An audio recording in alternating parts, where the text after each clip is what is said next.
That's going to be for round 10.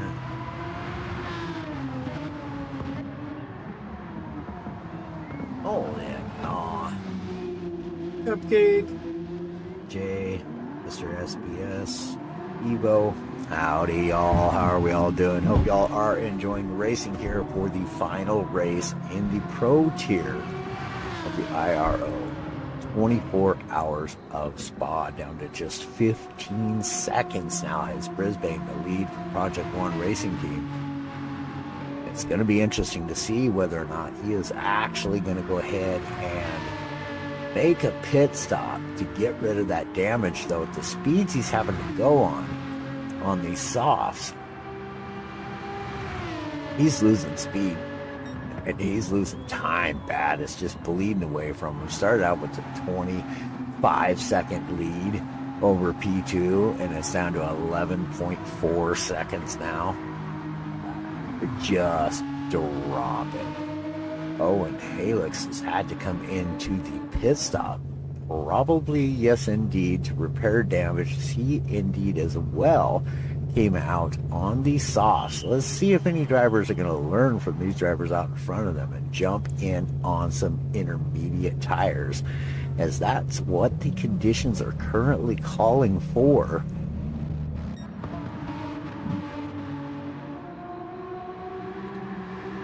Howdy, Cupcake.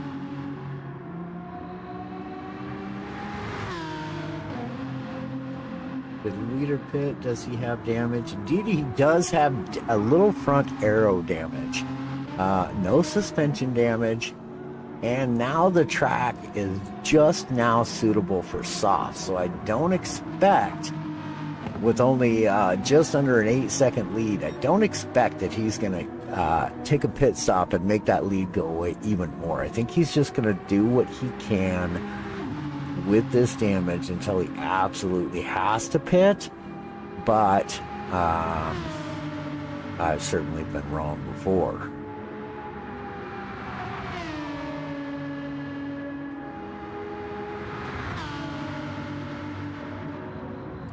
No, you haven't missed hardly anything. You know, like literally, the leader's on lap 3, man. You guys haven't missed nothing, really. I mean, you missed Brisbane come out and do a couple of 360s. Basically a 720. Right as soon as coming out of the pits, because he come out on softs. But seems to have a handle on the conditions of the track currently. Has done much better since then. In fact, you can see that gap is maintaining relatively the same time now. Cause it is not gaining on him as quickly. Let's go see who else is on track now. Prima GTR here is out on track. Higher place, out on track. 4 minutes, 19 seconds behind P1. Lemony Squeeze with Paymate all over him. We're going to stay right here because this is the closest thing to a battle we have right now. Paymate is all over Lemony here. And again, Paymate being in the Porsche, it's not a really strong car, but for these conditions it is. Any MR car is going to do better in the rain with the driver understanding how to manipulate these conditions. The Porsche is well suited for rain racing. I've had some very good experiences in the Porsche rain racing. Paymate takes a look to the inside, but thinks better of it, just kind of playing with him, and now he gets the pass. Jumps back up into 8th place. Let's go.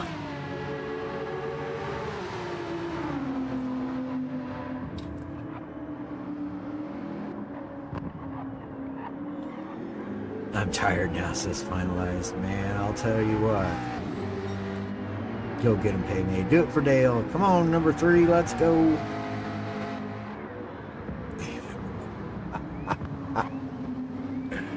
So Brohawk now out on track. 4 minutes 46, make it 45 seconds behind the race leader. Let's see if Lemony is able to, indeed, he stays right on track with Payme here currently. Ooh, that's a lively livery. Lively liveries. We like those. Where's the rain? It has come and gone. Indeed. Kind of like magic. Mm-hmm.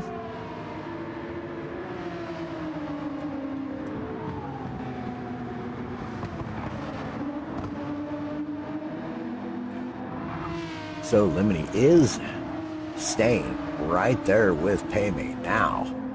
Payme opening up just a little bit of a gap, but still not out of slipstream range. I don't see anybody else really close enough for there to be a battle. So we'll stay right here and see if Lemony can close that gap as he does there by just a couple of tenths. But a couple of tenths in racing, as you all know, it's a lot. It's a little, but it's a lot.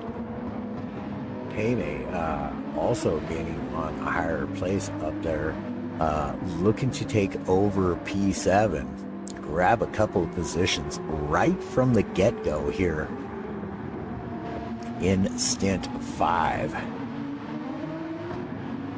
of the IRO's Pro Tier season finale, 24 hours of Spa Franchorchamps. It's unfortunate that Payme's livery is not showing up, though. Love the Grid Life liveries as well. I do apologize, y'all. I am suffering with a pretty gnarly tension headache, so you're not going to quite get the excitement out of me that you generally would. Got to keep my tone down, keep my cool and my composure. Don't need this thing getting any worse, as we may be covering a couple of other stints for y'all as well. So Lemony's still right there within the slipstream. A little wiggle there. Bit of a wiggle indeed.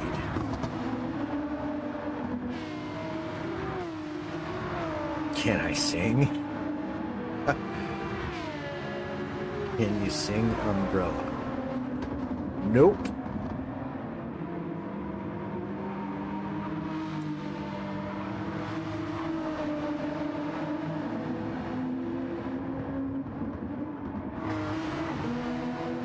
Yeah, Cupcake, if you want to, bud.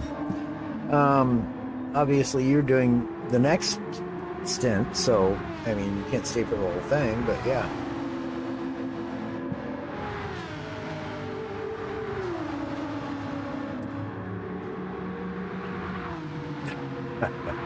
I guess I'm just smooth like that. It's my calm voice. Gotta keep it collected. Ooh, oh, elected racing. The IRO.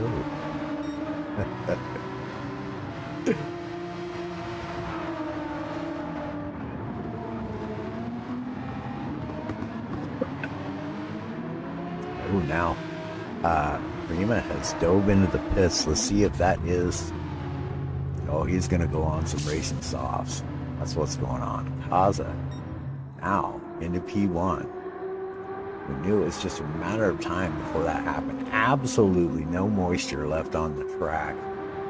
Oh, just as I say that, I kind of thought perhaps I might have seen a little bit of rain falling. Let's see, any windshield wipers on?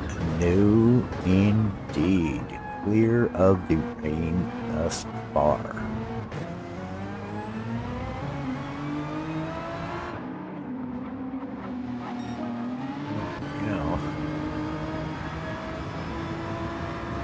How about I just let you get a look skis of a lap around Spa. Let's take in the sounds.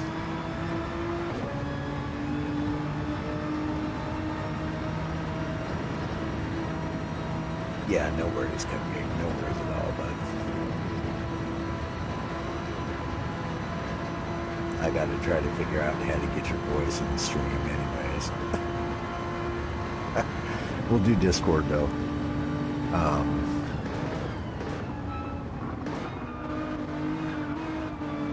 Go to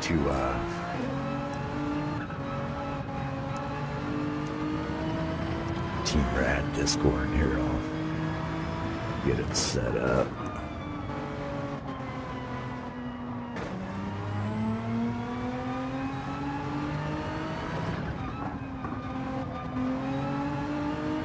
Get myself in there. By the way, we'll be ready to roll when we get here. Let's see.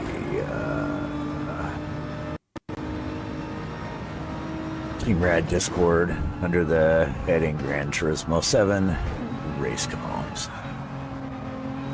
I am in here. So whenever you get here, buddy. And there we are, back to the correct screen.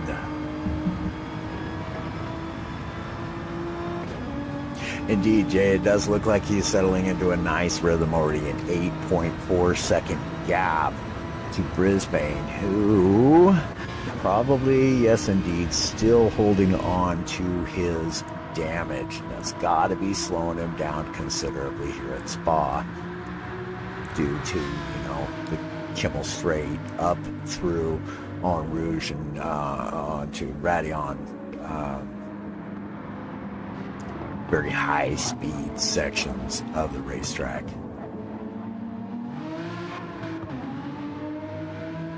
He still does have him in his sights though, so that's a good thing for him, right? Goncazo in P3 here, 49 seconds in behind, but also gaining. Currently running a purple sector with Lemony Squeeze holding the fastest lap of this stint thus far with a 218.289. And that's with a, probably, 3/4 or just under of fuel in the race car. So quite a heavy race car. So we'll see that drop considerably would be my guesstimate on that. And there it is. Goncazo with a 217.893 now, currently fastest man on the racetrack. Take a look at Alex. Why did it skip Alex? Wasn't supposed to have done that. That's not the way, Nolander.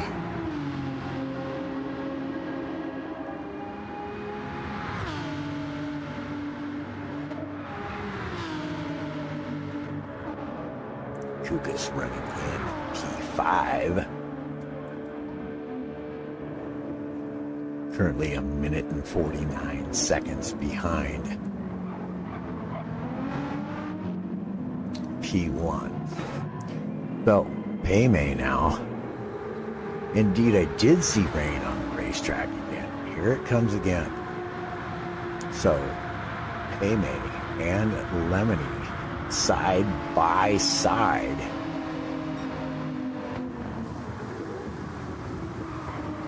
As we come into Lacombe, I believe this is. I don't know, y'all. I probably shouldn't even do names because I'll mess them up. Woo-wee! Oh, and the rain is coming down good hard. Track's getting wet with a quickness.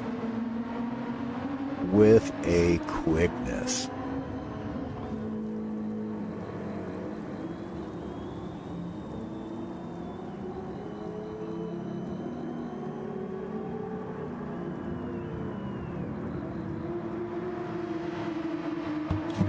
Kaza and Brisbane now jumping into the pits, and I'd imagine that's to go on some intermediate racing tires. The rain doesn't look to be letting up at all. It only looks to be getting worse. These two racers, both on racing softs, are going to have their hands full. It's just a lemony all over Paymay currently.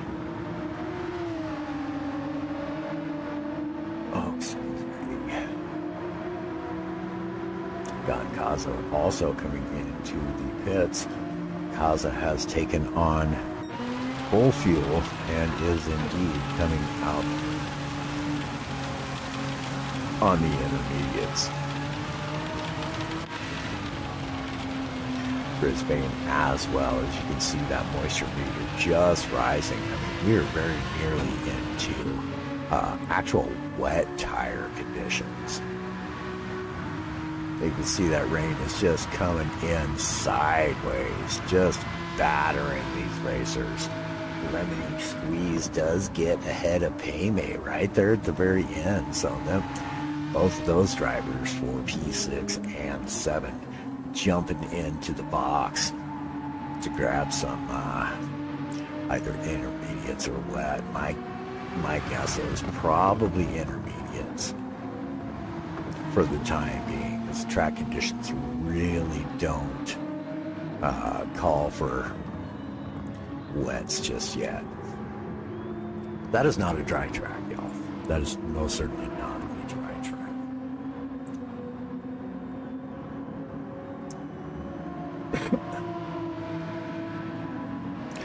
So Brisbane 6.5 seconds behind Kaza right now.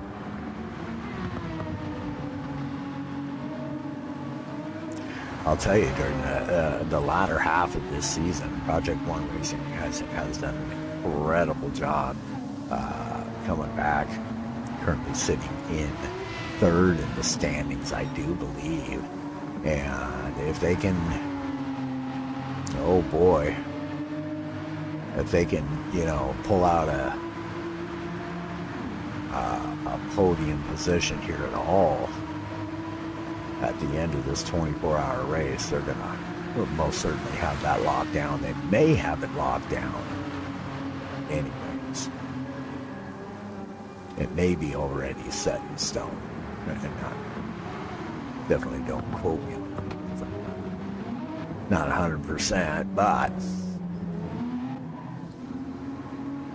so P3, Alex here, only a minute behind first place. What has happened to Gonzago? He was in P3. Odd.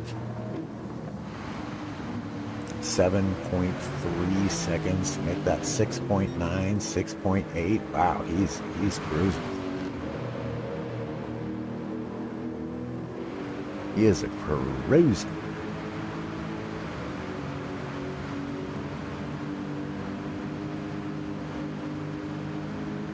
Gotta set up my mic here a little better. That's good. I'm all stooped over the posture now. Posture.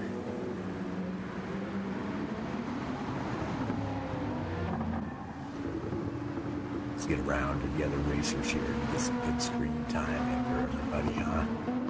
Kuka's currently running in P5, nearly 2 minutes in behind E1. Behind the race leader. Again, not bad at all for 8 hours of racing to be just 2 minutes in behind the race leaders.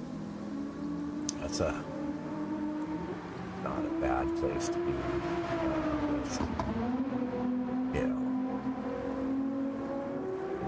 14 hours of racing remaining. 16 hours of racing remaining, rather. So a lot of time to make up time, a lot of time to lose time. Let's get back to 11 here. I'm not sure how Paymay was coming so far behind. Perhaps he wiped out there at the end and had to repair some damage. Looks as though all drivers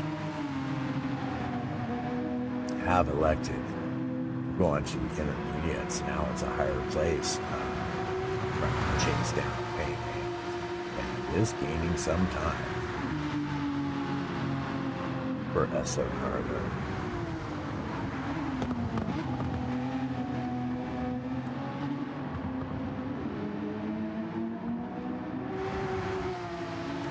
Boy, just look at that spray coming off these race cars.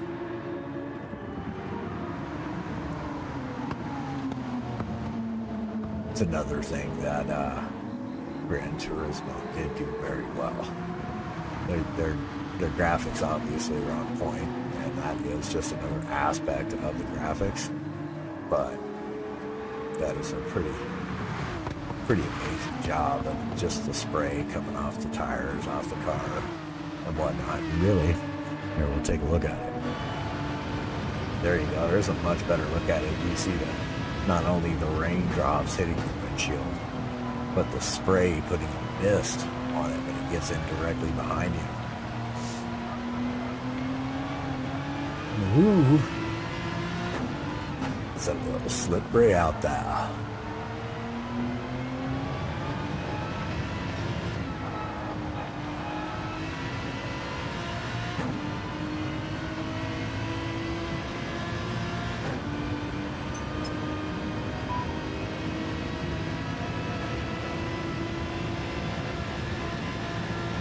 Not just within the slipstream.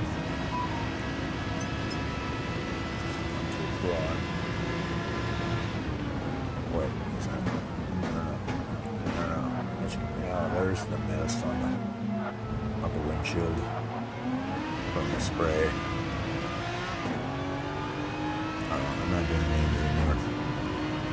My head currently just isn't functioning.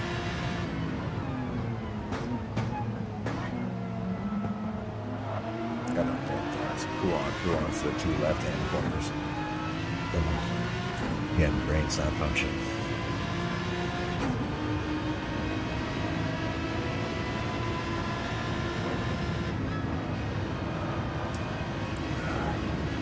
Oh, that might be a penalty for Premier. Looks like you got the corner Liberati on there, just a smidge.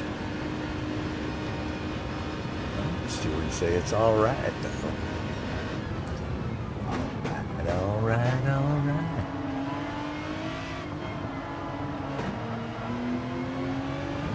I'm good with it if they are. Alright, let's check out Prima. Ooh, it means a considerable amount they're under braking.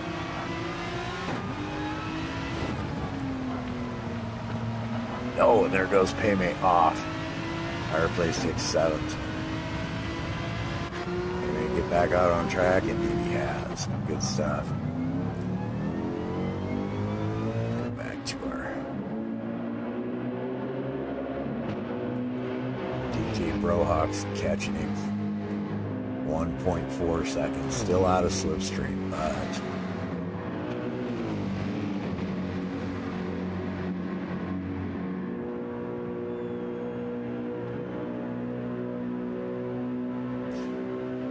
one, 2.2.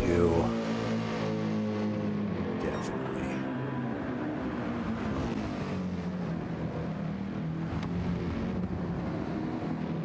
Now, Cupcake's at. Let's see here. I may have to talk to me, Cupcake. Talk to me. Talk to me, buddy. Oh, wait. Might have to.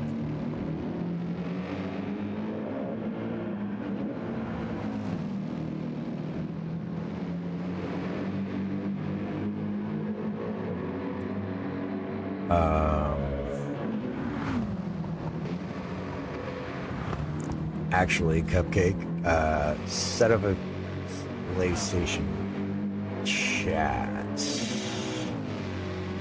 Perhaps. I don't know. I don't know if it's gonna work or not. I don't understand why let's see if we can figure this out for y'all.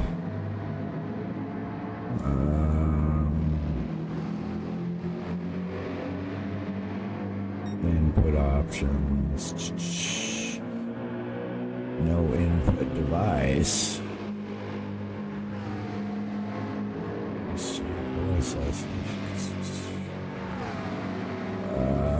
Voice settings.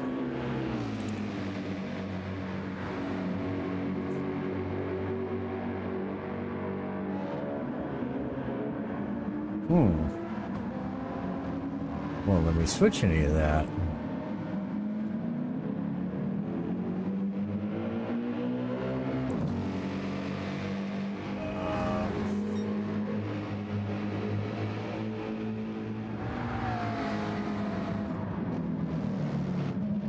Why want to switch any of that?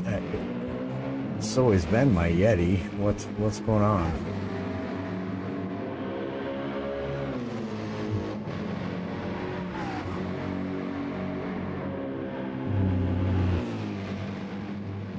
That's not it.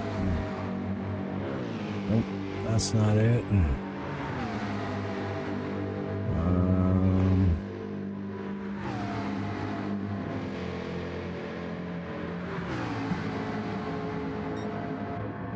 Check out Dan's here and P11 Final Racer. Also in the Porsche. Very nice looking livery is that there. Let's see. I don't understand. So for one thing, Mr. Cupcake, you are muted, sir. Your mic is muted. I know that much.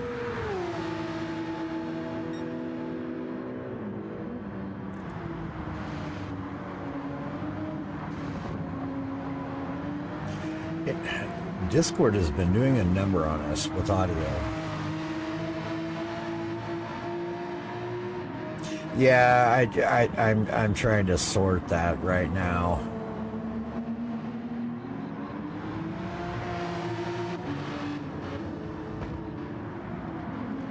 Unmute yourself and see if I can hear you.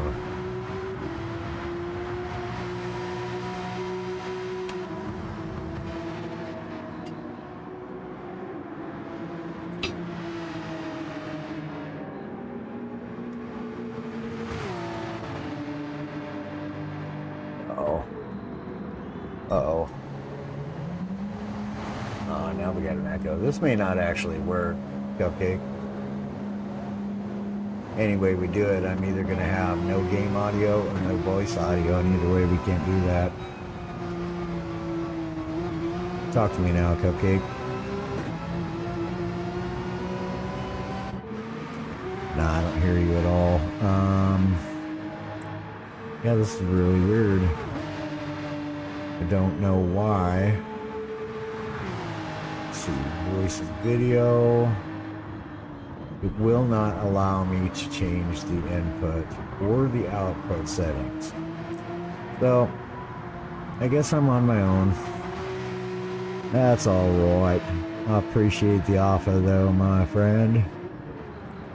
Don't understand why it's not working, but Discord has been doing this to us for some time now.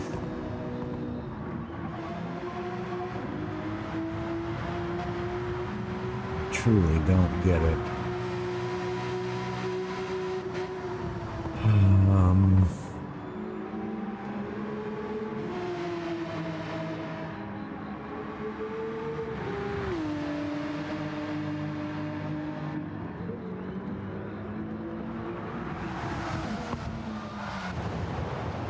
Yeah, it won't allow me to even switch my input and audio, my input device and my output device, which is why it's messed up, because it has no input device and no output device, and it should.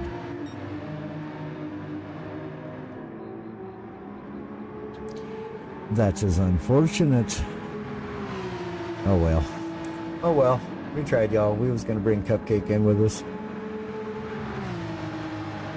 But, as you can see, that didn't work out. So, pay me back out on the Racing Softs coming up to the chicane now. Let's see if he's going to take P7 back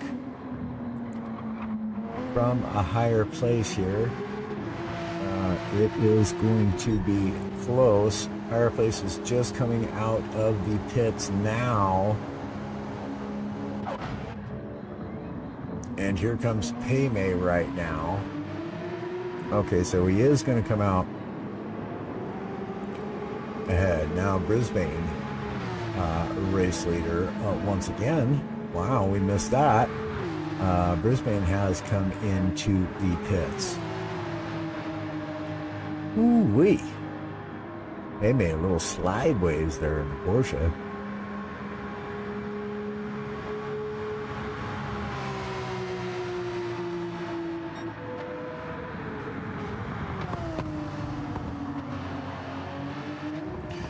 So your race leader coming in to the pits, I'd imagine, to go on some racing softs.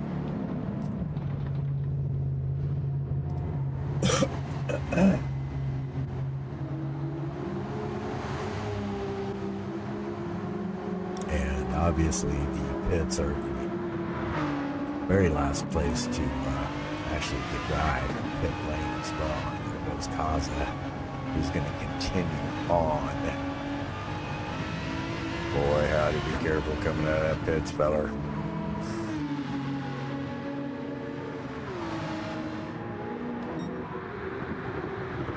Kaza already on the racing soft, so he had pit a lap earlier. I see what's going on. So Kaza now is a 7.8, 7.9 second lead over Brisbane with Project 1 Racing.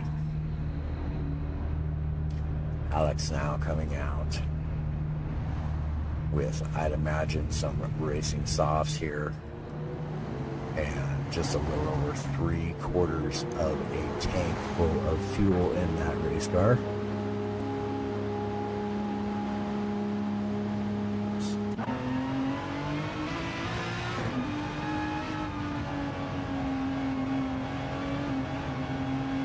I did, Cupcake, I did. I can't get it to work, but it won't let me switch the inputs for some reason. Like, at all. Hold on, let me go back in. Hello. Oh, still nothing. Still nothing. Voice video. Yeah, whenever I hover over the input or the output device, it just gives me a no smoking the cross, you know what I mean? Circle with the line through it type deal. It won't let me switch it. I don't know what's going on with it. But that's alright, that's alright.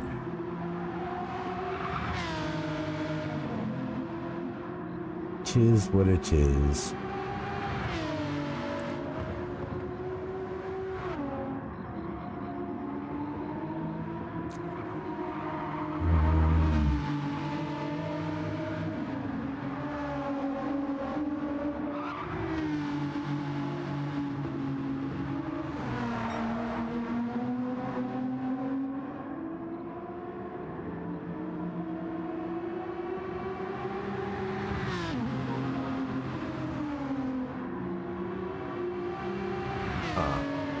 Yeah, it's just not doing anything. Very weird. Oh well, my guy. We tried. Yeah, I seen you re-entered. It won't let me do it. I don't want to mess anything up. I don't know, I've got voice and video for the stream, and that's all that matters.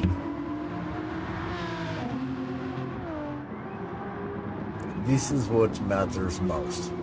So, now it's Lemony here trying to chase down Alex, perhaps get his lap back. I think they're only one lap down. 2 minutes. It's in the right person.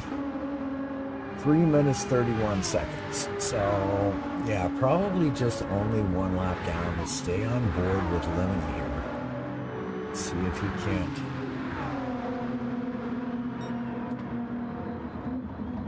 See if he can't close this gap and get a lap back here.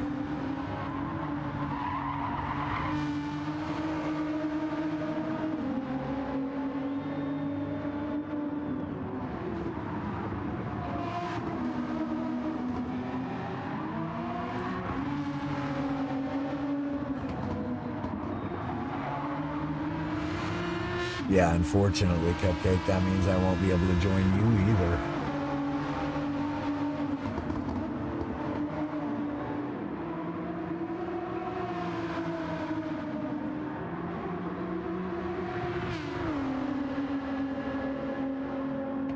That's just odd, because I just used it for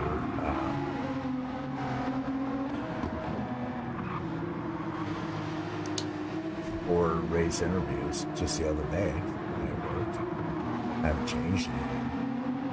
But that's the lovely perks of being a streamer and having to deal with sound issues every time you stream, it seems like. That's all right. It's all right. So Lemony here looking to make a pass on Alex.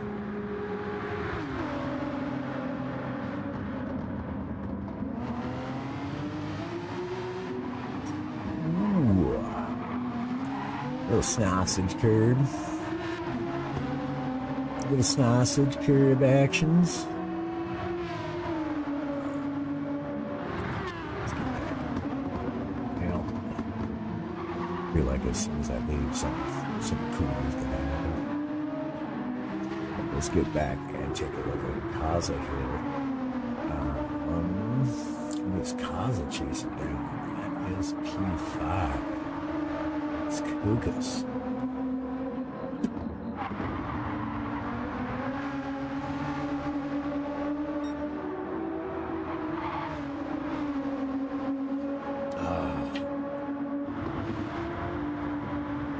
Yes, sad times, my friend, sad times.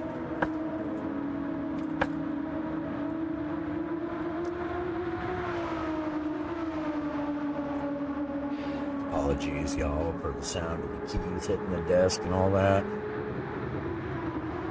Oh, goodness. Also does get around Kukas there. I wasn't paying attention to see if that was Kukas let him by or what here.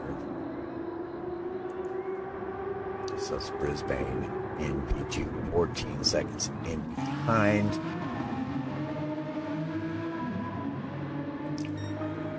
Kazo now has made it back into P3. Alex, as we've seen, before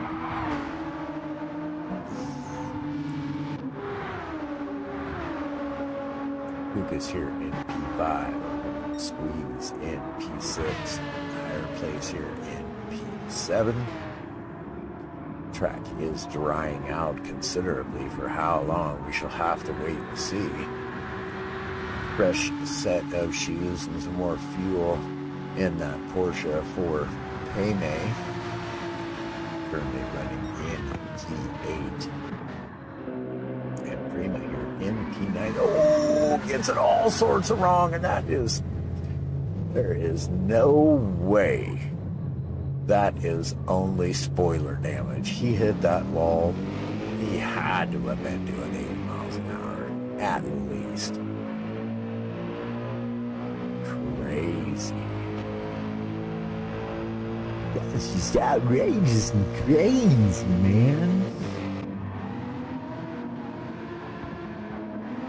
Den's still clipping along in P11.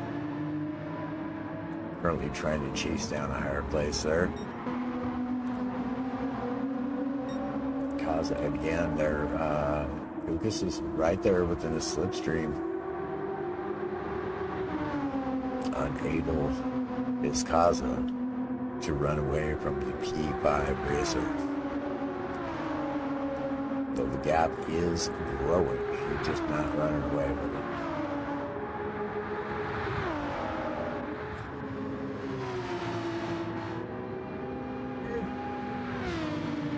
Yeah.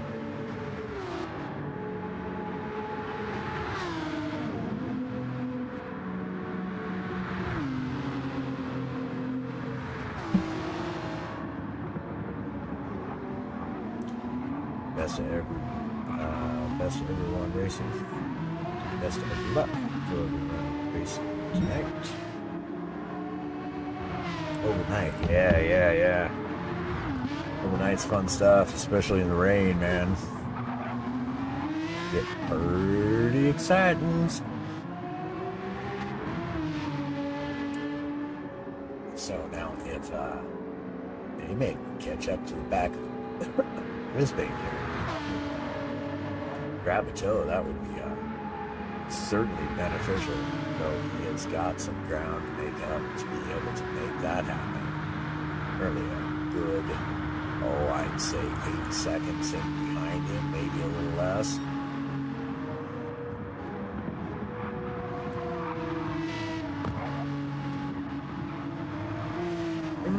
Call it 5 seconds.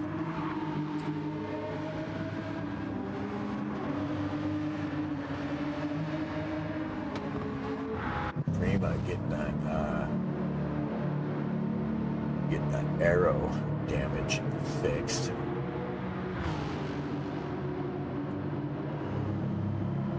Well, I'll tell you, the track really and the weather conditions here at Spa are just causing these racers some havoc here for the final race. The 2025 season of the IRO. Been a great season though, man. Oh, and Dan's now off into the wall on pit entry. Gets cramped up there for a minute. Back on track though, back on track. Pause it now with a 30-second lead. Where did that come from? Brisbane must have indeed. He has got rear aero and rear suspension damage on that car, so had himself a bit of an argument with old Barry R, and of course we know who loses that argument, right? It's the racer every time. So this may be if Brisbane decides to pit to get that fixed, that may well give Goncazo, may well give him P2. Just have to wait and see how that plays out. Brisbane again off track. Oh, and now with front aero damage, and there he goes in the pits. Oh my goodness. Dang old head, y'all. Man, it's nice right now. It's not. It is not.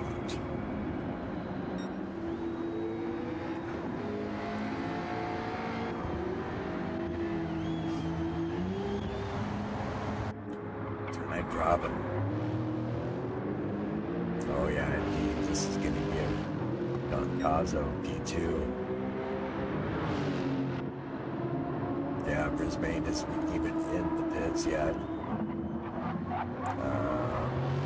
Oh, you know what? Yes, it does. Gives Goncazo P2. Wow. Just go a little bit outside that racing line. Get up onto a curve, and those curves stay wet an incredibly long time in the rest of the track. Virtually the entire rest of the track is dry. See a little bit of wet there outside of the racing line, obviously, but yeah, so Goncazo now moves up into P2. Now we're in a 7R team, not sure which one. Cause is still clipping on over P2. Gives Halleck's P3 now.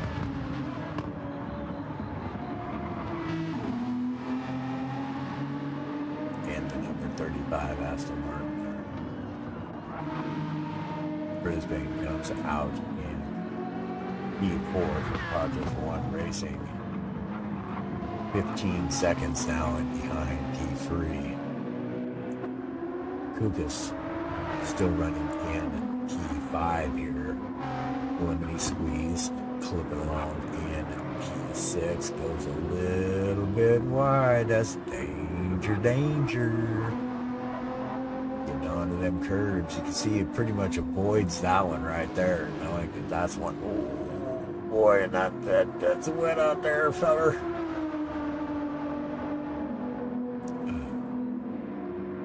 That's a wet one out there.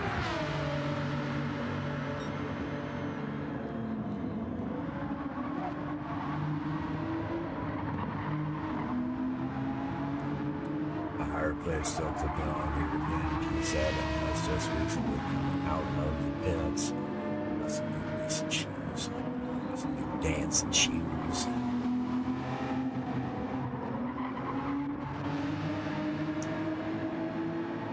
Maybe either a lap before or 2 laps before.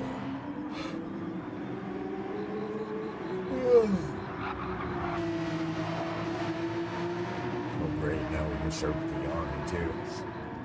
Still, me, I'm not getting in my box again. Could be another potential reason for the headache. DJ Brohawk has picked up a position now currently in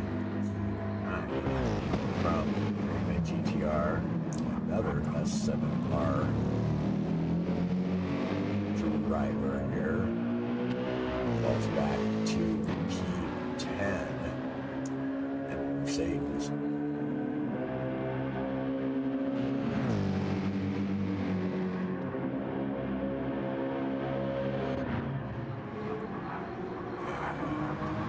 A couple of laps down here. But still keeping on. Good to see you like that.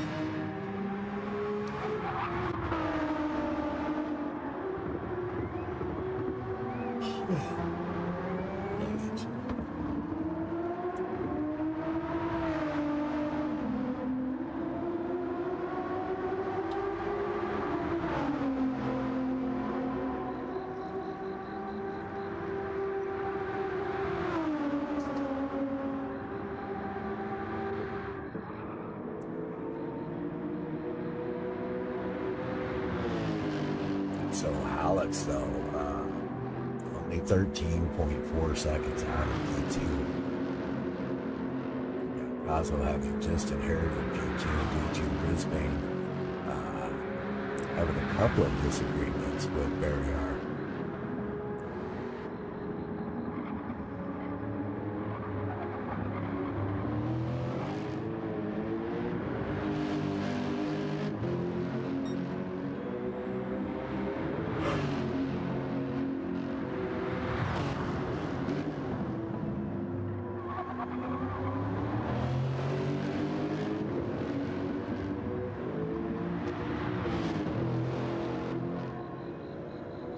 Y'all just let me know up in the chat if there's a driver you want to check on it, and we will certainly accommodate that for you. Meanwhile, we'll just kind of run through the pack here and check out all the different positions and get a good look at some nice liveries and get y'all hear the sounds, the lovely sounds of these beautiful race cars. Quite a lovely track. I love Spa. It's a great track, beautiful track. I love the setup of it. I'm just not very good at it. Doesn't keep me from liking the track, though. It's an iconic track for sure. Alex freaking cruising, man. Currently the fastest man on the racetrack with 217.574. He's lighting it up. He's trying desperately now to catch Goncazo. Bigonzo.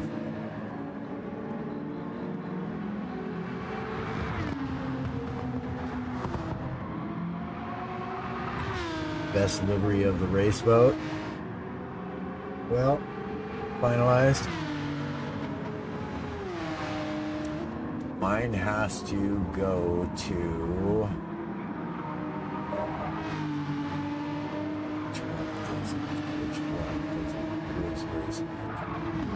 Oh, right here. Indeed. RA liveries, my absolute favorite. Have been all season long. That's just a brilliant livery. Absolutely brilliant. So that one gets my vote. What about y'all?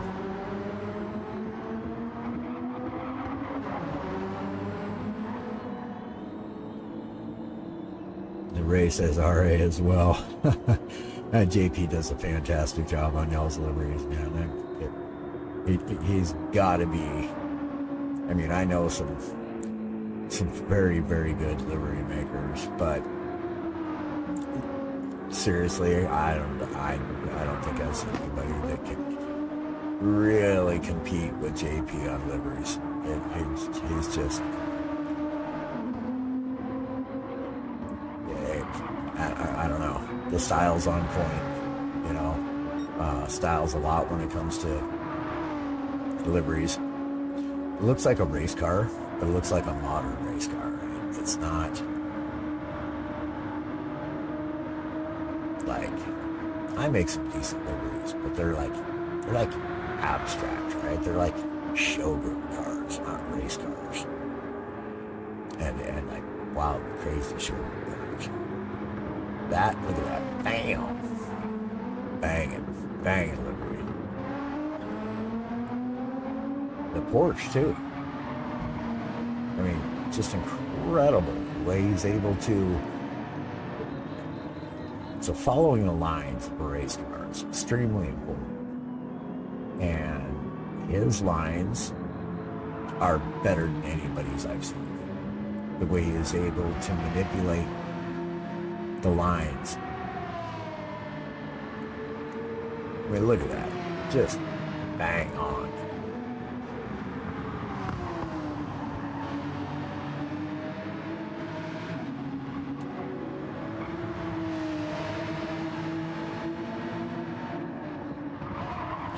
Last minute racing liveries for sure. Richie has knocked out of the park.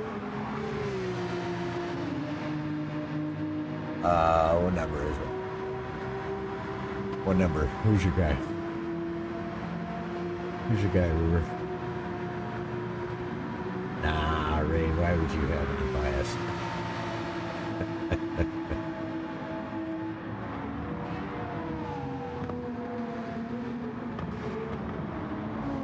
I mean, my guy that does Team Rad's liveries makes extremely good liveries too, but I still wouldn't say they're definitely not better than JP's liveries, but they're very good, you know. And I guess it really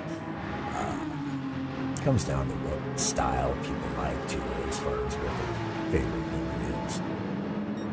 There's race car liveries, there's showroom liveries, there's totally completely wild, abstract, uber busy liveries, and I like those too. Let's see. Richie almost hit the limit of the stickers that can be used. Yeah, exactly. Oh, it's Lebanon. Okay, we'll check him out. Number 6. Oh, is that the red? That's the red GTR, isn't it? Oh, no, it's not. No, it's not. Yeah. I know which one this is, I think. If it'll get to some light. There it is. Yeah. Yeah. You see, that's what I mean. That's a super busy livery. That's a whole different class of liveries.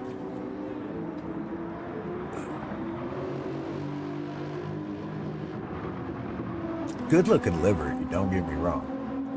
Just not my favorite.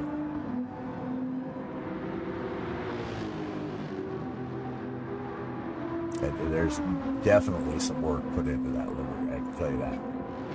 being a livery maker, that takes a great deal of effort to pull off a livery.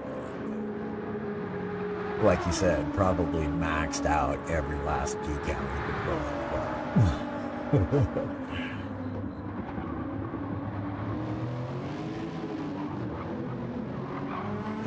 64 me curb is so nice. Is that one in here, Stig? Tell me what number. We'll go have a look. Ain't any direct racing going on, so we'll just appreciate liveries. I definitely appreciate liveries, man. It is a fine piece of art.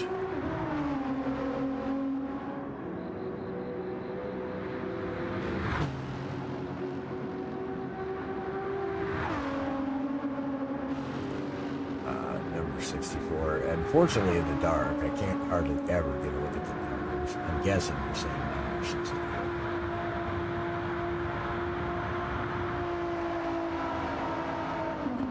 AMG P10. Oh, DJ Brohawk's car. Yeah. No, that's a good looking livery too. It is. I was checking that out earlier. We'll get a good look at it. He does a real nice job of following the lines of the car too. And that to me is important. You got to follow the natural body lines of the car and accentuate them. That's what makes a good livery. You accentuate the body lines, make it really stand out, pop.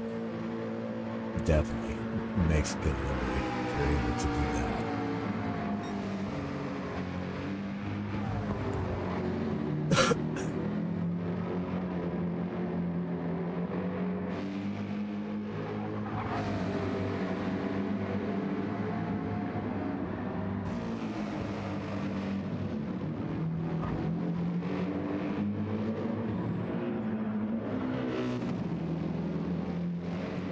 I really hope that they do a really good job on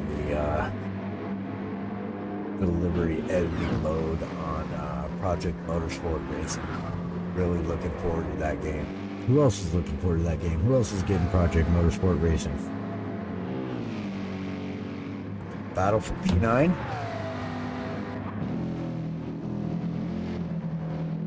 No, ain't no Battle for P9. What you talking about, Willis? Oh. A potential battle in like 3.25 seconds, but yeah.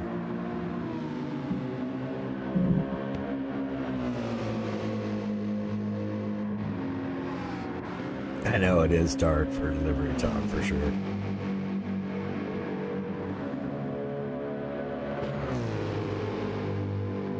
Oh, PIC. P9 is the one you're talking about, the livery. Oh, okay, yep, that's a good looking livery too. I was checking that one out earlier. I check them all out.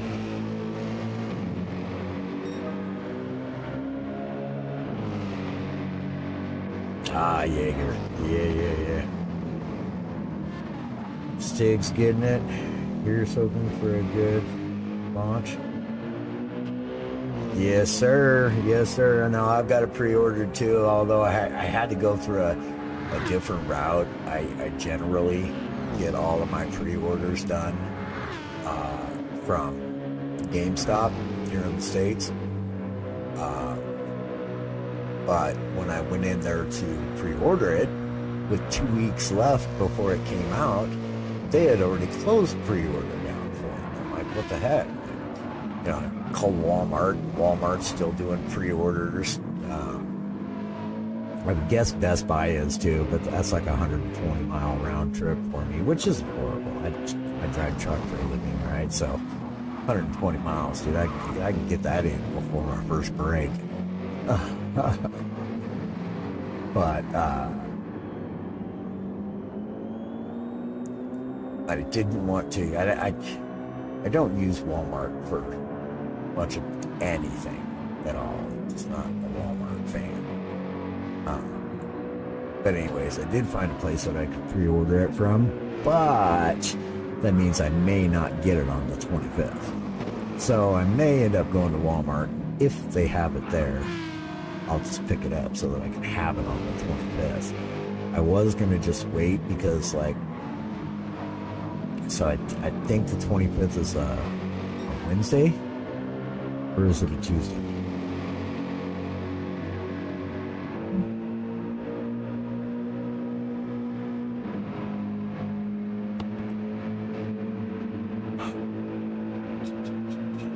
Let's see. Lemony has got to be in G6, I'm guessing. Yep. That's where he looks at, yeah.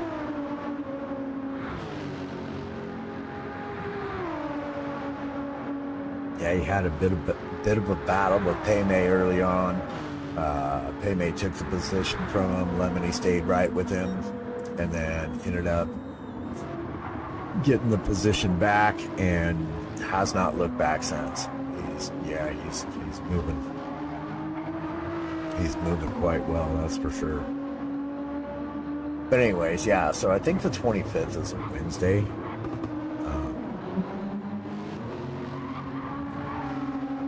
Currently playing Rensport. If you ignore low amount of content and the poor graphics, then you'll get a decent driving experience. Yeah.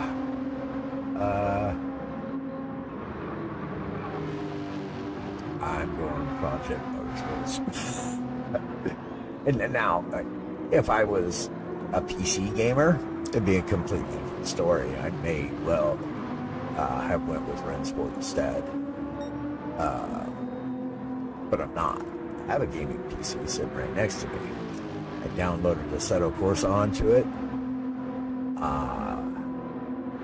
Bought the dang old game to put on there. And hadn't quite yet set up my wheel for it, because I don't want to switch wheels back and forth from the console to the PC, right?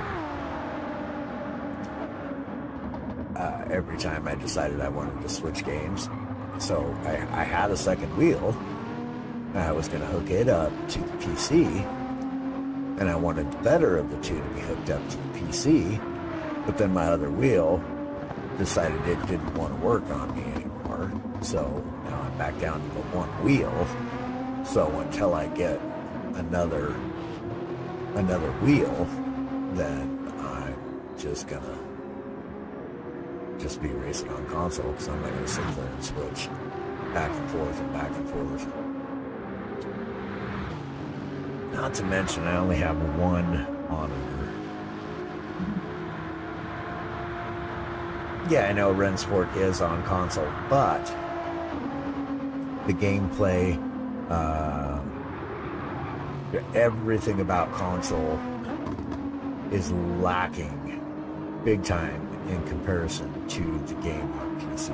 The game on PC is just always going to be way better. Anytime you take a game that's originally on PC and you try to put it on console, it just doesn't have the computing power the consoles don't, so they can't put in everything that they did on the game, so it's going to be lacking.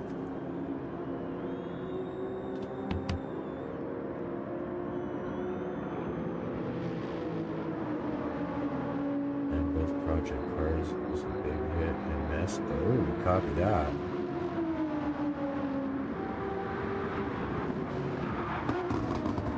Copy that, Yeager. So, Lemony clipping along here in P6, currently chasing down P2. I mean, really, this is the closest thing we have to a battle on track that I can see. So we'll see if Lemony can grab a lap back here from P2.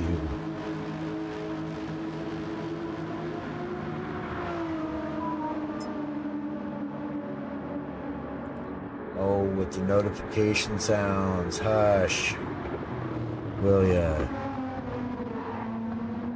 There we go. Now watch my phone will ring since I didn't turn that down. Oops. I didn't mean to turn my phone off. I thought I'm paying attention to chat. Lemony is gaining on Goncaso here. So again, we'll just leave it right here and see if he can grab a lap back. Goncaso.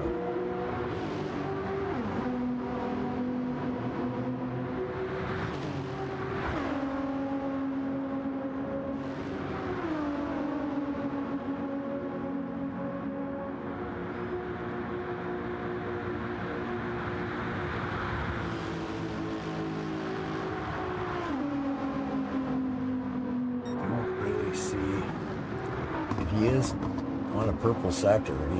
He's moving on some decently worn softs too.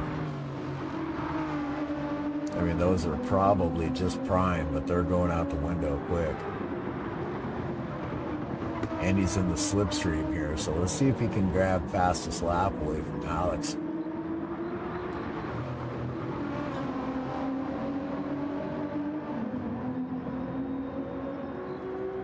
Definitely a good possibility. So enter into Puan. Let's see if we can close the distance through here. It looked like Goncaza may have gotten away just a little bit during that last sector there. Let's see. I'll still get it. If a lot of my guys do, we'll move racing there if it's what they want. But I'll see what happens. AJ, previously known as Old Man J. Oh, copy.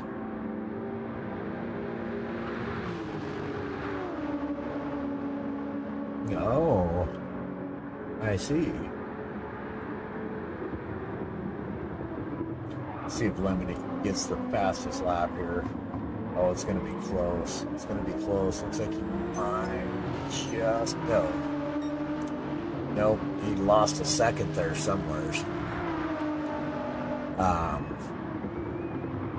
No, PMR is going to be great, though. I believe just to start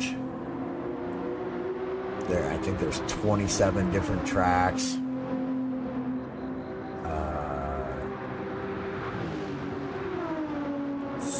I think it's 30 cars across 5 different classes, plus you have to do a license testing in each one of the classes, and then when you're doing online racing, you'll be racing against people that are of a similar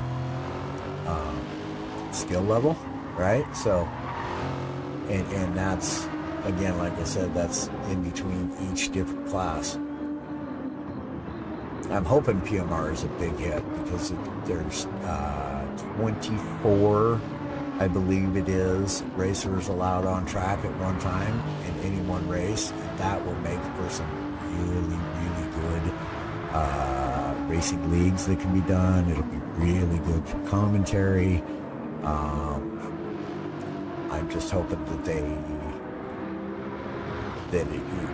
obviously every game when it comes out, it's got a little hiccup here and hiccup there and things that they have to get sorted and whatnot.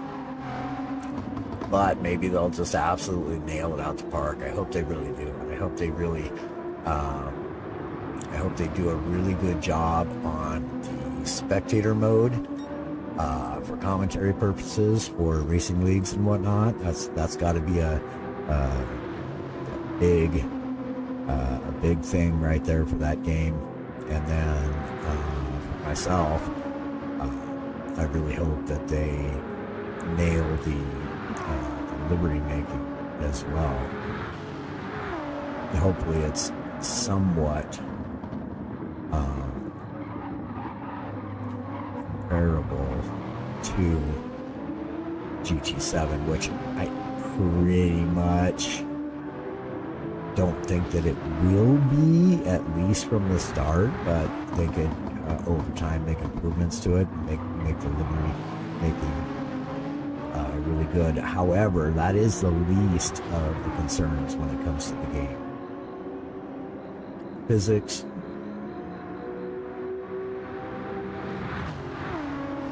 P3? Yep, hold on, Shadow. Hold on, Jay, let me see. I hope the penalty system is right. PMR, yeah, see, there's other things too, right? That are really important to it. More than just, there's P3 for a partner. There's other things that are more important than the livery editor. Yeah, Alex is definitely on the move as well. He's fastest man on track currently. Running purples right now. He's cruising. He's cruising. That gap to Gunkazo has been between 13 and 14 seconds now for a good 10 laps, I'd say.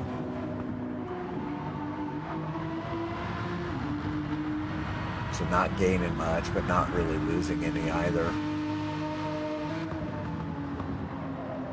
Speed up, Slowpoke.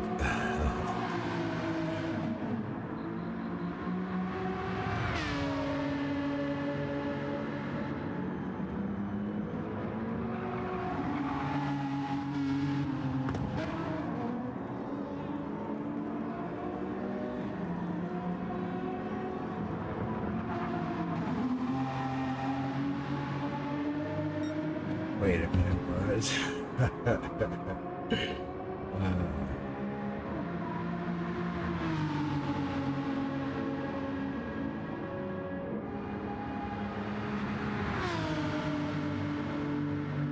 How are you chatting and racing, dude? You're gonna wreck, man.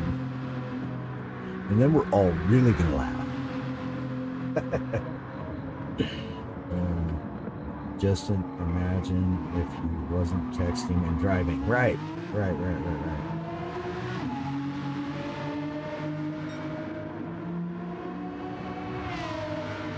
Banned mid-race.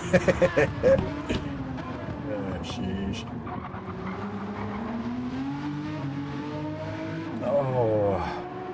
Oh, why did it stop playing all of a sudden? That's weird. He needs the distraction to stay focused. Oh.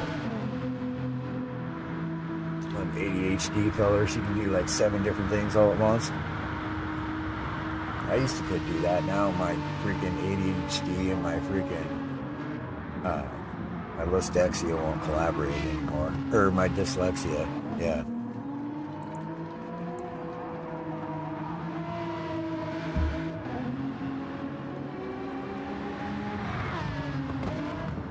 He's using his tongue to type. Oh.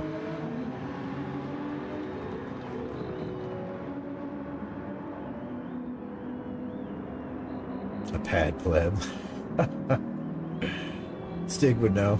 Oh my goodness, y'all. Chat's going crazy, man. Outrageous and crazy.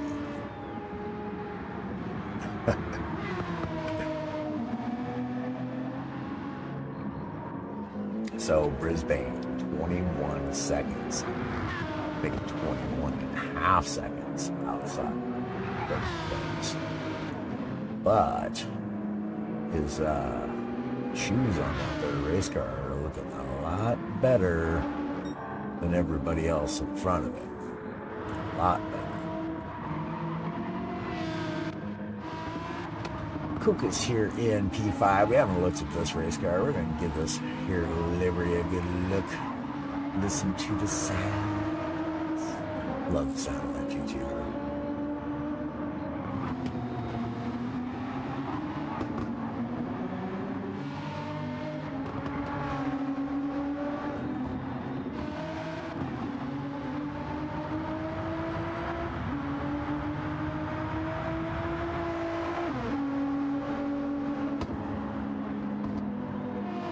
Never seen that.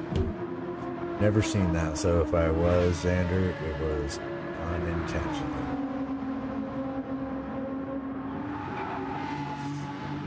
Zach, your team was elected to kick you off, huh? Oh man.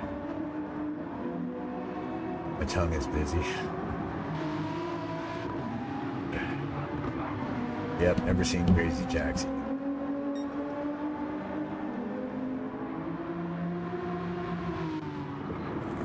Oh, here we go. Back to Lemony. He's all over Goncazo. We're going to stay right here, y'all. It's the closest thing we have to the battle on the racetrack. He is all over him. Lemony is a bumper sticker, literally. He has no intention of passing, obviously. He just showed that. Unless that was a Earnhardt had a special move with the old bump and run. He was attempting there.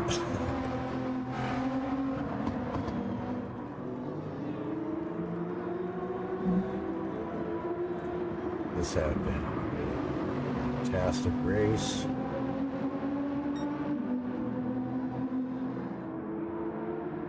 We never know.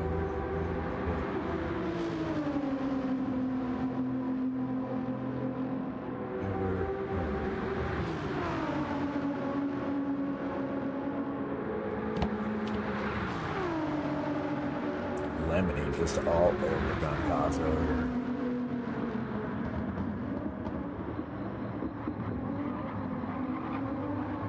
Oh, and there it is. There's the move. Nope. Doncazo went into the pits. That's what it was.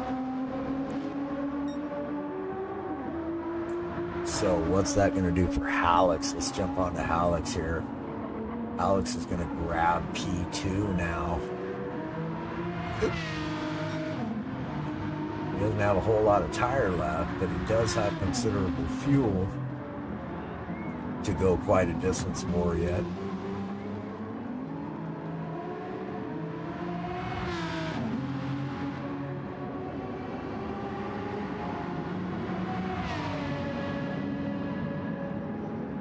Alright, any other battles? Here we go. We'll leave her right here on Kukas and Payme. Whilst I go grab myself another drink, y'all.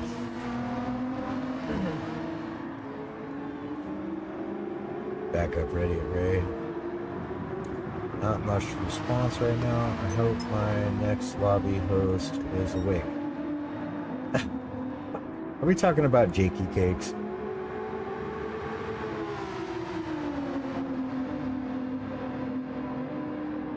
Jakey maybe. I haven't seen him race yet. Wait, yes I did. He raced. Wait. He did qualifying, I know that. I think he did stint 1 too, if I remember.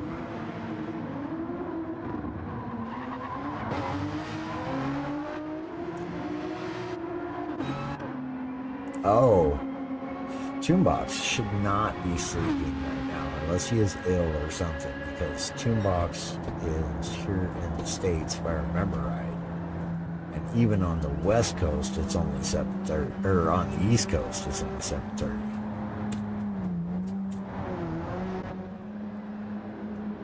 Alright, be right back, y'all. Oh no. The race, the battle ended. The battle ended right there. Wanted to leave y'all on a battle. There just really isn't any. Leave y'all on. Maybe y'all want to stay on. First one to put it in the lobby. They want to find the mirror. We are doing the canyon. First one to put it in the comments. We'll stay on that driver whilst I go get my drink. Good luck tonight. All sleep is needed. Hi, Jay. Have a good one, partner. Have yourself a blessed night of sleep, man. So I guess we'll just leave it here on Brisbane. Brisbane has just taken back over P2. However, he is going to have to make a pit stop here again very shortly. He's got, maybe I'm guessing tops, he's got 2 laps left. He might be able to pull 2 laps off with that.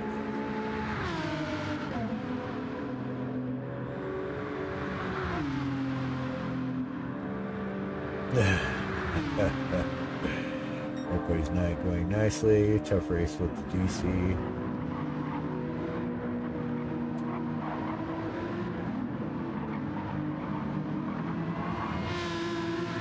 Yay!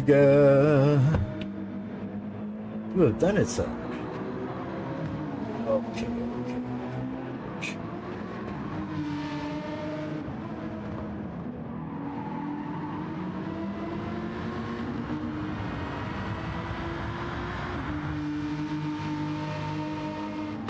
Okay, whoa, wants to see some rain now. Whoa, whoa. Now it's race leader Kaza into the pits. Let's see. How about Don Kaza is 14.2 seconds. 14.21 seconds. Oh, at 14 seconds now behind Brisbane. But Brandon set it as choose. Half a tank of fuel. He's going to be quick now. Indeed, 0.6 of a second up on fastest lap. That'll put us into the first 2:16s of the race if he can manage to hold this pace for the remaining sector of the racetrack. Final chicane. I don't see him losing 0.6 of a second. He may lose some, but not 0.6. We're looking at a new fastest lap here, I'm quite sure. And he's got slipstream. 217.077, so darn near 2:16s. Shouldn't be here. Why not?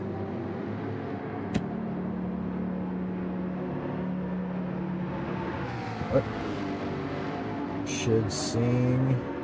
It's raining now. Whoa. Whoa.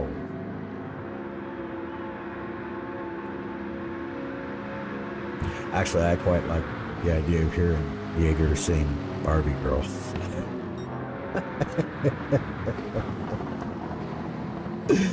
I'm sorry I said that out loud, Jaeger.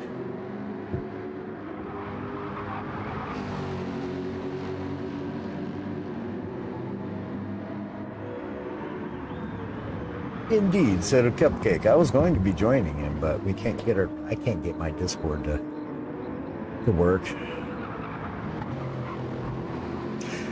You know what?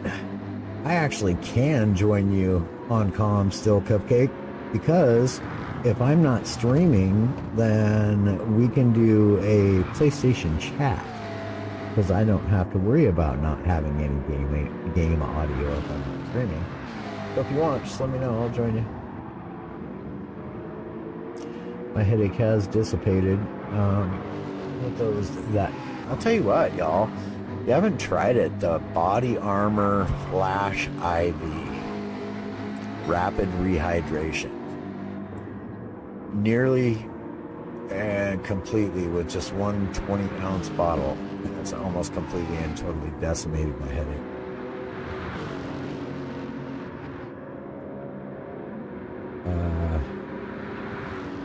I might sing doing a trunk impression. Oh boy. Oh boy.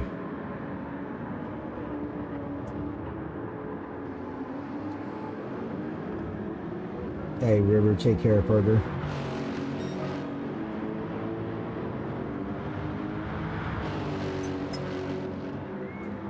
Fun police over here. That's what I was thinking, no longer. I tried inviting you to a PS chat this time. I guess I didn't show up. Oh, I did not see it.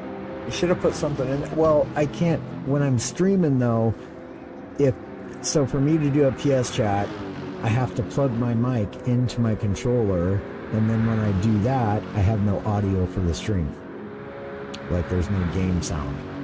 So satire.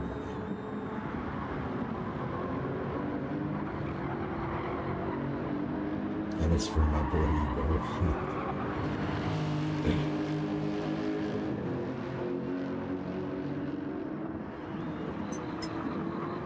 I'm in the lobby. Calm down, says Seagull. Don't be getting your knickers in a twist.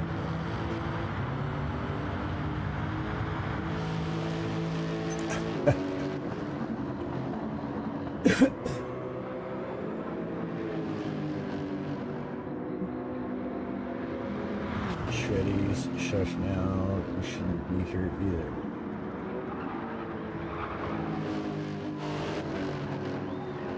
Everybody's supposed to be here, aren't they? Oh. Oh, Kaza coming in with a 2:16.256. I've only just noticed. Smashed the fastest lap by 0.8 of a second. One thing about the cool conditions is, yeah, the tires might be a little bit less grippy, but the softs are going to last longer too. So we're not going to see the super fast times that we have, or that we would see during the day. But we will see these racers be able to get more. Oh, dang. Goncazo there with the 2:16.423 bettered his lap time by a little over 0.6 of a second. Goncazo's cruising, man. He's flat moving. Kaza obviously is as well. Alex has been cruising.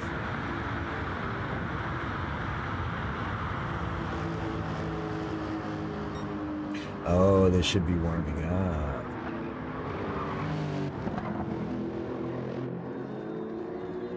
Okay, Ray.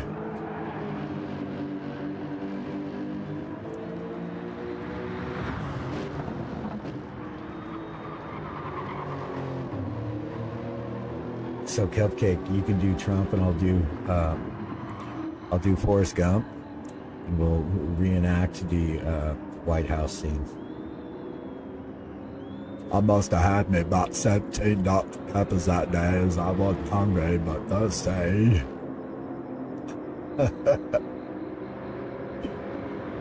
Raven Man said he had to go pee.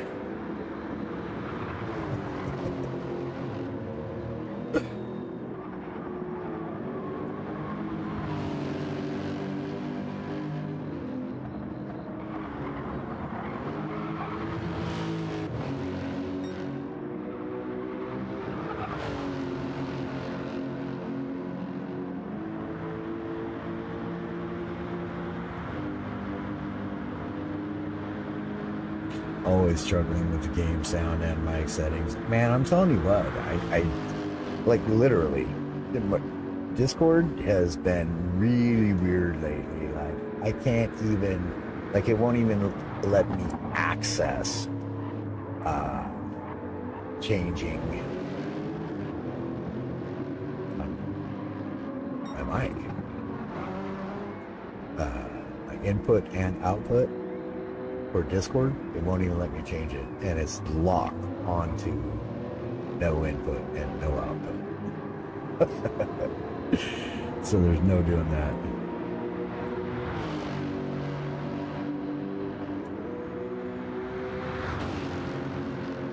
That's one of the ones I do pretty well, Xander. I like Forrest Gump. That's a great movie.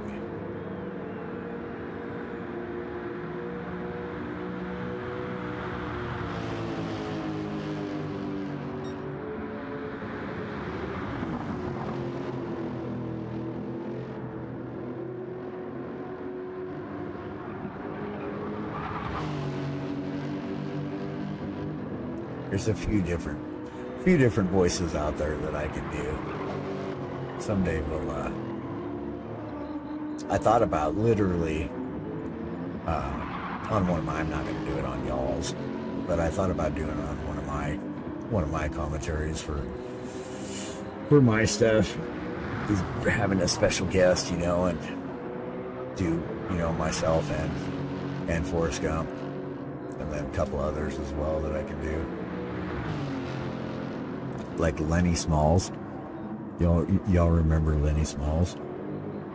Anybody tell me, that's the name of the character movie that I'm thinking about. Can y'all tell me the name of the movie?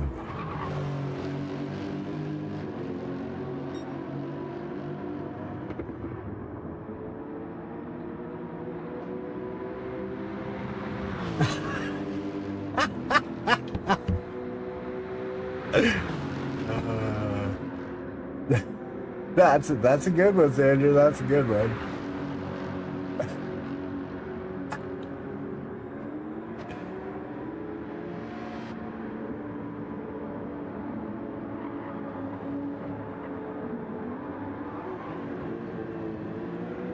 I started moving and shaking my hips.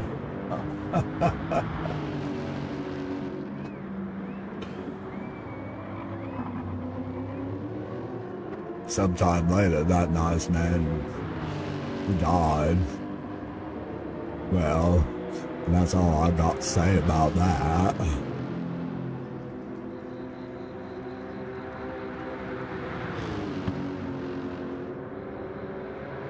He had himself a guitar.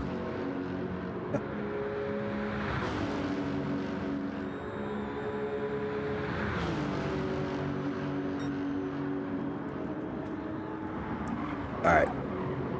We've been on Kaza for a minute now. Kaza is the faster man. Let's watch Kaza go around. Let's watch Kaza go around here.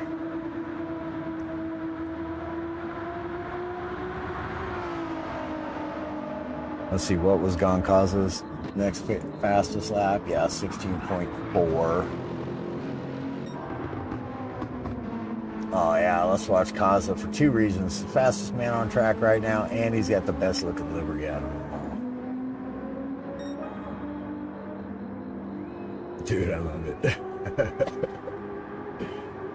I think that would be pretty entertaining though, as far as doing commentary goes. Just, you know, I can be myself and be Forrest all at the same time. And I've already played through it in my head, you know, several times, and even out loud too while I'm driving a log truck. Sometime while I'm driving out log truck, I'll do Forrest Gump or whatnot when I'm calling out where I'm at on the roads and stuff like that. Or I'll do Arnold Schwarzenegger or Lenny Smalls. Nobody's guessed that. Who is the character Lenny Smalls? What movie is that from?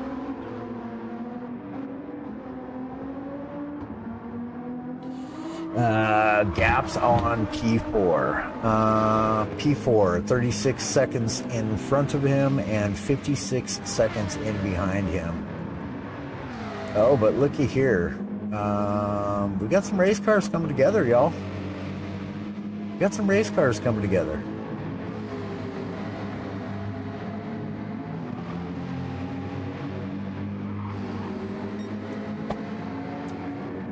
Oh, I'll be right back, y'all. I gotta grab another drink.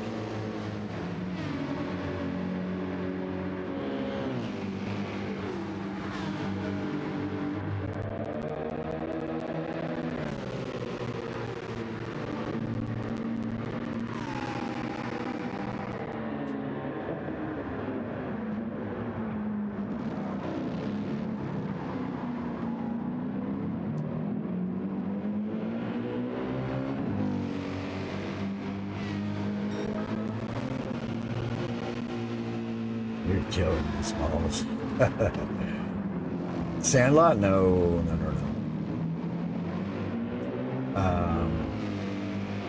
I'll tell you this. The main actor in the movie is Gary Sinise.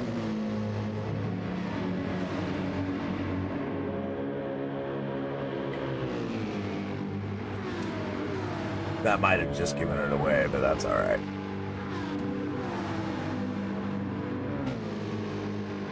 Yep, John Malkovich of Mice and Men. Yep, that's exactly the one. I can do Lenny Smalls pretty good too. Sometimes I get it wrong. I get it right eventually, but sometimes when I first start trying to do this impersonation, I mess it up.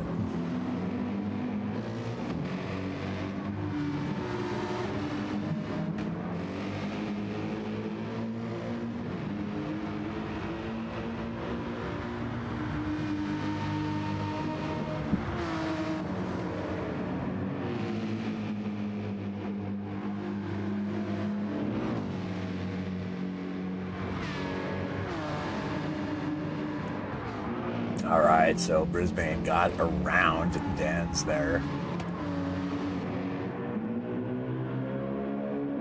Again, the gap in front is 36 seconds and dropping. Gap behind is 56.5 seconds. Let's check on some of the other racers, y'all. Kuka's here in P5, currently being chased down by Paymay. See how this works out. Paymay is right there.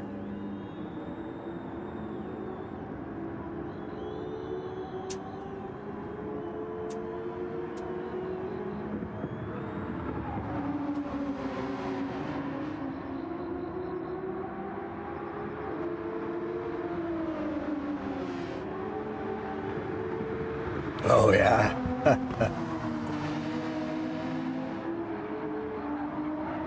Dude, I've been told I sound like so many people.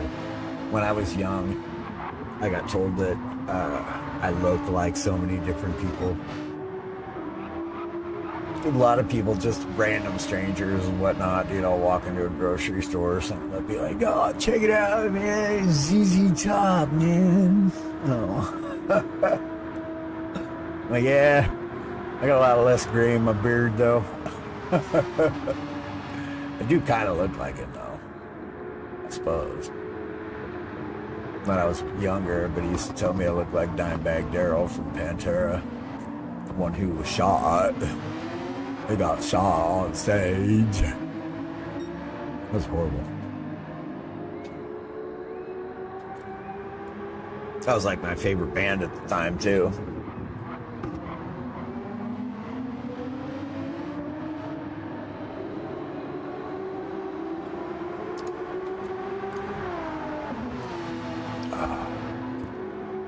Yeah, I'm telling you what, man. You'll have a headache. Try one of those Body Armor Flash IVs, dude. I'm absolutely amazed. It took my freaking headache just right down to almost nothing. I mean, quite literally, almost nothing.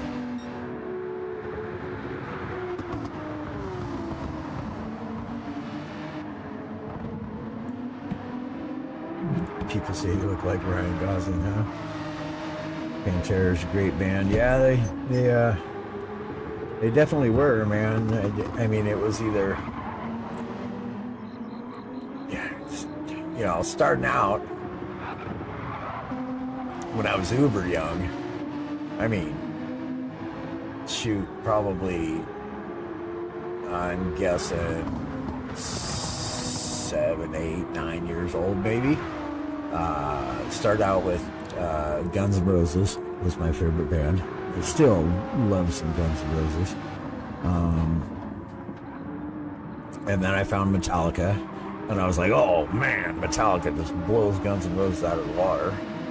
And then I found Pantera, and I was like, oh man, Pantera just blows Metallica out of the water.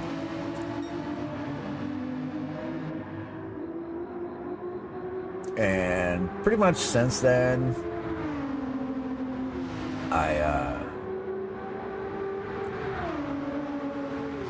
I always did listen to country music, but I've always, ever since then, I've probably been more of a country music kind of guy. I love country music. It's country music or Christian music. I listen to lots and lots of that, obviously. But they're really the only two types of music in the world left that put any heart into their music, right? Other than that, it's just all about talking about dirty hoes, making money, doing drugs, drinking as much alcohol as you can, you know, sex, drugs, and rock and roll kind of stuff.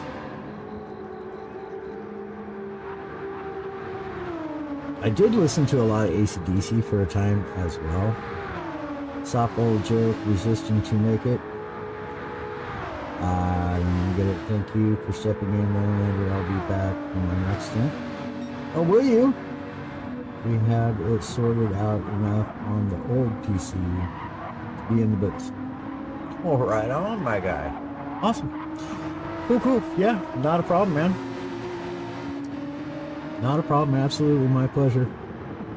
GNR and Metallica for me. AC/DC, GNR, and Metallica. Before I got into the really heavy stuff. Yeah, see, I didn't... I never went into that stage of really heavy. Pantera was the heaviest I really got into. Then I kind of got out of... I don't... Never was a fan of death metal or screamo. I absolutely just couldn't handle it. Everybody's like, oh, those heavy metal guys, you can't understand a word they're saying. I'm like, oh yeah, try listening to some death metal or some screamo. You want to hear something you can't understand the words that they're saying? Listen to those guys. No, it was just never me. I like I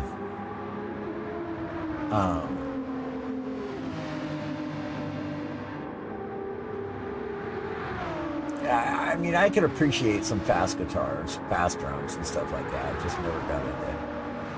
Never death metal. It was just not my thing.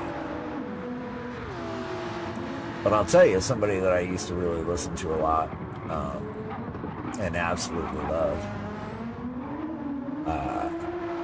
Unfortunately, you never get the chance to see him in concert either because he's now dead too. But I literally was walking through Walmart one day and I was singing American Girl by Tom Petty. And this chick turned around the look on her face was just like, oh my God, Tom Petty is at Roseburg Court. And then you just seen the look just wash away from her face as soon as she turned around and seen that it was me. But no, Tom Petty, man. I absolutely love me some Tom Petty. Fleetwood Mac, The Doors, Journey. I'm old school, y'all. I'm 47 years old, so I listen to them all. But yeah, we need to visit at some point.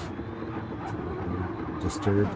Now, Disturbed was another band that I did actually... They did become my favorite band for a while. I love the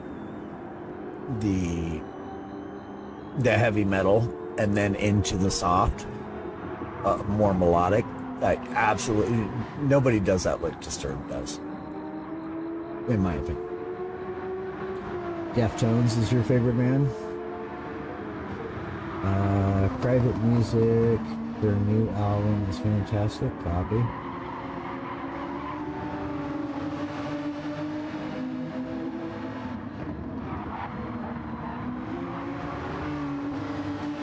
Oh, you got to see them. Oh, wow, Ray. That's pretty cool. Oh, another really good band was Stained. I really like Stained, too.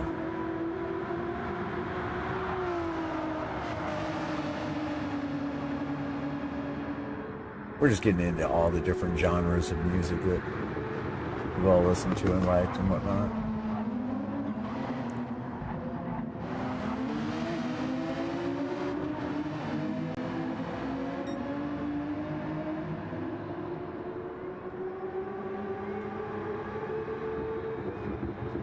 Do keep in mind out there, y'all. I can't put it in. Oh wow, what's going on with the stream is paused. My big concert this year was Incubus at Red Rocks Amphitheater. Wow. Yeah, I saw them on the 26th of October in London. Oh, wow. Crazy. Crazy. It's been a while, indeed. Fantastic songs. Absolutely fantastic songs. Back in the day, before I destroyed my lungs from too many drugs and cigarettes for too many years, I used to be able to sing quite well. I can sing all right now. Nothing like I used to be able to, though.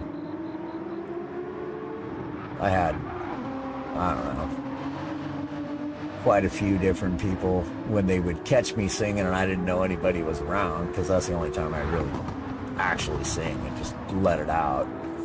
because I'm too concerned with what people think. That's why I was never actually in a band, because I always just cared too much about what people thought, and I just couldn't actually sing with people around. With nobody around, I just belt it out. It's like, whoa, wow, that's pretty good. Except for my best friend at the time, he was in several bands, the lead singer, and he knew I could sing, and I sang around him all the time, because God, we'd lived together so many times. I just, he'd just catch me singing. I was like, damn, bro. And then one time he handed me a mic, and I forget what song it was. I think it was, for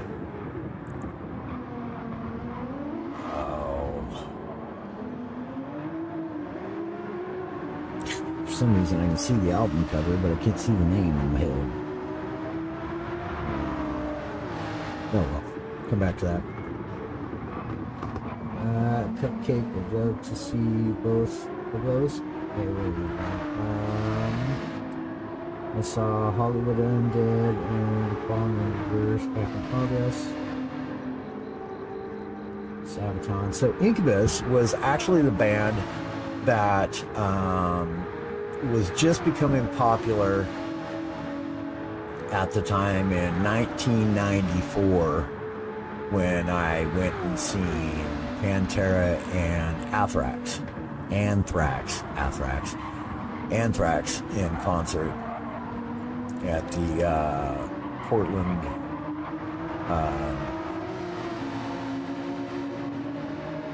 no, it was Salem Armory, actually.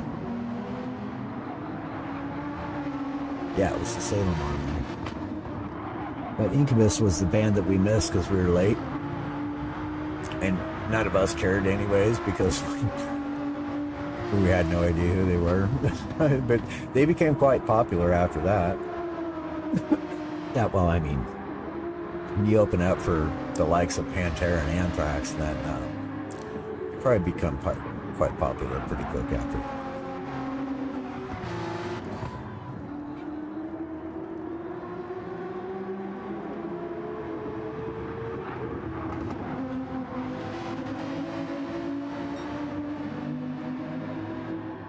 I like all the music he says.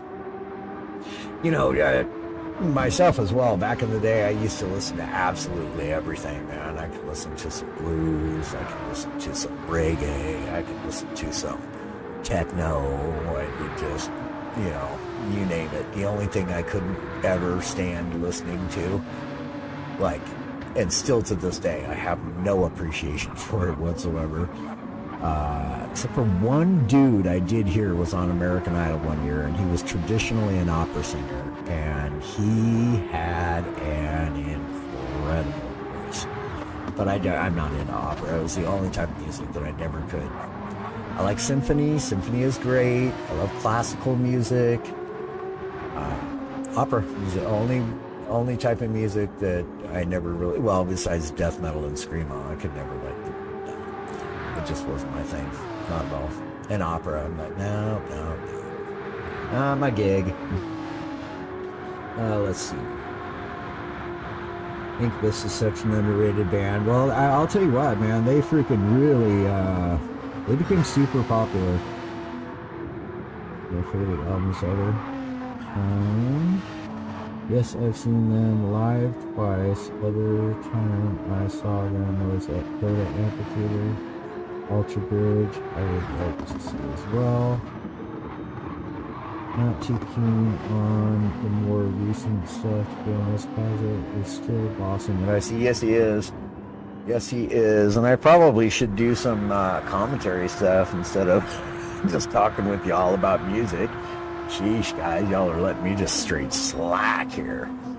I mean, if there was racing going on, we'd probably do a little bit better job at commentating racing. It's so hard when Jaeger, you do such a good job, man, at keeping it commentary throughout the race, And GT45 game was incredible job at that as well. He's always talking about racing, gaming, stuff like that. We're talking about music. We got our music, so he's talking about music. I don't know how we went from Forrest Gump to music, though, Xander. How'd we do that? Freddie Mercury? Yeah. Now you're talking about some old school stuff. You'll enjoy opera then? Oh, no. No, no, no, no.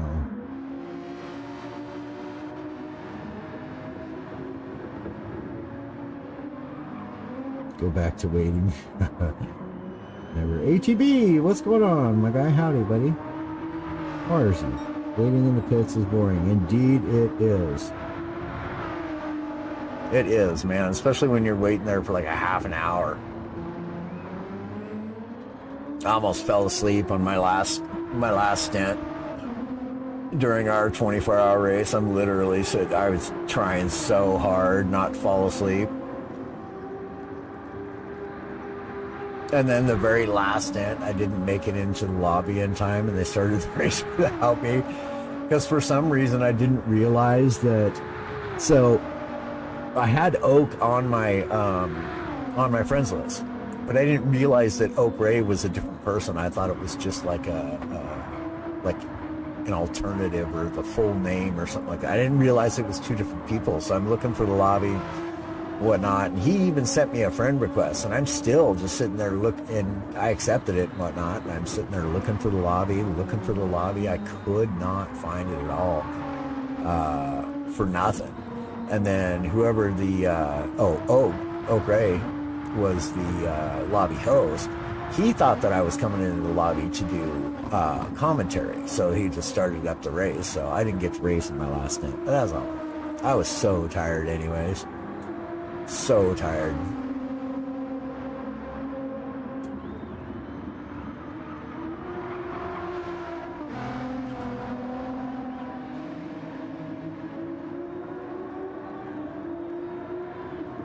Charity.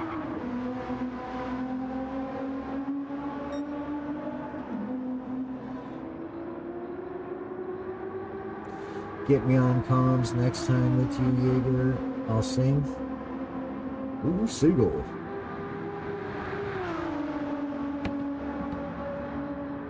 Yeah, I'm not joking, man. I still do. I love to sing, man. I'll walk around singing Little Mermaid. I don't care. Like, I'm not even joking. Sometimes I'll just get into that mindset. Like, I just absolutely don't care what anybody thinks. I just like to sing, so I'm gonna sing. I have been caught singing Little Mermaid a time or two. Oh.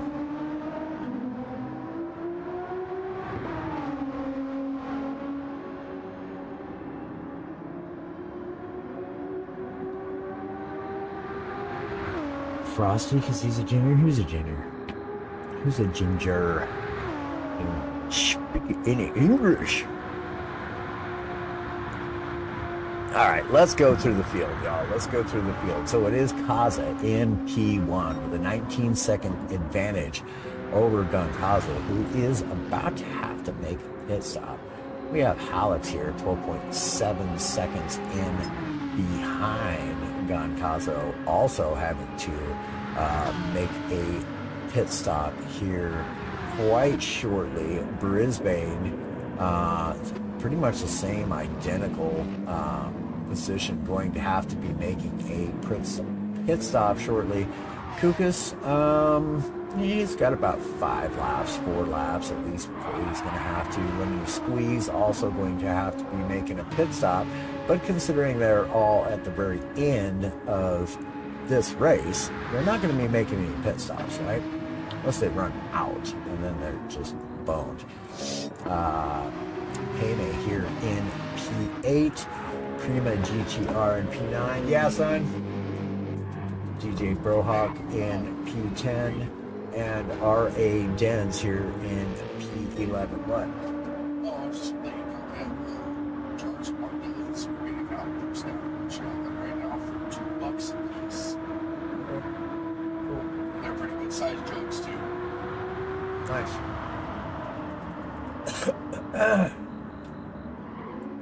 So it is Kaza here. Let's see, he's got one more lap to go.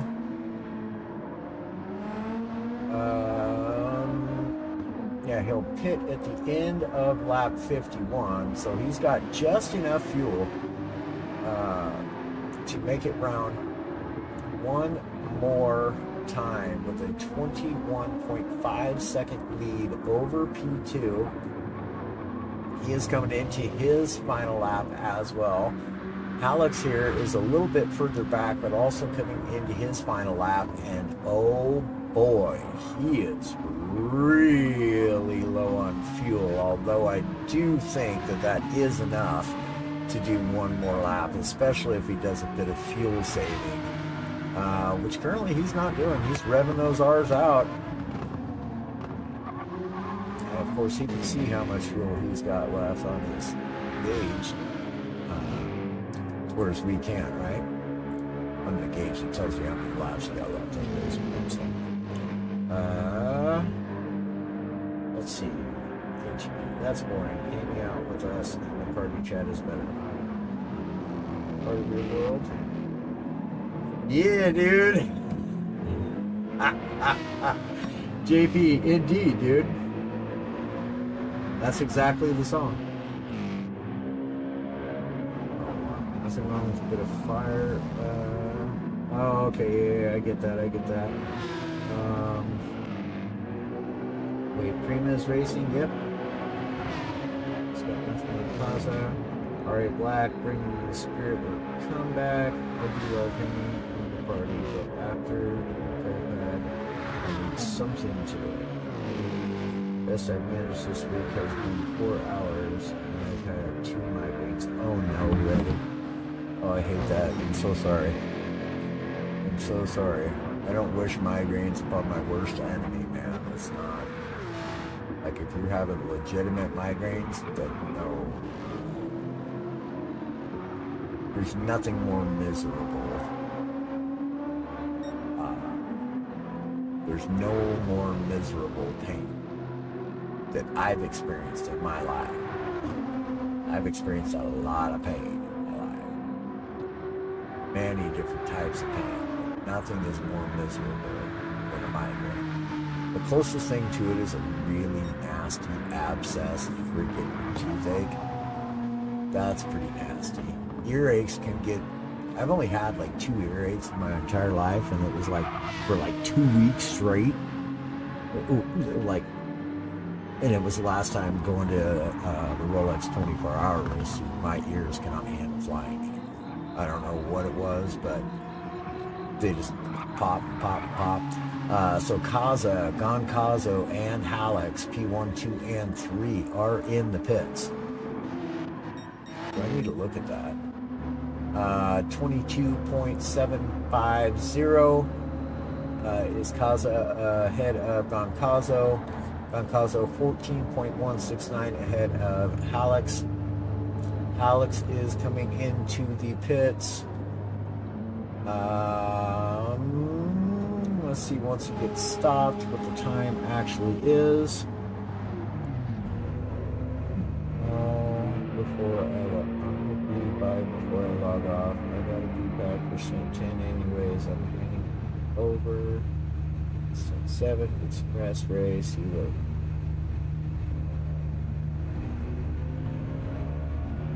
will. Uh, 36.43 Alex has to Brisbane. Brisbane is now coming in.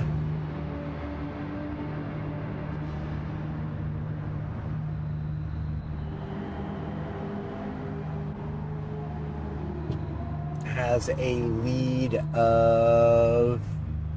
No, it's not stopped yet.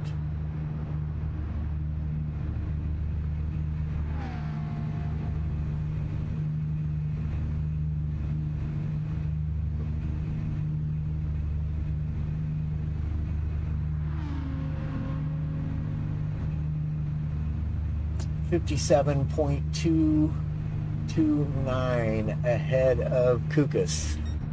is in P5 and also coming into the pits.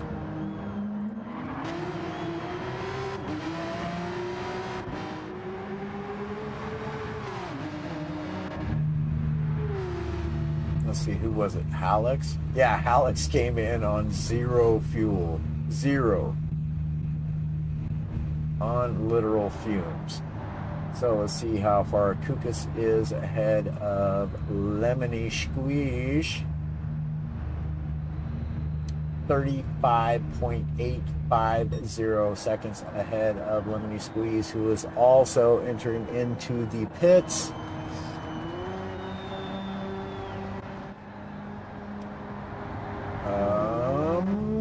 It says a minute 21 ahead of higher place. It is staying steady, but I don't know if that's accurate or not because he's not actually in the pits yet. That could change. Don't think it's going to, though. And I don't think it's going to give us any closer than that. 121, it looks like. But we'll watch a higher place come in here. He's coming to the final sector now. He's quite low on fuel as well. Yeah, Ray, have yourself a blessed night's sleep, hon, or at least a blessed nap. Hope you wake up feeling well. Alright, so he is now entering into pit lane and shall be boxing soon.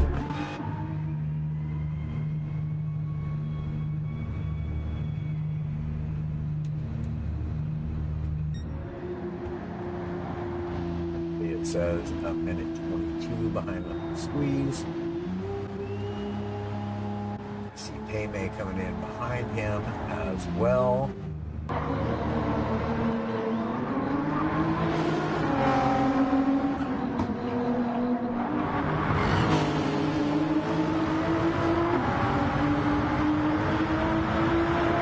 Good morning, afternoon, evening, wherever you are at. This is your boy Cupcake coming at you live here at Stint 6 of the 24 Hours of Spa.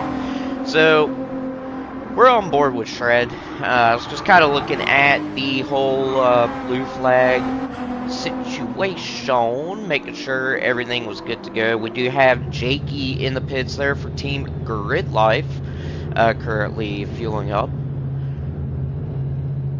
And I've been seeing a lot of these people pit with about 75% of fuel. So, oh, look at that, 74. Man, I was off by 1.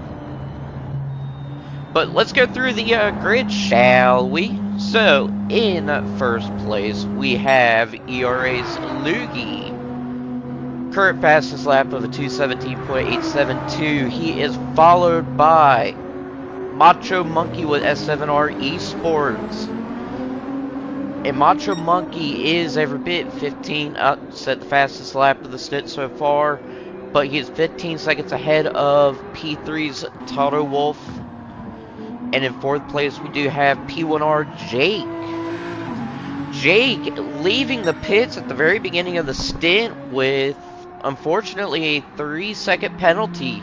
Just barely touched that pit lane, and Spa wasn't having it. P5 we have the Shadow 977. P6 we have RA Shred. P7 we have Fuzzy Bunny. P8 we've got ERA Jakey. And P9 is going to be McNaughty Gaming.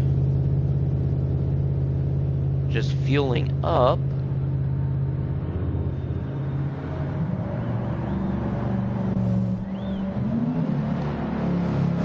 Alright, there he goes.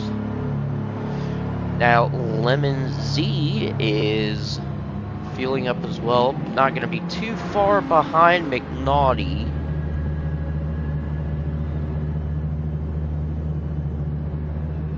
So we'll just get to McNaughty here, getting the blue flag. That's going to be for P1R Jake. So let's do a little bit of, try to do some fancy camera work. So Jake getting around McNaughty with no issues.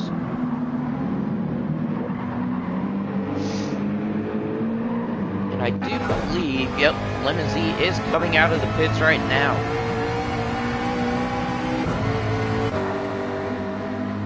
So Lemon with a 28-second gap separating him and P9's McNaughty Gaming. And I really don't see any kind of battles going on. Everyone's pretty much well spaced out.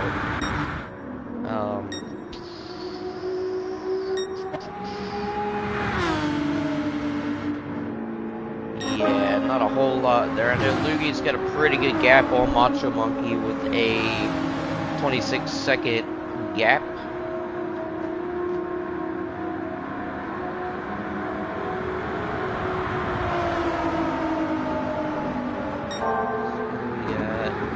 Ray, 1 minute penalty for texting and driving.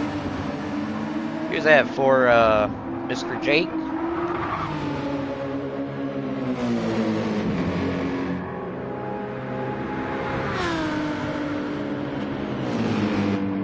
Don't be cruel.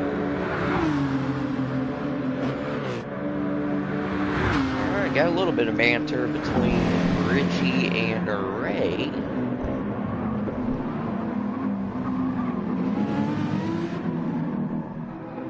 And then P11, ATB still waiting for the go-ahead to get tires and fuel.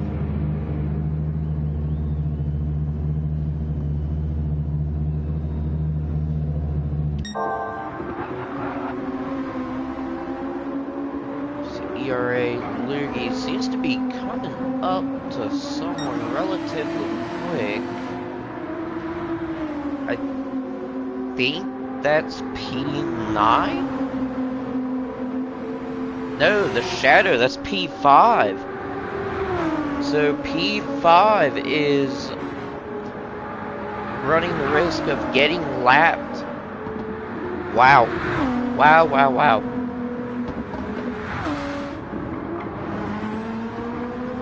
Frosty, Cupcake's thoughts on RA Black coming back? Y'all come back, I guarantee it. Y'all got Slugsy, you got yourself, you got JP, you've got ATB. Anything's possible in this race, dude.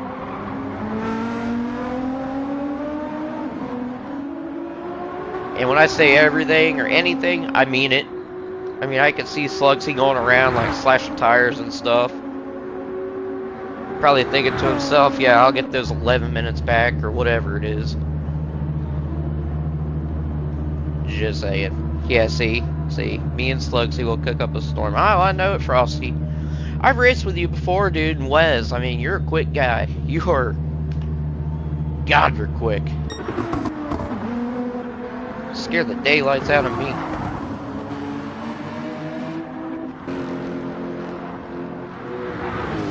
Alright, so looking at the times... kind of comparing P1 and P2, there doesn't seem to really be that big of a difference. Looking at the last two laps, I mean, Loogie with a 217.3, lap 4, lap 5 was 217.4. Meanwhile, Macho is running about 2 tenths faster, anywhere from 2 to 4 tenths. 217.0 on lap 4, 217.2 on lap 5. Meanwhile, I mean, Total Wolf running... I'm thinking those had to be like little minor oopsies, to be honest with you. Like lap 3 and 4, 218.6, 218.4, and then 217.9, so... I am curious to see, though, what the P1 guys, yeah, running 217.5, 217.4, make it a 5, because why not? I mean, everyone's running pretty similar lap times. Fuzzy Bunny with a 218.9, that's a good lap. Jakey with a 218.5.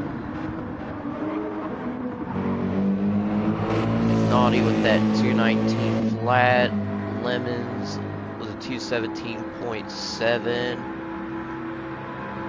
pretty significant difference there in times between P9 and 10. So that might be something to keep an eye out for.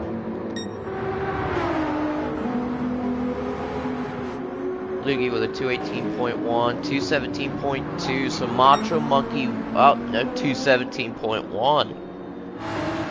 So Loogie must have made some kind of mistake. Macho Monkey did get his second all Loogie, but I think might have had to do with, I don't know,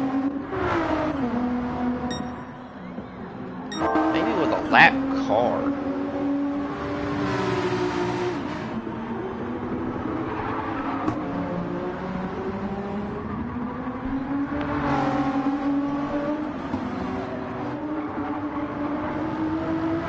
Figure out who that is. I think I must have lapped JD. I slowed him up just a hair. ATB now is coming out on tires, coming out on fuel. So we'll just give some love here to the boys in black. RA Black, I should say.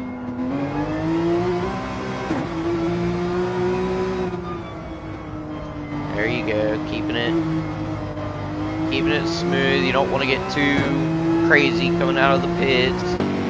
God forbid you kiss that line there to the left and you'll have a 3-second penalty. So ATB coming out of pits, 12 minutes, 55 seconds behind P1's ERA Loogie.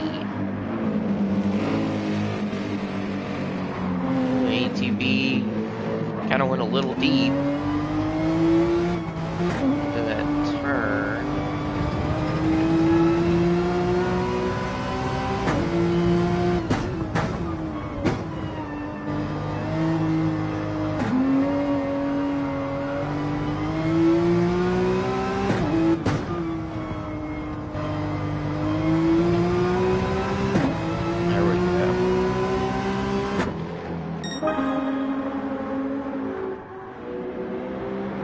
Like ERA's Loogie is starting to find his groove there, 217.1. P1R Jake did set the fastest lap of the stint so far at a 216.9.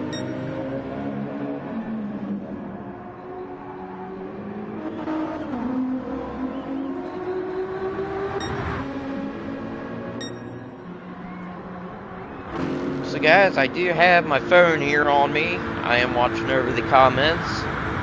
Got anything to say? Got any questions? Want to know how one of these guys are doing? I mean, let me know. Trying to catch up. What happened to ERA's lead? Do they have an incident? Honestly, I don't know. Kind of got sidetracked last stint, not gonna lie. But looks like Loogie is doing a good job though at holding Macho Monkey back. I mean, it's been kind of floating around the 23-25 second gap. So he hasn't really lost any time, hasn't really gained any time. He's just been kind of holding steady.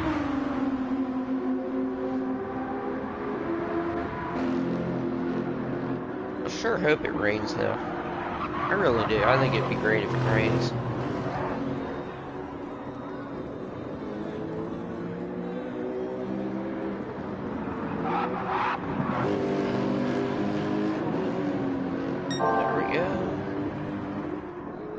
Also, I do want to give a shout out to No Lander for commentating Stint 5. I know it's kind of last minute, but guy is goated. Because he was also the other half of the crew last week that commentated all of Split 2's race. Which, I mean, you gotta... Man, they're legends. Him and GT45 Gaming are absolute legends.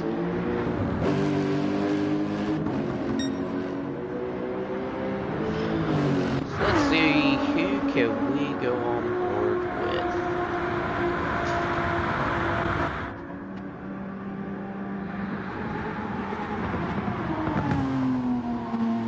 ERA needed fuel, so their 1 minute lead was not in their net position. Ah, okay.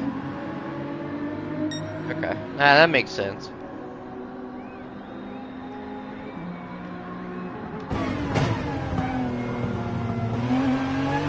So here we are on board with Toto Wolff. And let's just kind of hang out with him for a few minutes, or not even a few minutes.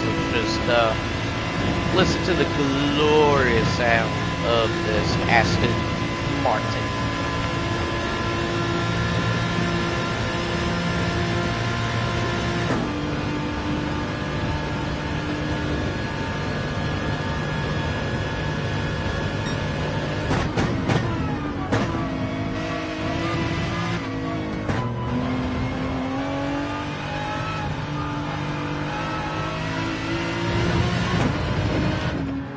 Always like the sound of the Aston Martin, but honestly, like, I wish I had more of a growl to them.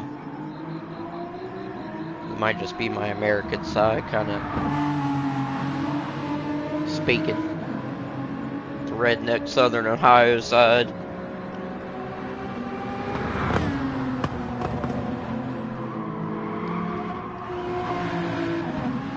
So I do want to check on P9 and 10, because I know there was a significant difference in lap times, 218.4, 218.5, 218.4. Oh yeah, yep, we got something cooking for later on in the stint. 216.9, 217.6, 217.8.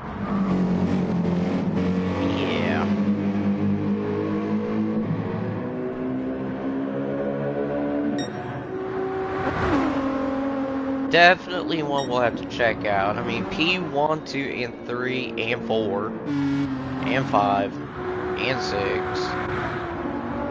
and 7, and pretty much everyone's got a really nice gap between each other.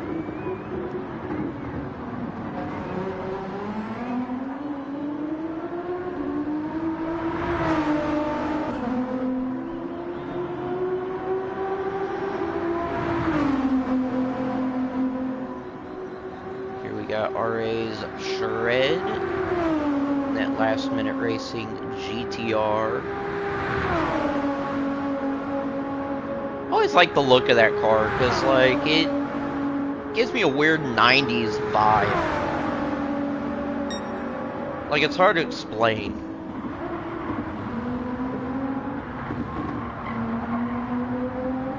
It's just those zany kind of colors, that teal, that blue, that pink. And I don't know, I think it's pretty cool. Hey, Nay, how's it going, buddy?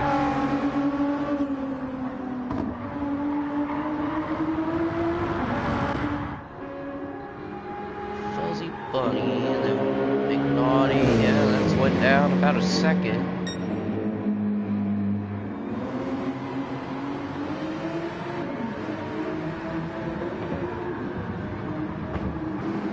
Just out of curiosity, how is everything sounding on my end? 24.1, 25.7 is that gap. I'll tell you what, the consistency between these two drivers are unmatched. 219. Not sure what happened there.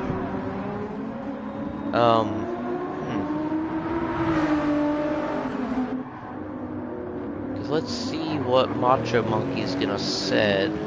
Probably another 17? Yeah, 17.3.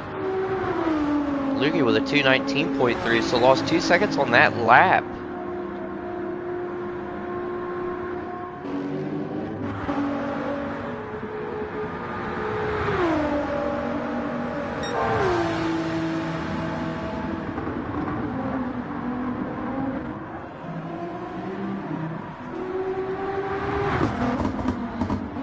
Shadow with the GTR. Always loved GT Finland's liveries. They were always like really neat, simplistic. They were always good.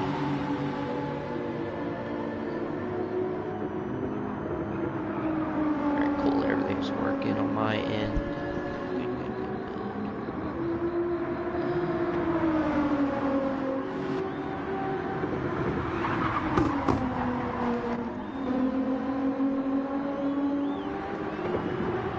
Still no signs of rain yet. Lemon gaining another 2 seconds on the McNaughty. I imagine that's probably going to come down to 19, maybe 18 seconds by the end of this lap. And I'm looking at tires and fuel between the two. Seems like Lemon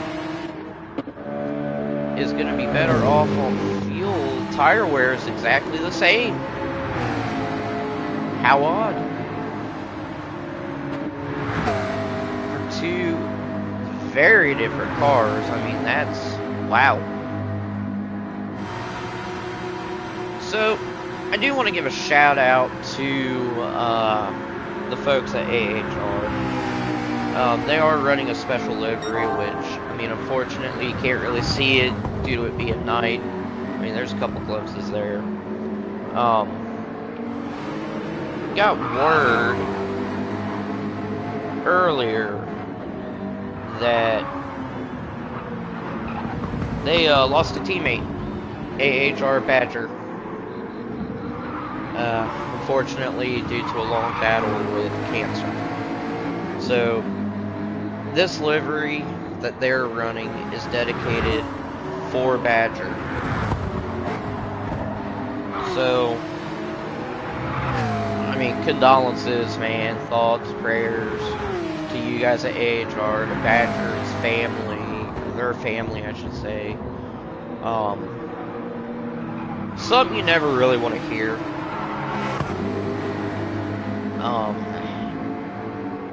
And I feel bad for the guys at AHR, like I said, and their family, Badger's family. Always sucks hearing about, so glad to see him run a special livery in dedication for him.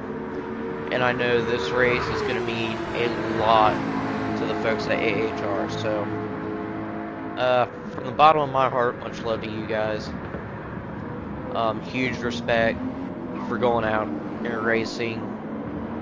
After dealing with that news in the past week. So, much love.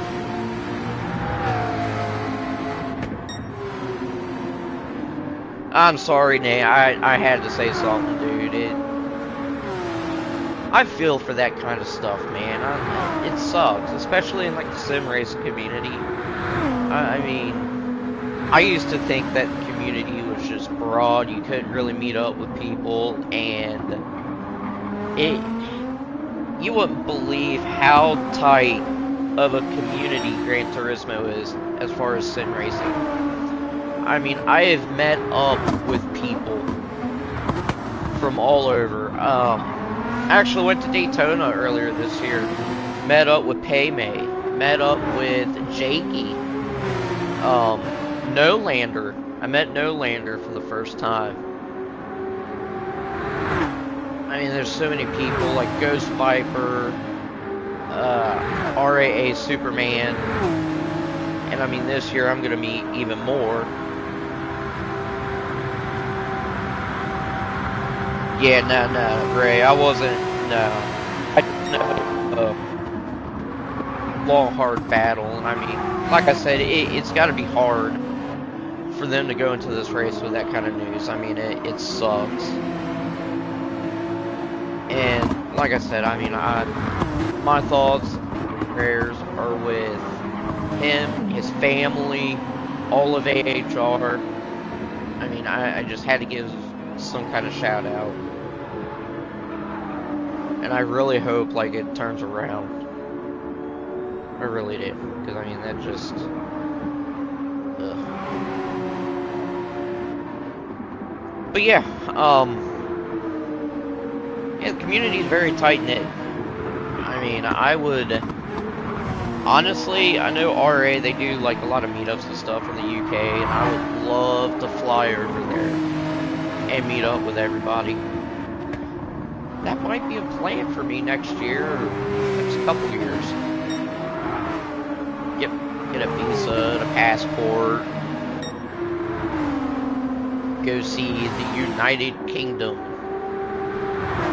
and proceed to scream at everybody that calls a cookie a biscuit, because that is dead wrong.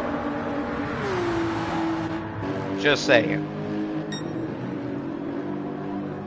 Alright, so Macho Monkey did gain another second or so on Loogie, not a whole lot. Did set at 217.6. Loogie did set at 217.8, so... Oh, wait. 217.6, alright. Great, don't tempt me.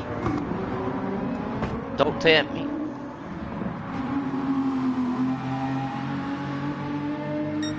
I wonder if they have like a Weenie Hut Jr. airplane I could fly in on.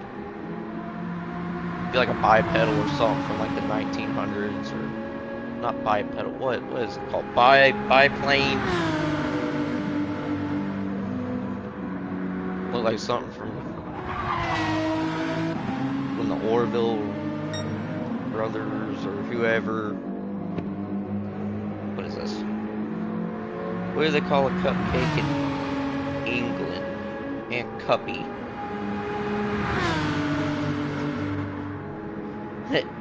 Evo! Alright, yep, this is the guy I was waiting on. So, for those that don't know, I can do a pretty good Trump impression. Disclaimer, it's all satire. I don't get into politics and all that crap. I just do it because it's fun and funny. So, why don't we go through the grid in a Trump impression? So, give me a sec here. We're at lap 14 on board with P1. Hold on here.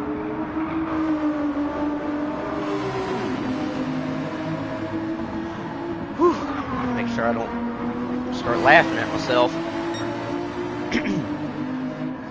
So at P1, we've got ERA Loogie, greatest racer, followed by P2's Macho Monkey.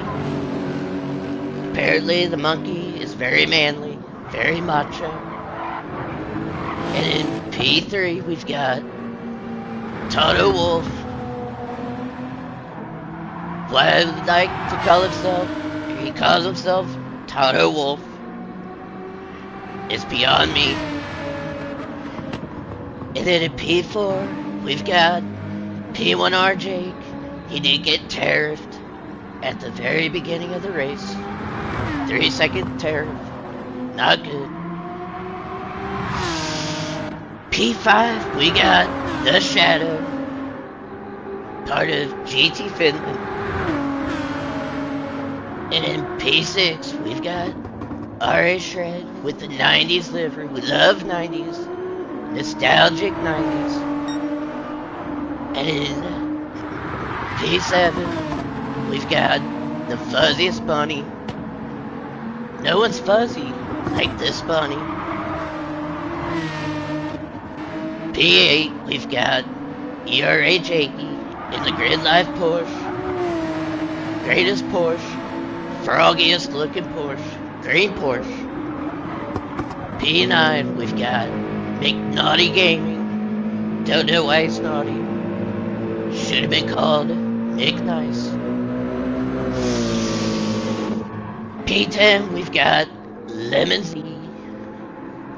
When life gives you lemons, you're terrible. And in P11, we've got a bunch of letters, bunch of numbers, don't make sense, but it's called ATB. Greatest ATB. Greatest team, RA Black. Winners in my book. Greatest winners. And there's your grid. I'll see myself out. And that was for you, Evo. You owe me. Stick, Xander, cup pie. I wonder what they call a cupcake in England.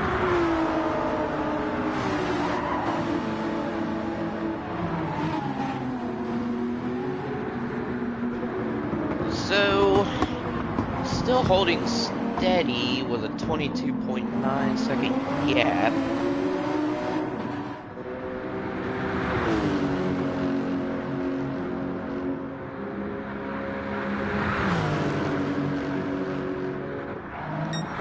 Monkey setting 2:18s the past 2 laps. Wonder what lap's gonna be this time. I'm gonna say it's another 18. Yeah, 2:18.3. So I do believe that tire wear is starting to get the Macho Monkey a little bit. ERA Loogie did have a 23-second gap, but back down to 22.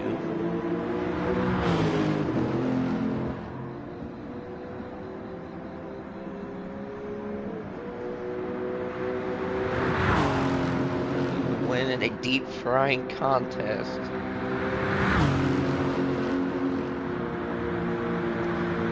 I don't know what you're talking about, Nay. Texas State Fair vans or a Scottish Chippy? Well, I'm just gonna tell you right now, I went to a fair about a couple months ago. They call it the Little State Fair because it's like the second largest state, or largest fair in the state of Ohio. The amount of fried food you could get there, dude, about put me in a diabetic coma. I mean, you could get like fried Twinkies, fried Oreos. We have these things, I don't know if you guys have them over in England, like Little Debbie snack cakes. They got this thing that's called an oatmeal cream pie. They're delicious. Apparently, you can deep fry those. I mean, this is America. We'll deep fry anything. You want a deep fried car, we'll hook you up.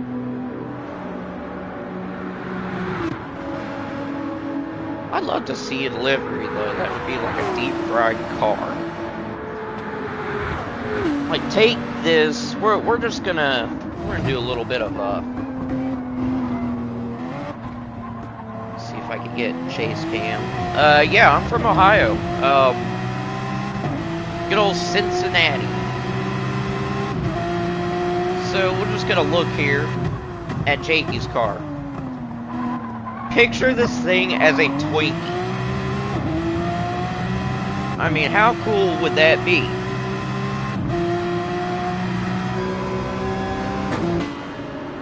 A Twinkie livery.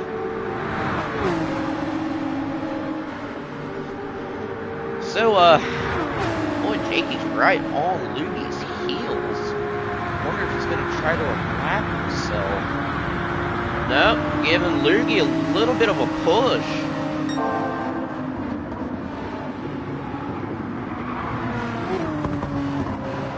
Scotland batter and fry everything. Never heard of Scotland batter. I guess it's like deep frying as well.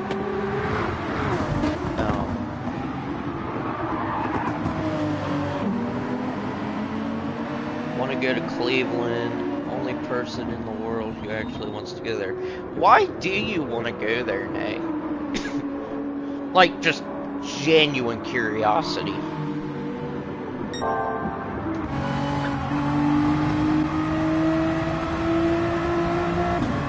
I mean, what's in Cleveland that's got you so interested? And if you say the Cleveland Browns, you're getting terrored.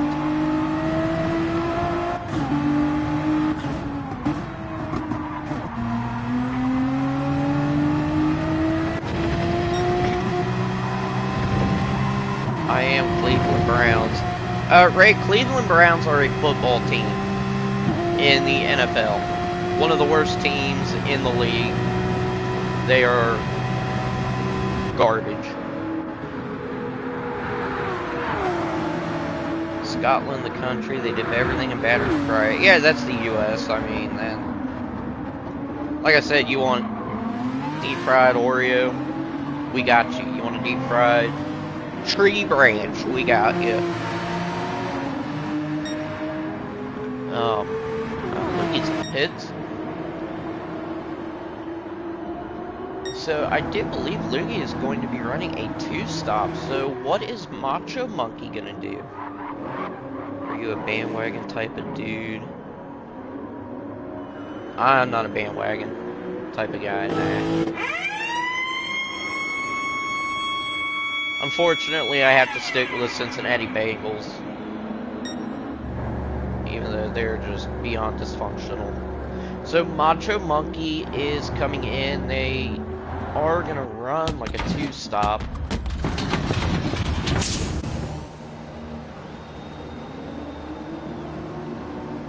So Nay likes the Cleveland Browns. Interesting. So where is... Oh, Total Wolf is staying out. This is gonna be interesting. So let's see where Loogie comes out.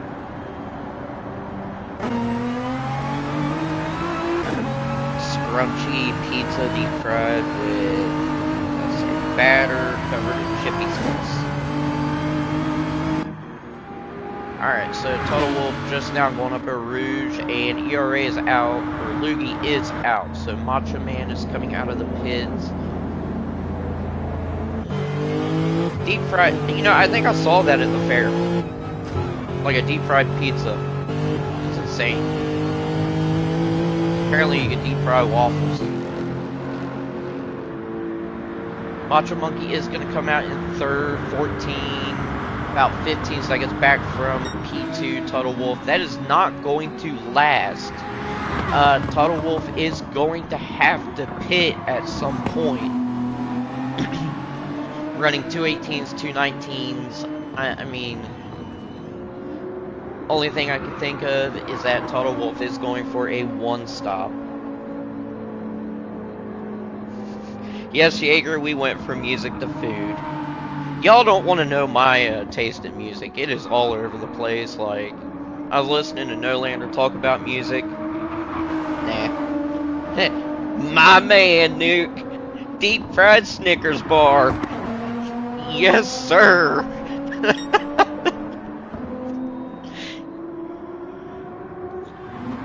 Alright, so Loogie already put a second gap between himself and Total Wolf. Those tires, man, are showing their age. Visual Racer, buddy, you haven't heard half of it. Diabetes speedrun, yeah, I beat that. Dude, I love deep fried turkey steak.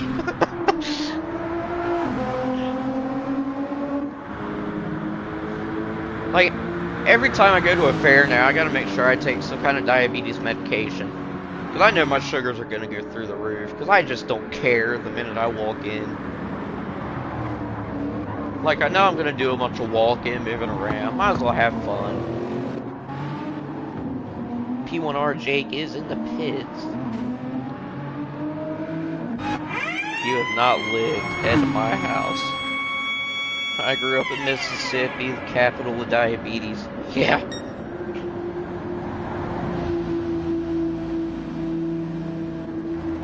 Ray, wasn't that like an episode of Grand Tour, Top Gear?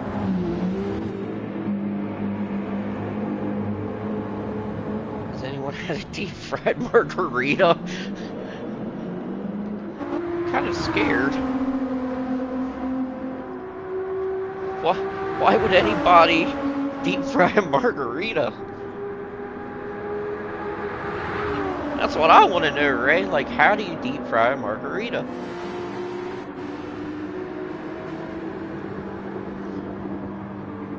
Let's see what Shadow's going to do. Shadow is going to stay out. Unfortunately, he's too far back from P1R Jake to make any kind of difference. I imagine P1R Jake, yeah, he's going to put an even bigger gap on Shadow. I mean, the tires are just about shot. Speaking of which, Total Wolf now 10, 11 seconds back from ERA's Loogie. I mean, setting 219s, 218s, I mean, that's just not really quick enough to hold Macho Monkey, P1R Jake back. I mean, P1R Jake is a minute 3 back from Total Wolf.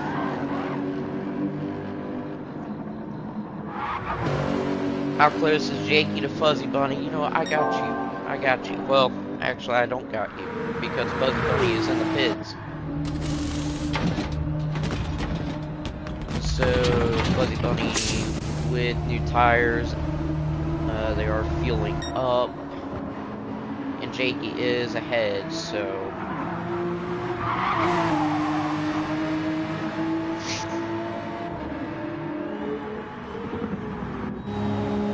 Fuzzy Bunny coming out of the pits. Let's take a look at P9 and Tim. I know I've been keeping an eye on that. 15-second gap between McNaughty and Lemons. Lemons does have just a hair better tires and fuel than McNaughty.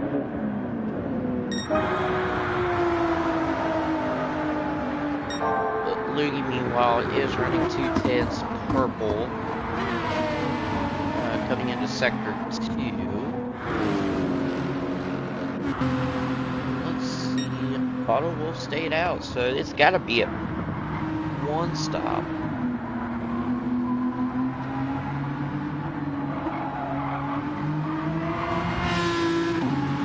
They did it for a competition you watched on Amazon. It's how you know about the Texas State Fair. Wow. I might just have to take a minute and Google that. I mean, I really don't see any kind of battles going on. I mean, Loogie now 13 seconds ahead of P2's Total Wolf. Looks to be 22 seconds ahead of Macho Monkey. Loogie is, I should say. Then Macho Monkey got a really comfortable gap there on P1R Jake with 50-30 seconds.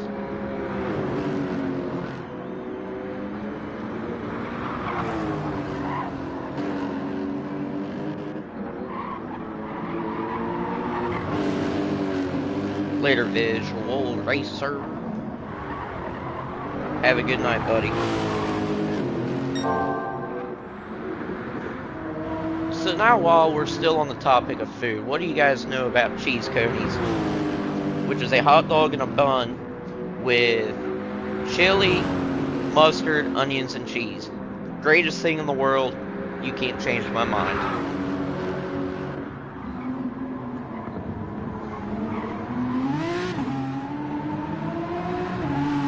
My word, Total Wolf's still out. And still no rain.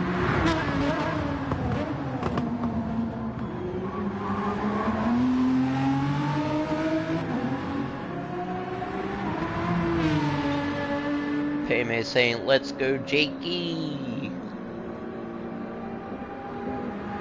Sir. Jakey running in 7th. 46 seconds ahead of Fuzzy Bunny. Still has to pit, though. I do believe Jakey might be attempting a one stop.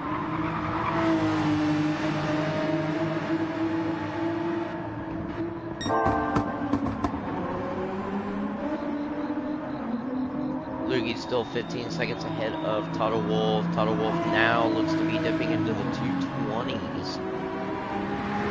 And only 6 seconds separates himself and Macho Monkey. Macho Monkey last lap ran a 216.8. And I mean, is gaining big time. Okay, because there's Total Wolf right there.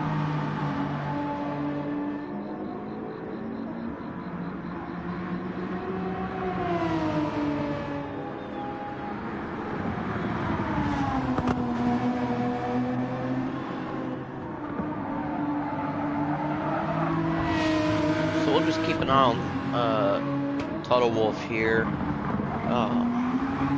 Just now I'm really curious about something. Y'all had to sit there and mention a deep fried margarita.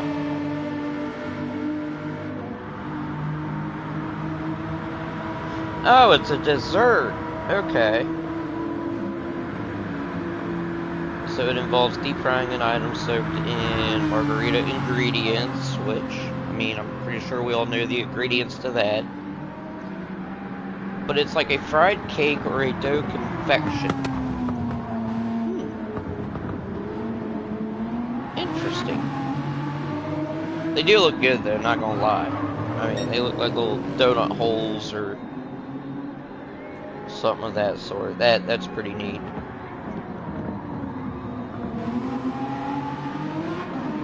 A margarita pizza.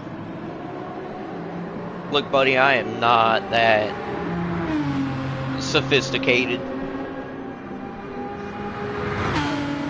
Morning, Hansa. How are you, buddy? Loogie, 18 seconds ahead of Total Wolf. Total Wolf now 4.5 seconds separates him and Macho Monkey.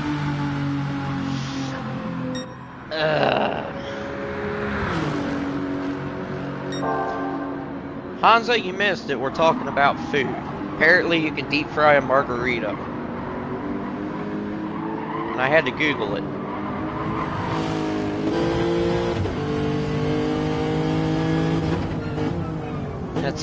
That's a mark with an H.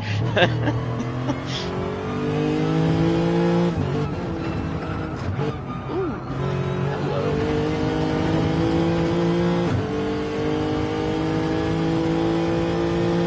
.8 seconds separate. It's Macho and Tuttle Wolf. They use the MVP. Just posted the how in the Discord.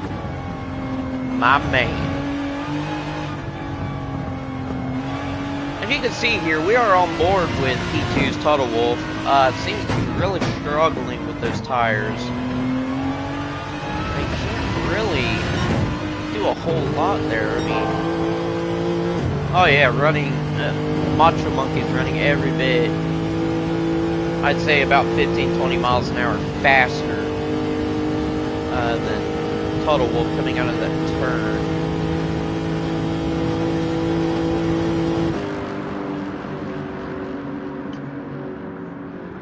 3 a.m. Dude, it's never too early for a pizza.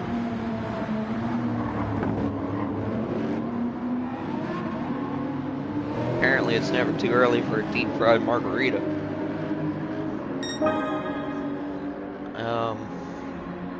Yeah, alright, so now we got a battle for P2. Hey, man, saying 8 p.m. Coffee pot getting hot. I hear Jaeger, pizza to the rescue. Vetted by busy now. Got to get breakfast and off to work. Wow, you're up early for work.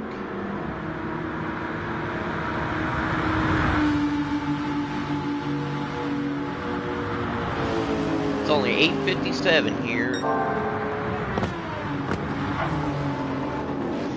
Macho Monkey. P1R Jake set the fastest lap of the stint at a 216.6. Time to do some fancy camera actions, because Macho Monkey is now less than 7/10 back from Tuttle Wolf. So we're going to go on board with Macho here. We're going to see how the play out. So look at that Macho all up in Tuttle Wolf's business. We'll just go to Tuttle Wolf, do some camera work. Look at Macho Monkey right on that rear bumper. Get a little bit of a push by Macho, and that's going to allow Macho to get past and claim P2. So I don't think that necessarily was... Let's see if I can put the replay. Yeah, we didn't catch it in time.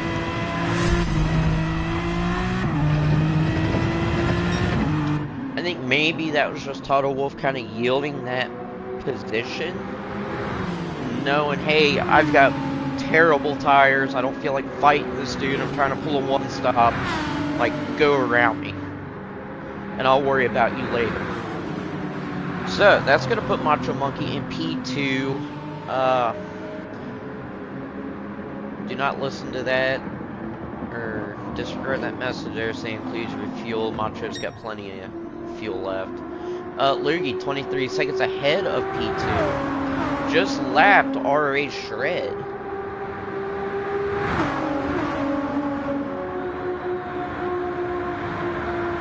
Oh, you got drive workers through a chemical factory. Oh, that's cool. I knew you were a bus driver.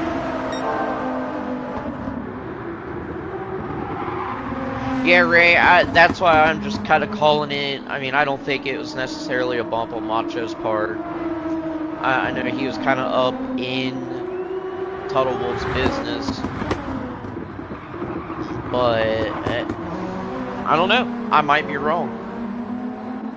All I know is if the folks over at, I do believe this is Loose Moose. Yeah, Loose Moose Racing, if they see otherwise, I know they might put something in requesting it to be reviewed.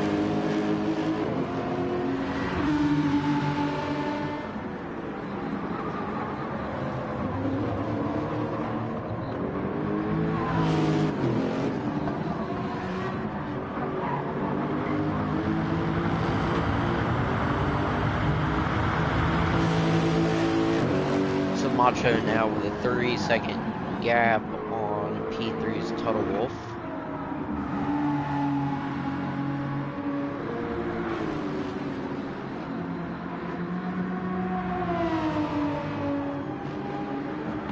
P1R Jake. That I could see a battle here in a little bit. Because if I'm not mistaken, pits every bit 40 plus seconds for tires and fuel. Longer if you have damage. So I'm gonna have to see how that pans out. Speaking of which, McNaughty and Lemon. Lemon seemed to have hit just a little bit earlier than McNaughty. Now that gap's down to 8 seconds and shrinking.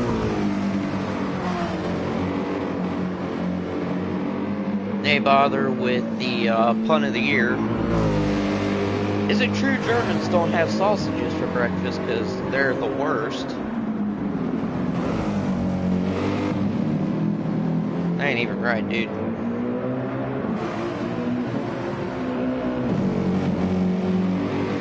I heard it's because the Germans are a bunch of brats.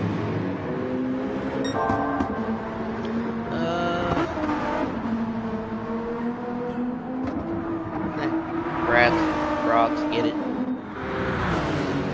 Alright, so Macho getting a half second on Luke. He's still at 22.6. P1R Jake is gaining pretty quick on Tuttle Wolf, so Tuttle Wolf is going to have to pit, I'm going to say either at the end of this lap or at the end of next lap. And I want to say Jake is going to pass Tuttle Wolf for third. 46 seconds. Yeah. Alright, Hansi gets the invasion plans out of the safe.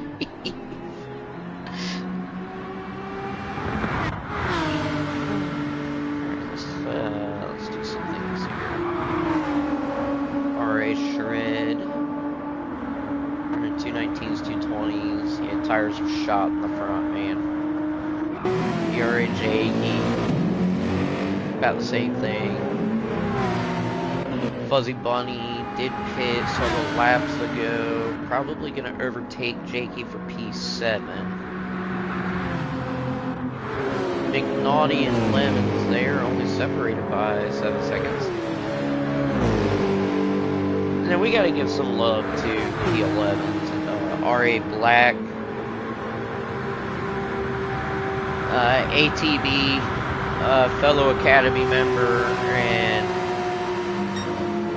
I mean, it takes some gonads to really commit to this series and to kind of face adversity.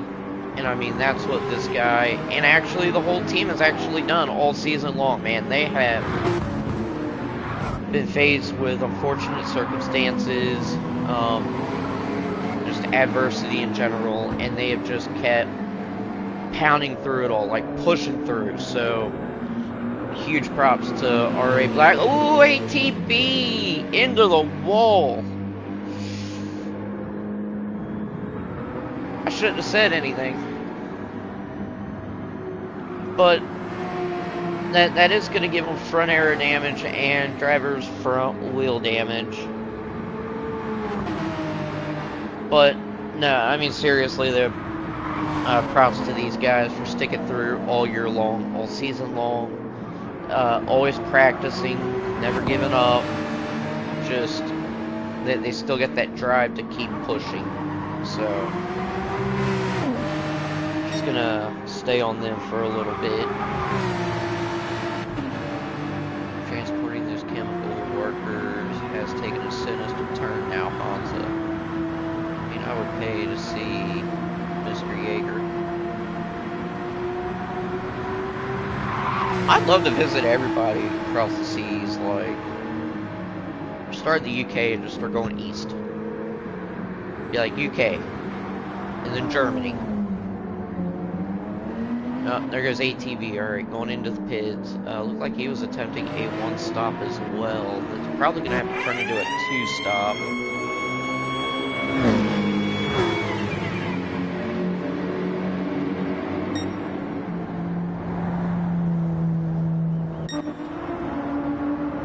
ERA Lugi now has a 21.9 second gap. Toto Wolff still hasn't pit. Probably has to pit by the end of this lap. Lost way too much time between himself and P1R Jake. Because P1R Jake has just set another fastest lap of the stint at 2:16.4. So what's Toto Wolff going to do? Alright, they are going to pit. So we're going to stay on board with Toto Wolff. Because I'm really curious to see what's gonna... Well, actually, hold on. Let's go to Jake. We'll stick with Toto Wolff, and then we'll go to Jake. JP, I really want to, dude. You're like 7 hours away. I just gotta get a passport. Because I want to visit you and Leo. Like, I gotta meet one of the guys that has just... like mentored me or cheered me on the whole time I've been at Race Asylum. Like, I owe it to you, dude. And for creating the liveries. Alright, so P1R Jake coming around the first turn.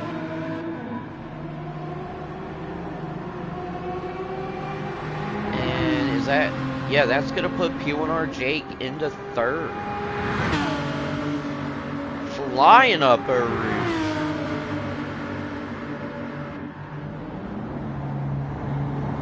There's Toto Wolff coming back out. They're doing the 1-stop.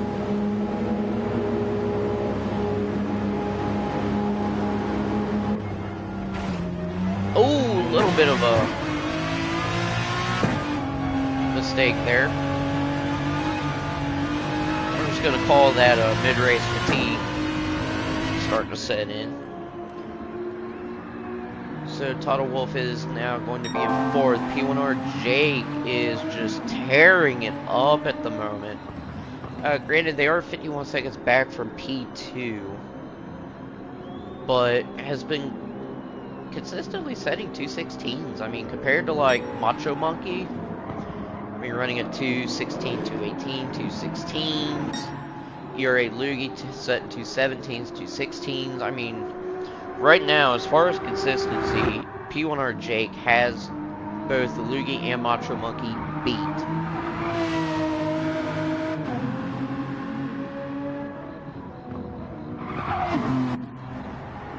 So the Shadow is now coming out of the pit.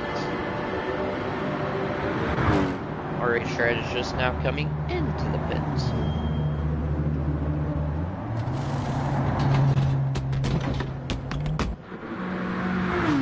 Fuzzy Bunny is ahead of Jakey now. Yeah, Jakey with a half-second penalty.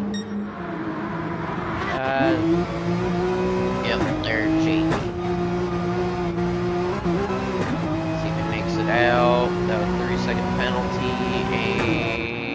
Gucci. ATV is going to come around Jakey. So that puts Fuzzy Bunny in P7 with a 25-second gap separating him and Jakey. And then McNaughty and Lemons looks to be about a 6.6-second gap separating those two.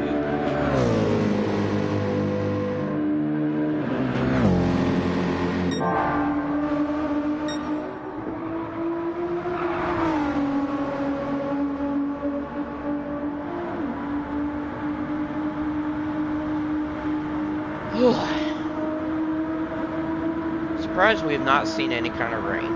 I want it to rain. I want to see chaos. I think I've been hanging around Ray too much. Sitting here begging for rain. You know, last week and I was hoping there wasn't any rain. And then I got caught in a bunch of it. You know, it was kind of fun on the wheel.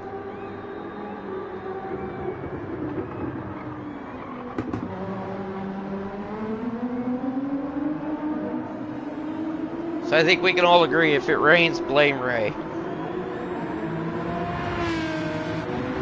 Or me. It don't matter.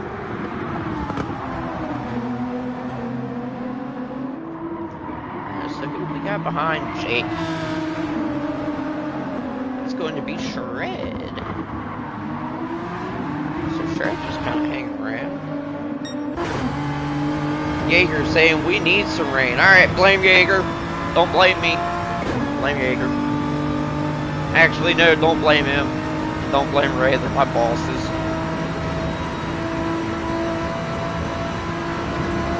Nope, bad Jaeger. That's a bad Jaeger. We're running on board with R.A. Shred. He just seems to be kind of chilling behind Jake. Not really able to get any kind of run on P1R Jake to a lap at all.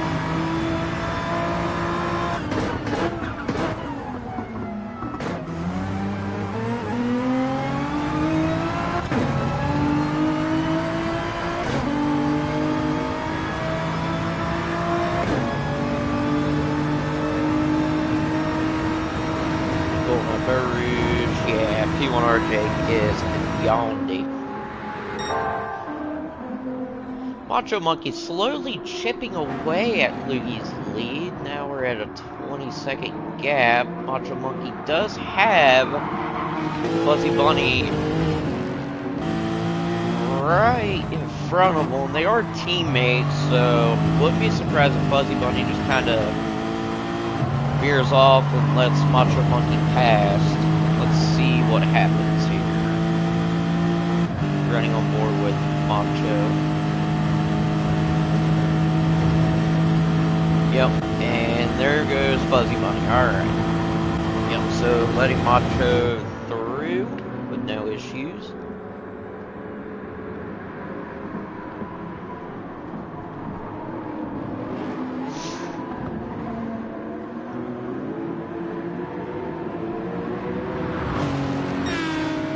So 217.6, while Loogie said a 218 point, or 218 flat, I should say.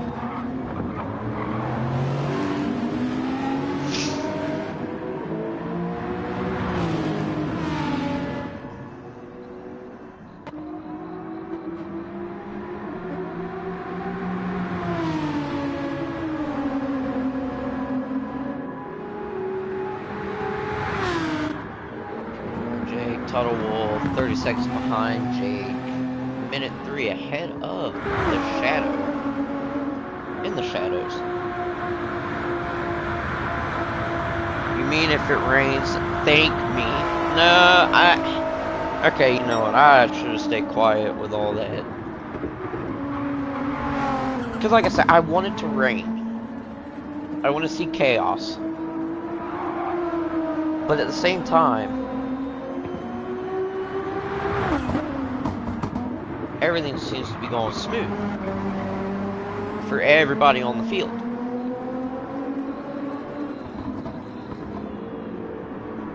And if it doesn't rain, then I don't know.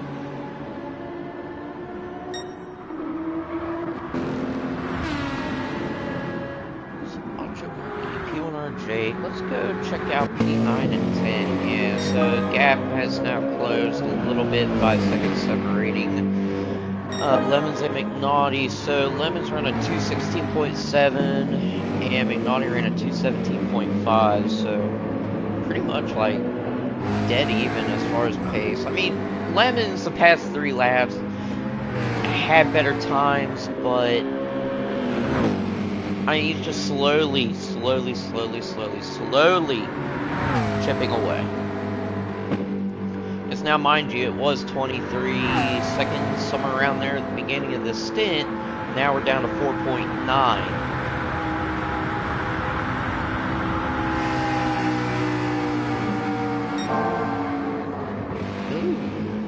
Purple, Sector 1.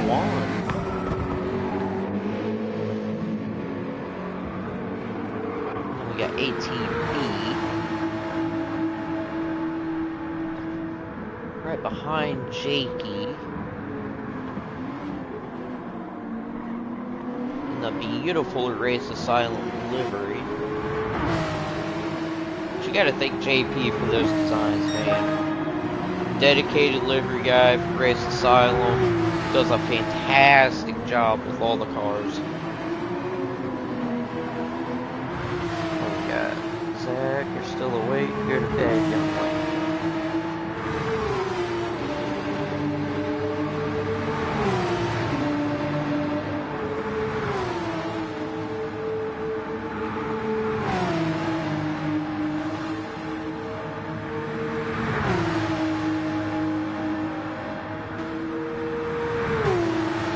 Zach saying don't make little shreds brain explode is already high. Mine will be able to handle it.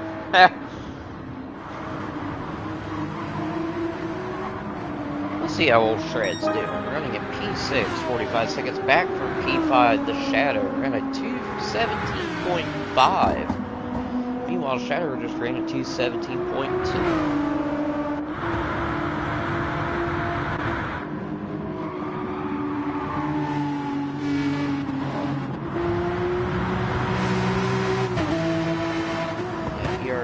Jakey, Grid Live, put 217s down. McNaughty just set a 217.5, 217.2. Loogie has opened up a little bit of a gap there between himself and Macho Monkey by about a second and a half. It's now to 21.5. Macho seems to be running low on fuel.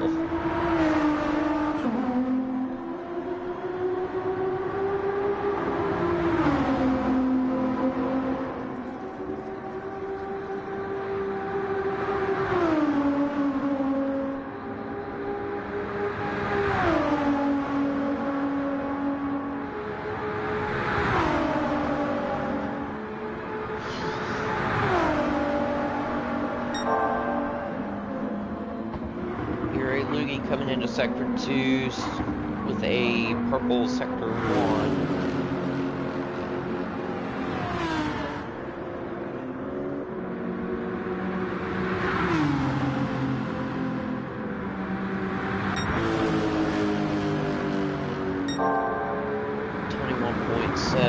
Seems to be the gap between P1 and 2. Which I know I have been focusing on Loogie and Macho Monkey quite a bit this stint, and I'm going to tell you why. Because as this season hasn't been intense enough, this race will determine who's the champion. Is it going to be ERA or is it going to be S7R Esports? The reason why is they are separated by 1 point. 1. Not 10, not 100, 1 point. That's it. So, with this race, I mean, as much as they would love to win the 24 hours of Spa, both teams would, I think right now it's probably going to come down to a matter of Am I able to beat ERA? Am I able to beat S7R Esports? Like, it really doesn't matter if they're battling for 10th, if they're battling for 5th, or the win. I mean, this race is very much a high-stakes kind of race, and good lord, I feel for these guys. I mean, the amount of pressure that both race teams are going through has got to be immense.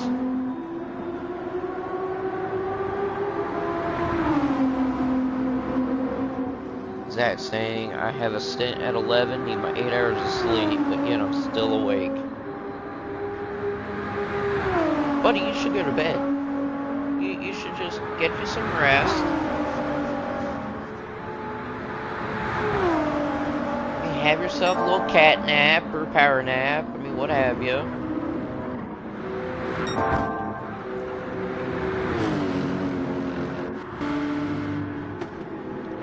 And just chill. We'll be asleep and then straight back into the seat. Cupcake, he needs a lullaby. Nope. Nope. I ain't doing it, Jaeger. I ain't doing it. Nope, that's your job, not mine. I embarrassed myself enough, man, back in January singing Dancing Queen. I ain't gonna do it again.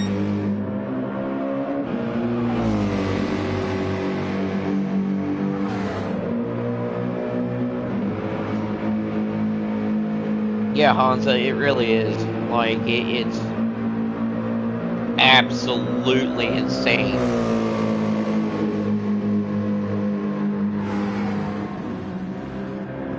Do a lullaby in Trump voice. Oh my god. Ray's saying duet. Oh no. No. No. No. Oh my lord. No. Quit, Ray. Quit while you're ahead. Oh my gosh.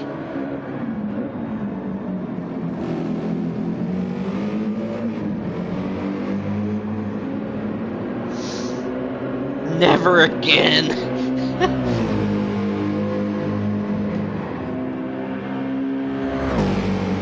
Have a good one, Hansa. We had a deal. Yeah, that was actually a legit part of a deal. That was like... Oh, you're manifesting.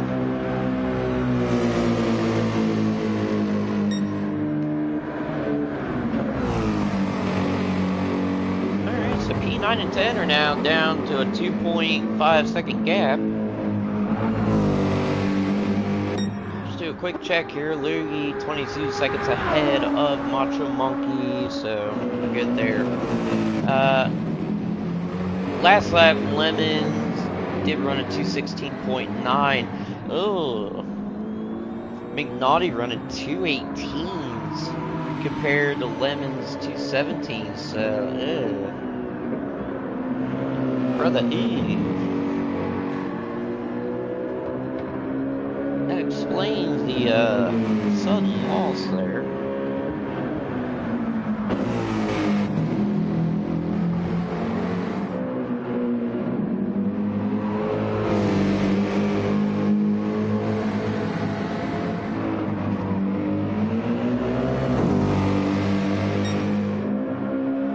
Splurge saying, I've heard there's 30-second penalties to affiliated teams if a duet isn't completed.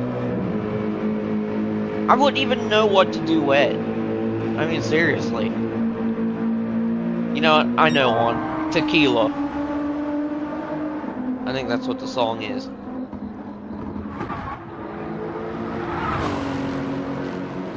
Jaeger can do like the instrumentals, and I'll just sit there and be like, Tequila. Jaeger in the background going, do do do do do do do do do do do.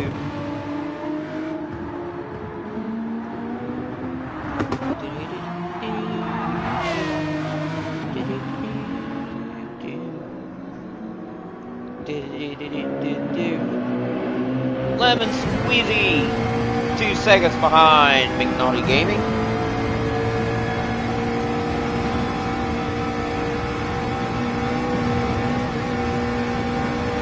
Elton and Kiki, don't go breaking my heart.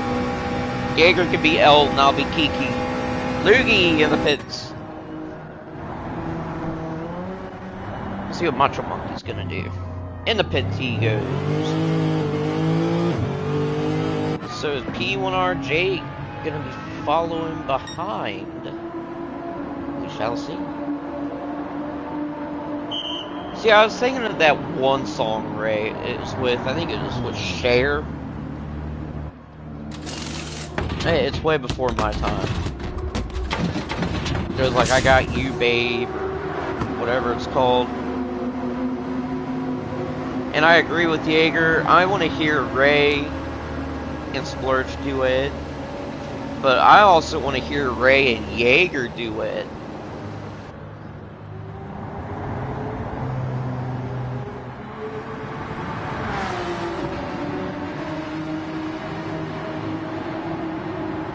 So, on that note,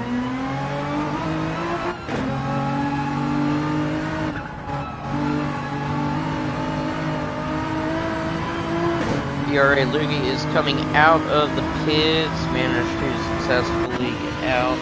Here comes Jake. Is he going to be able to pass? Macho Monkey. So Macho Monkey just now coming out of the pits. That's going to give P1R Jake second place.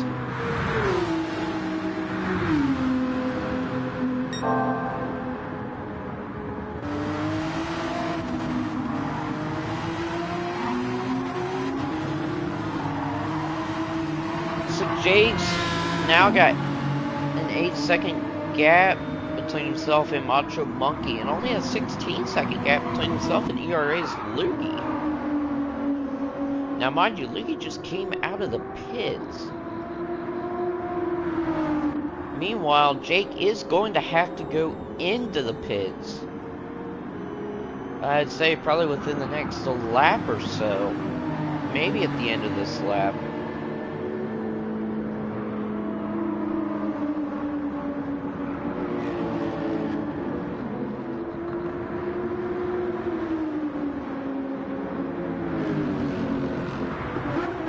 Ray video didn't happen. I'm just gonna say. P1R Jake, we are gonna keep an eye on him. Kind of see what he's gonna do. I imagine it might pit at the end of this lap, the end of the next lap at the absolute latest. Now, what's interesting to me is it's probably gonna give Total Wolf P3. Because Total Wolf is only 35 seconds back from P2 with P1R Jake. And there goes Jake into the pits. So we already know Macho Monkey's going to get past Jake, going to reclaim second. I'm curious to see what's going to happen here with Total Wolf and P4. Because they're both running very different pitch strategies. Jake is going for the 2-stop. Total Wolf is going for a 1-stop. So I think Total Wolf's going to be able to go around and reclaim that third position. For how long, I don't know.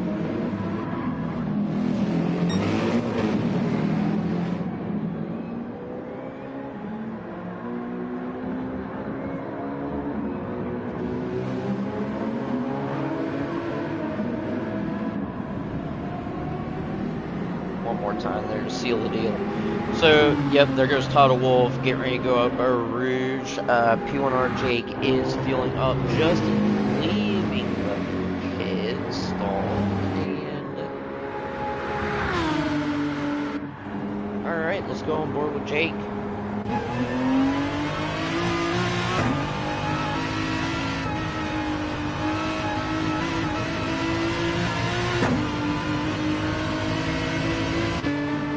Alright, yep, so Jake is now in P4, 17 seconds separates him and Total Wolf.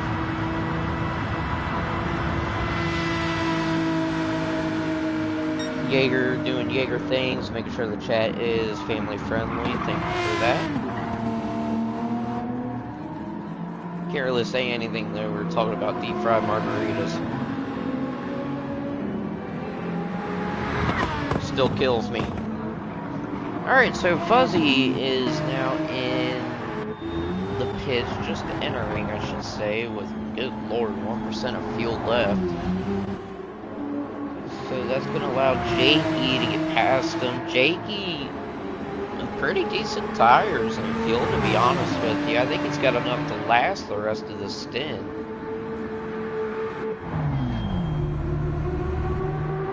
Now let's go. Oh, we got a battle. I was waiting for it. And we got lightning outside of my apartment. That's cool. Alright, so the battle for P9 is on. McNaughty, Lemons. What is Lemons going to do? We're gonna go kind of do like a hood cam kind of thing here. I can hear that turbo. Good lord, I love the turbo on that McLaren. Yeah, a little bit squirrely there coming out of that last turn. Set a 218.7, while McNaughty did set a 218.6. So running pretty much dead even in terms of pace. I do believe Lemons has the upper hand. Let's see, 218, 18, 18, 18, 18. Alright, so we got 18, 17, 17, 17. Yeah, so... Ooh, oh, that's going to be a penalty. Lemons getting a little loose there. No penalty? You would think that would be a penalty. So that's going to give McNaughty just a little bit of breathing room, not much. Because as you can see here, we're looking like at the back, facing Lemons. Lemons getting a really good run into that turn. I think McNaughty might be struggling a bit on tires.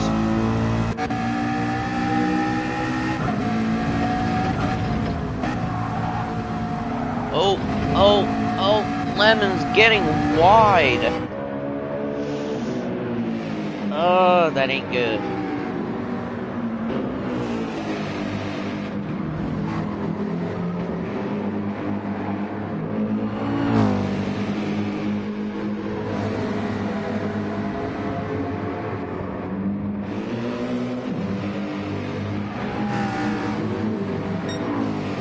Alright, Ray. Get some rest, ma'am. You deserve it.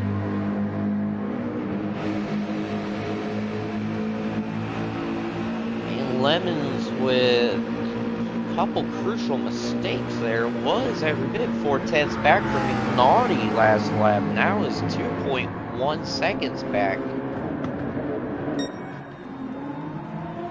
While Fuzzy Bunny is 49 seconds back from Jakey.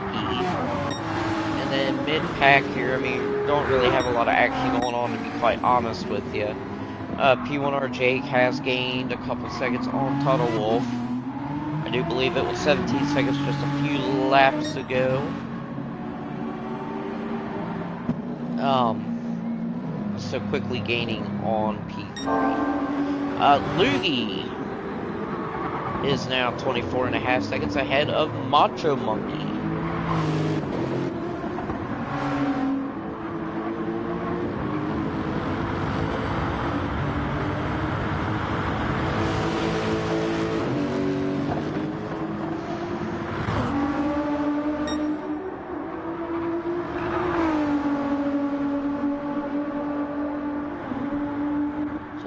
To me, like, the two-stop is clearly the way to go.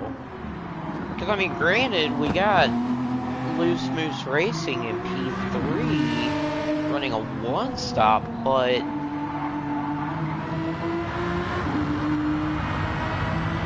I just don't know if that's really a good call.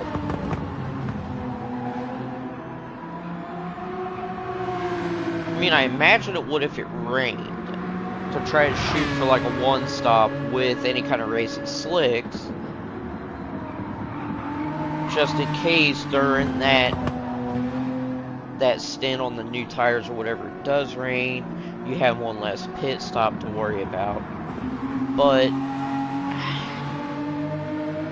P1RJ is gaining pretty quick. Oh, look at this. We're back to a battle for P9.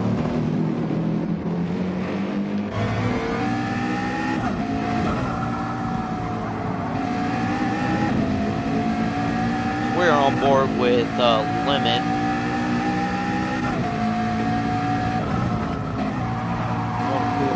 Getting a little bit loose. Still holding it pretty well. He is in. McNaughty's slip. Oh, wait. We got rain. We got rain. Look at that. Ray goes to bed and we have rain. What a time to be alive. We got just a little bit of moisture on the track. Not a whole lot to really worry about. I am going to quickly cycle through. And it seems to be dry coming up towards the start and finish. And then ATB with some front end damage and a half-second penalty. Very, very unfortunate. Ooh, we got a battle. We got an even bigger battle.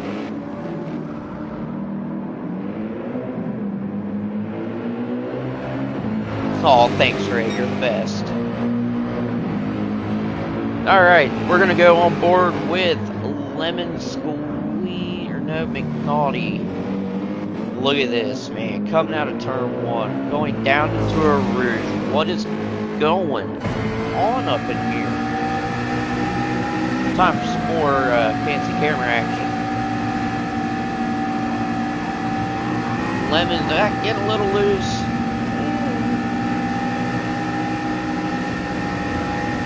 As you can see here, getting a run on McNaughty is going to try and pass McNaughty.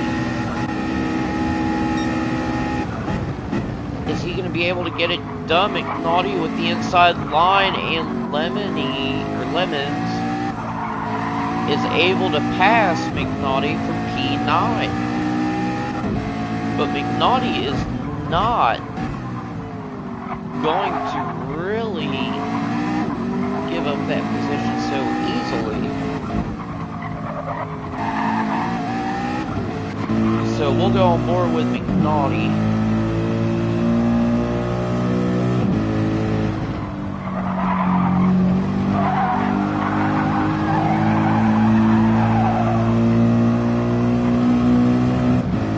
And looks like Lemons got a better grip, no pun intended. Coming into these turns.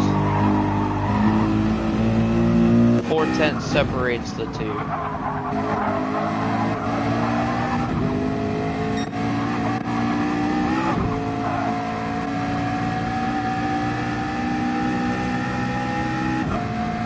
Alright, so McNaughty looks to have made just a little slip up. And that's going to allow Lemons to have every bit of 7/10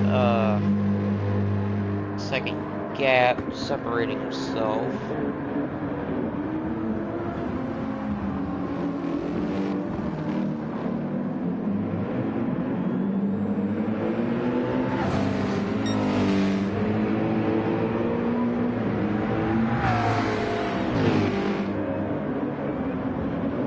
Man, look at that battle.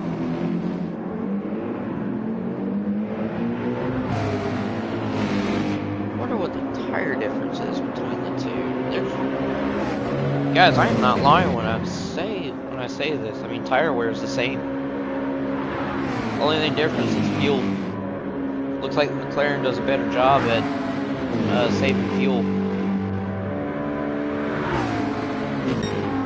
Just quickly go back to ERA's Lugi, still leading, 24 seconds ahead of Macho Monkey. And then here's what I was wondering. Jake's cut the gap down to 9.2 seconds between himself and Total Wolf. And it seems to be diminishing even more. So Total Wolf running 218s, 219s. Meanwhile, Jake running 217s. So that'll be another battle we gotta watch out for. Meanwhile, Lemons does have almost a 1 second gap between himself and McNaughty. Went down to 9/10s, but I can see it going back up.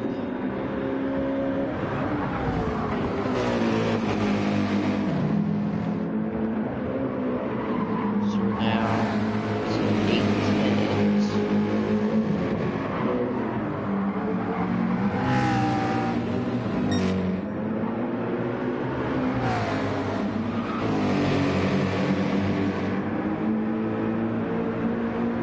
And Lemons now has a 1.5 second gap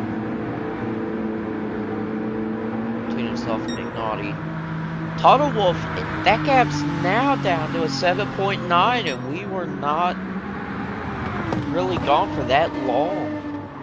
So Jake clearly just putting bangers of a lap in. I mean, Total Wolf with a 2:19.3 last lap, and yeah, P1R Jake running easily over 2 seconds faster than Total Wolf. Ran a 2:16.9. So every bit, almost 2.5 seconds quicker, a lap. A lap. So, by my Ohio redneck calculations, I think Jake will catch up to Total Wolf in 3 laps. Maybe even sooner.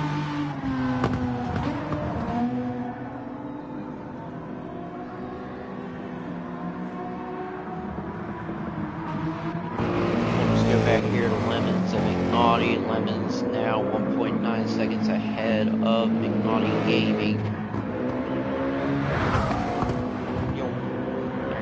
2 seconds now. ATV going into the pits. Running a 2-stop strategy now, mind you.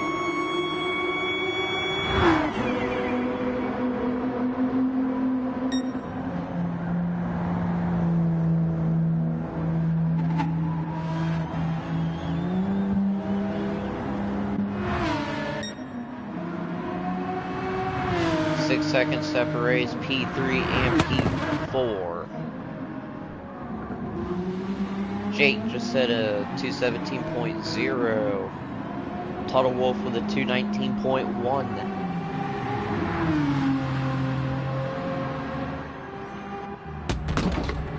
ATV putting on a fresh set of tires, fueling up.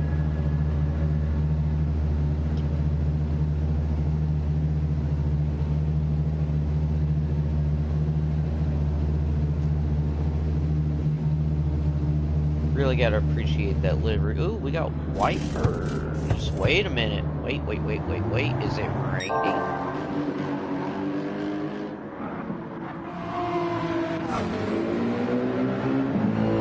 Do we have some rain?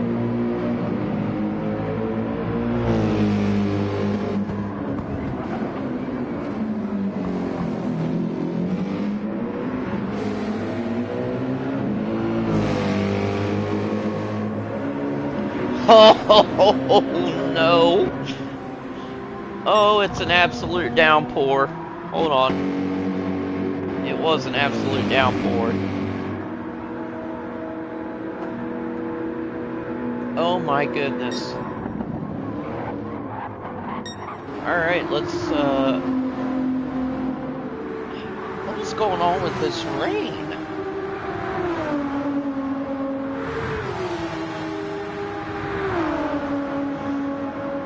It is spotty as you wouldn't believe.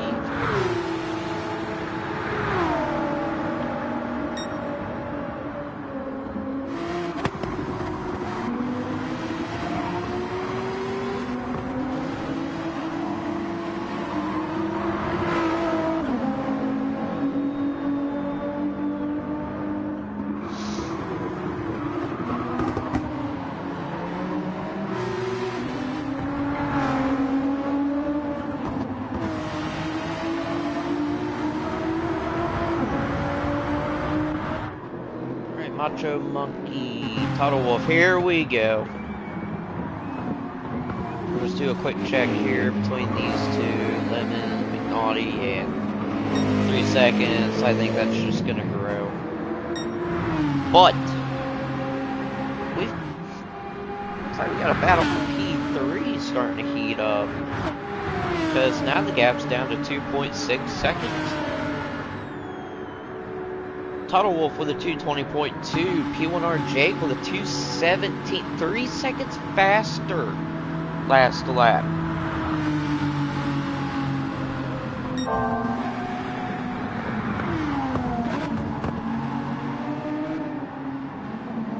Tell you what, man, those P1R boys are no joke.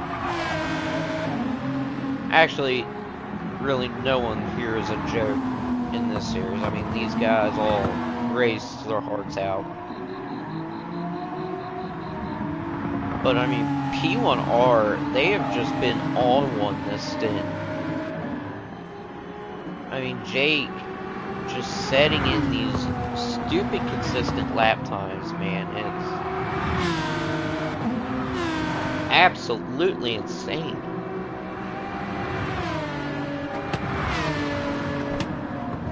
So now 1.4 seconds separates the two there.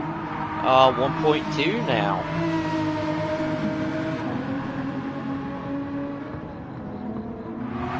1.1. Now we're at less than a second. We're gonna go on board with Jake here.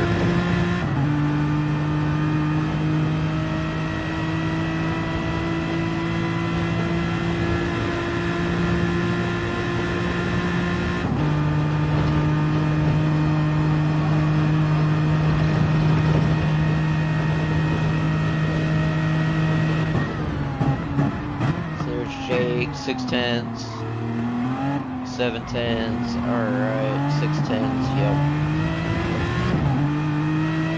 So, 217.1, 219.4, that was over 2 seconds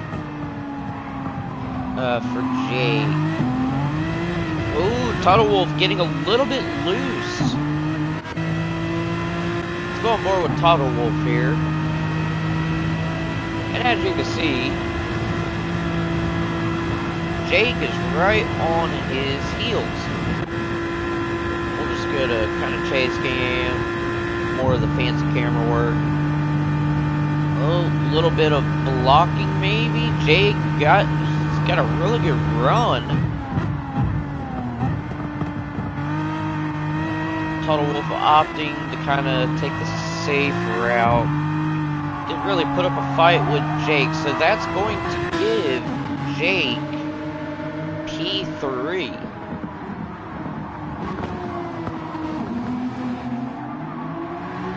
Hey Toddy, how's it going?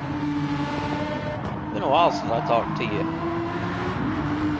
to come back and watch some more. Wow, halfway there.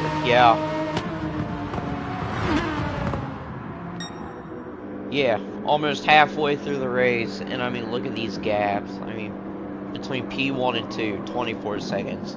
P2 and 3, 46 seconds. P3 and 4, 1.9 seconds. It is absolutely bonkers.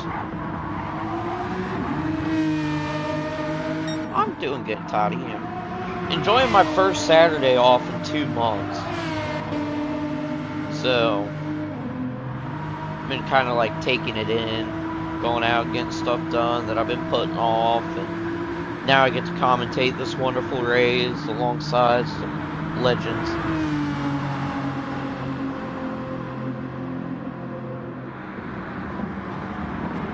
So, Stig, are you commentating the next stint?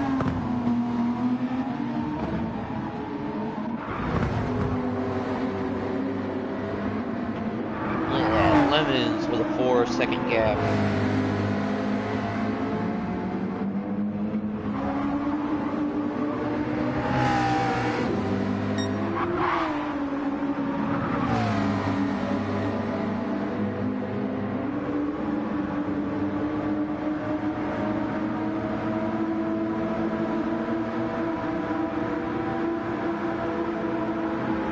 Oh, okay, yeah, I just saw that. Jaeger, my bad.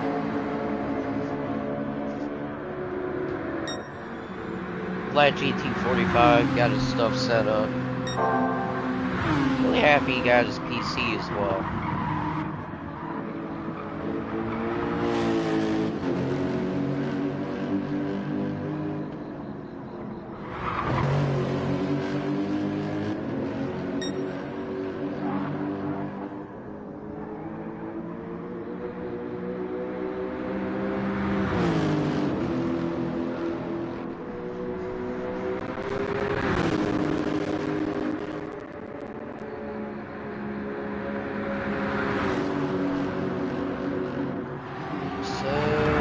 Just as I predicted, so Jake opened up a gap, 3.8 seconds to Total Wolf. We got the Shadow just kind of in no man's land. I mean, 44 seconds back from Tato, a minute ahead of Shred. I mean, Shred's in no man's land, Jakey's in no man's land, Fuzzy Bunny's in no man's land. I mean, ATB, poor guy's in no man's land. Really about the only things we got going on is between P9 and 10. That's not really developing. I mean, I know Lemon's past McNaughty. And that gap's opened up quite a bit. Jake's opened up that gap quite a bit between himself and P4's Total Wolf.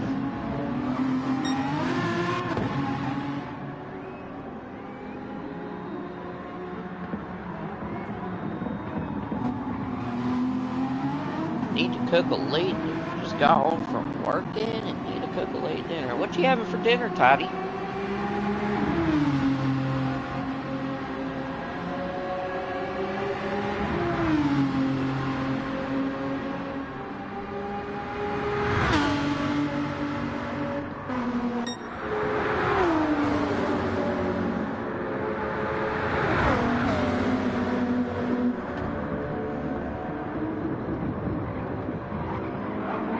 Shadow managed to lap Lemons, but Lemons is just kind of hanging back. Ooh, ribeye. Oh,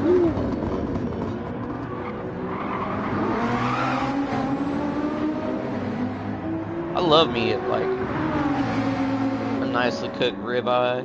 Just saying, like. I had meat tacos tonight. They were really good. I think I made them too spicy there. I threw like jalapenos, a whole bunch of like hot pico in there, and then just got a roja sauce, and my mouth was on fire. But it was worth the burn.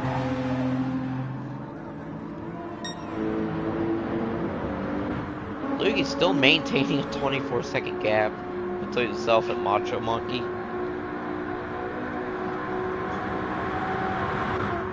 And on lap 47,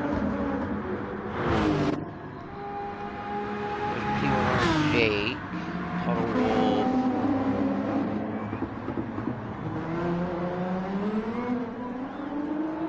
What all do you put on your ribeye? Just kind of like the regular salt and pepper, what have you?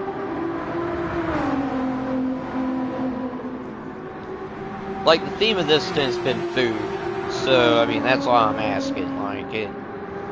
No Lander commentated last, stint, and it was all about music. This one, it's all about food. It's all about deep frying everything.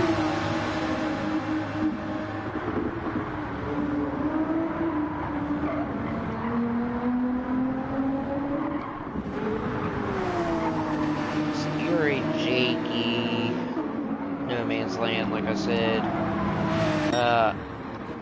a minute 40 back from Shred. I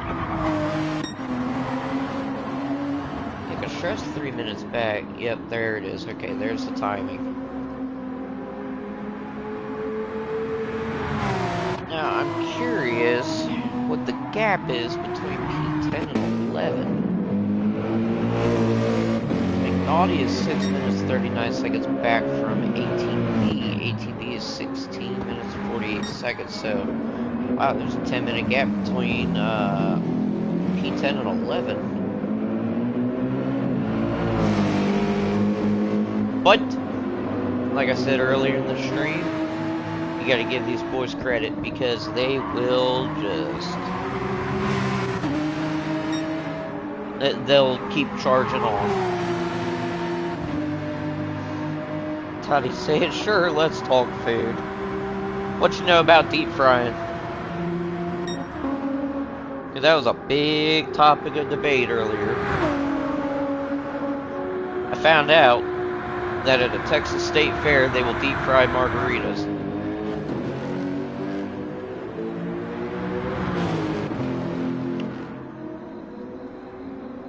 The Montreal steak seasoning and a ton of fresh cracked pepper. Oh, baby.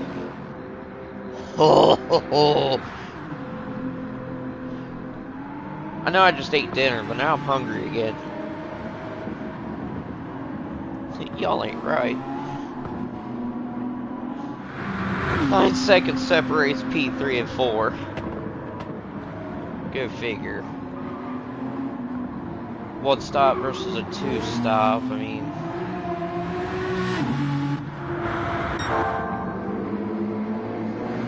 the Shadow, 43 seconds back.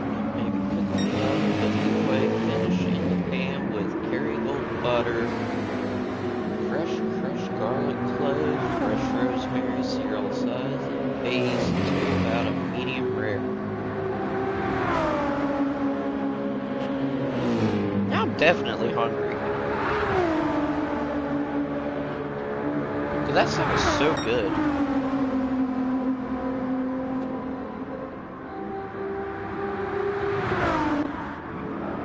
Alright, so Loogie should be starting lap 49 here shortly.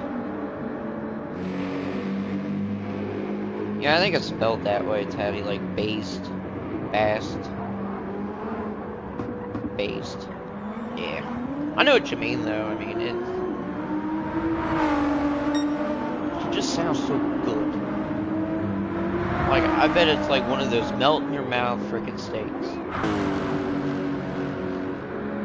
Like you're not chewing on a piece of leather, if you know what I mean. Like a well-done steak. Macho Monkey cut that corner a little hard there.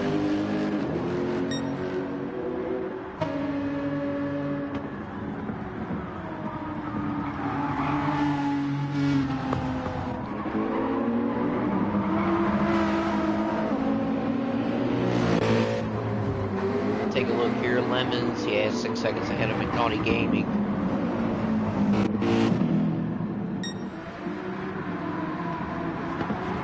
Then Fuzzy Bunny, 51 seconds back from Jakey, 59 seconds ahead of Lemons. Get ready to start lap 47. ATB just started lap 42.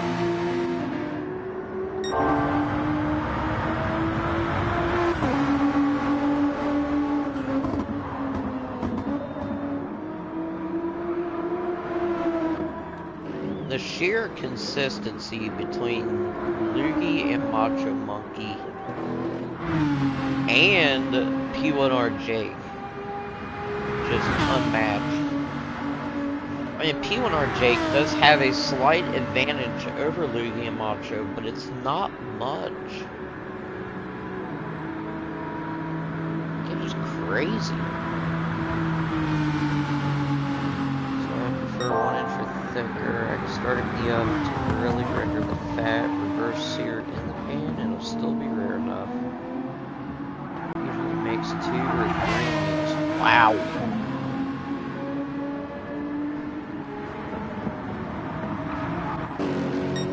Yeah, so those are some thick ribeyes. I mean, that, good lord.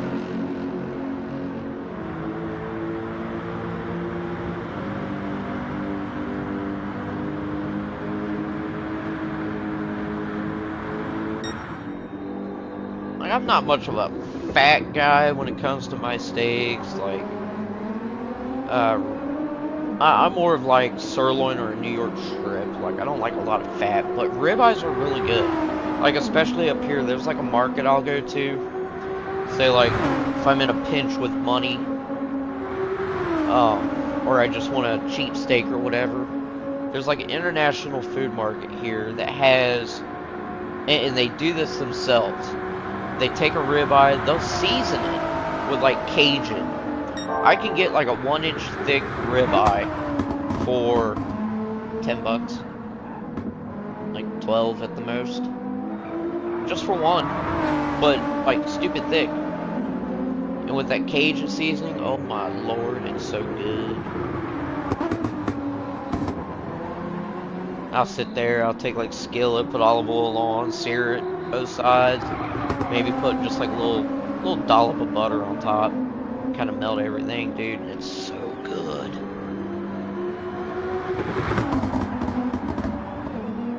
Yeah, that really is awesome pricing, because like I could go to a grocery store like Walmart, and I was actually just there today looking. 2 ribeyes over there, $30. I go to this international food market and I get 2 really big ribeyes for $20, if that. And the New York strips are even cheaper. I probably get 2 1-inch thick New York strips for like $15.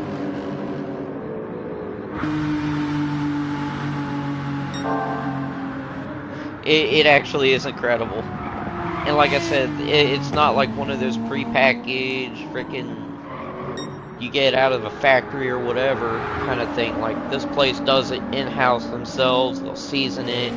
And when I say season, it's like just covered in Cajun seasoning. Like, you look at the package and it's orange. The steak is orange. Alright, enough of that. Loogie starting the last lap of the stint. 24.5 seconds. We are going to go down this grid real quick. P1 we have ERA Loogie. P2 we have Macho Monkey, 44 seconds ahead of P3's P1R Jake. Jake 15 seconds ahead of Total Wolf and JP.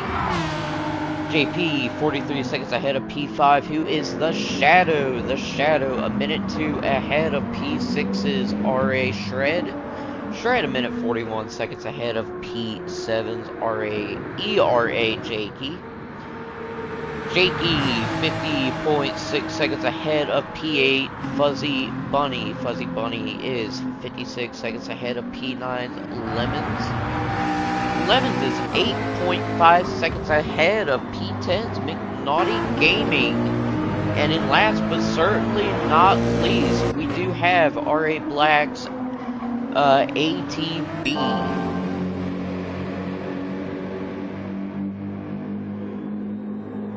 Also have an international market too. Yeah, the one I go to, it's like known around the nation, I think, and it's like a weird market. I get stuff from all over the world. It's called Jungle Gyms. If you ever get a chance, like, look it up. It is fantastic. It is huge. It's been featured on a lot of like national Good Morning America kind of freaking talk show thingies.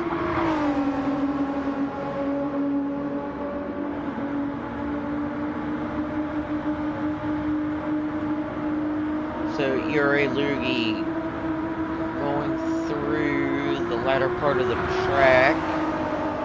Should see him heading into the pits.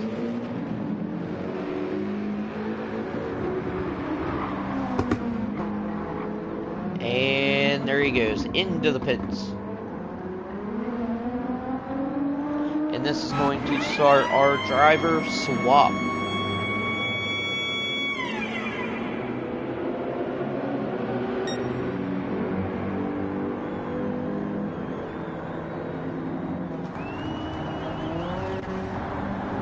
There's ERA Loogie coming into the pits. Ran a very solid stint, by the way. Pretty much a complete 180 of the last stint he ran. Unfortunately, he did catch some damage. So what a way to redeem yourself, dude. Macho Monkey is now into the pits.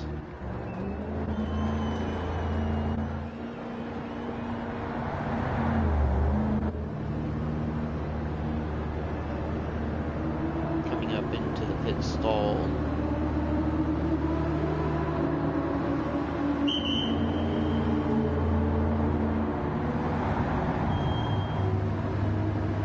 Alright, so we now got P1R Jake coming into the pits.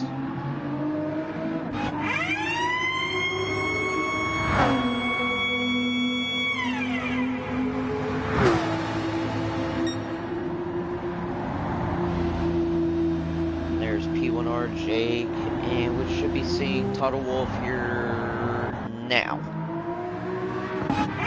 Yep. Alright, so there's Jake.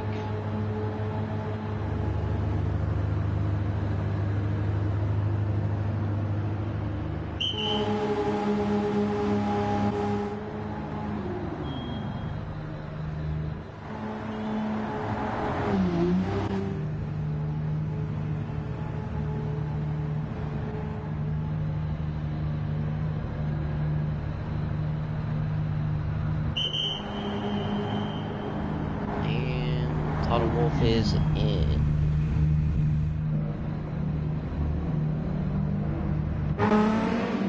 The Shadow should be into the pits. Yep, there comes the Shadow.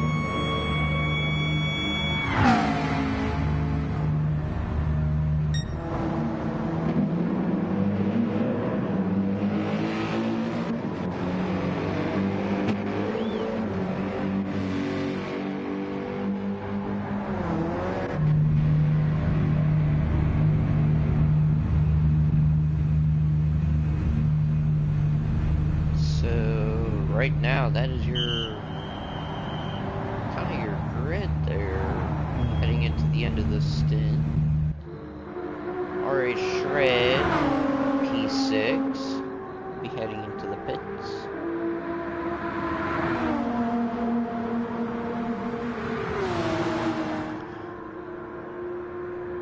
And I am gonna make a pun because RA Shred's front tires are shredded. Because he's been shredding.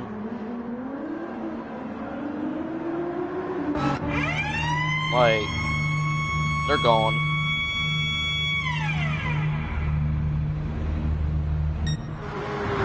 So now we got RA Shred in the pits.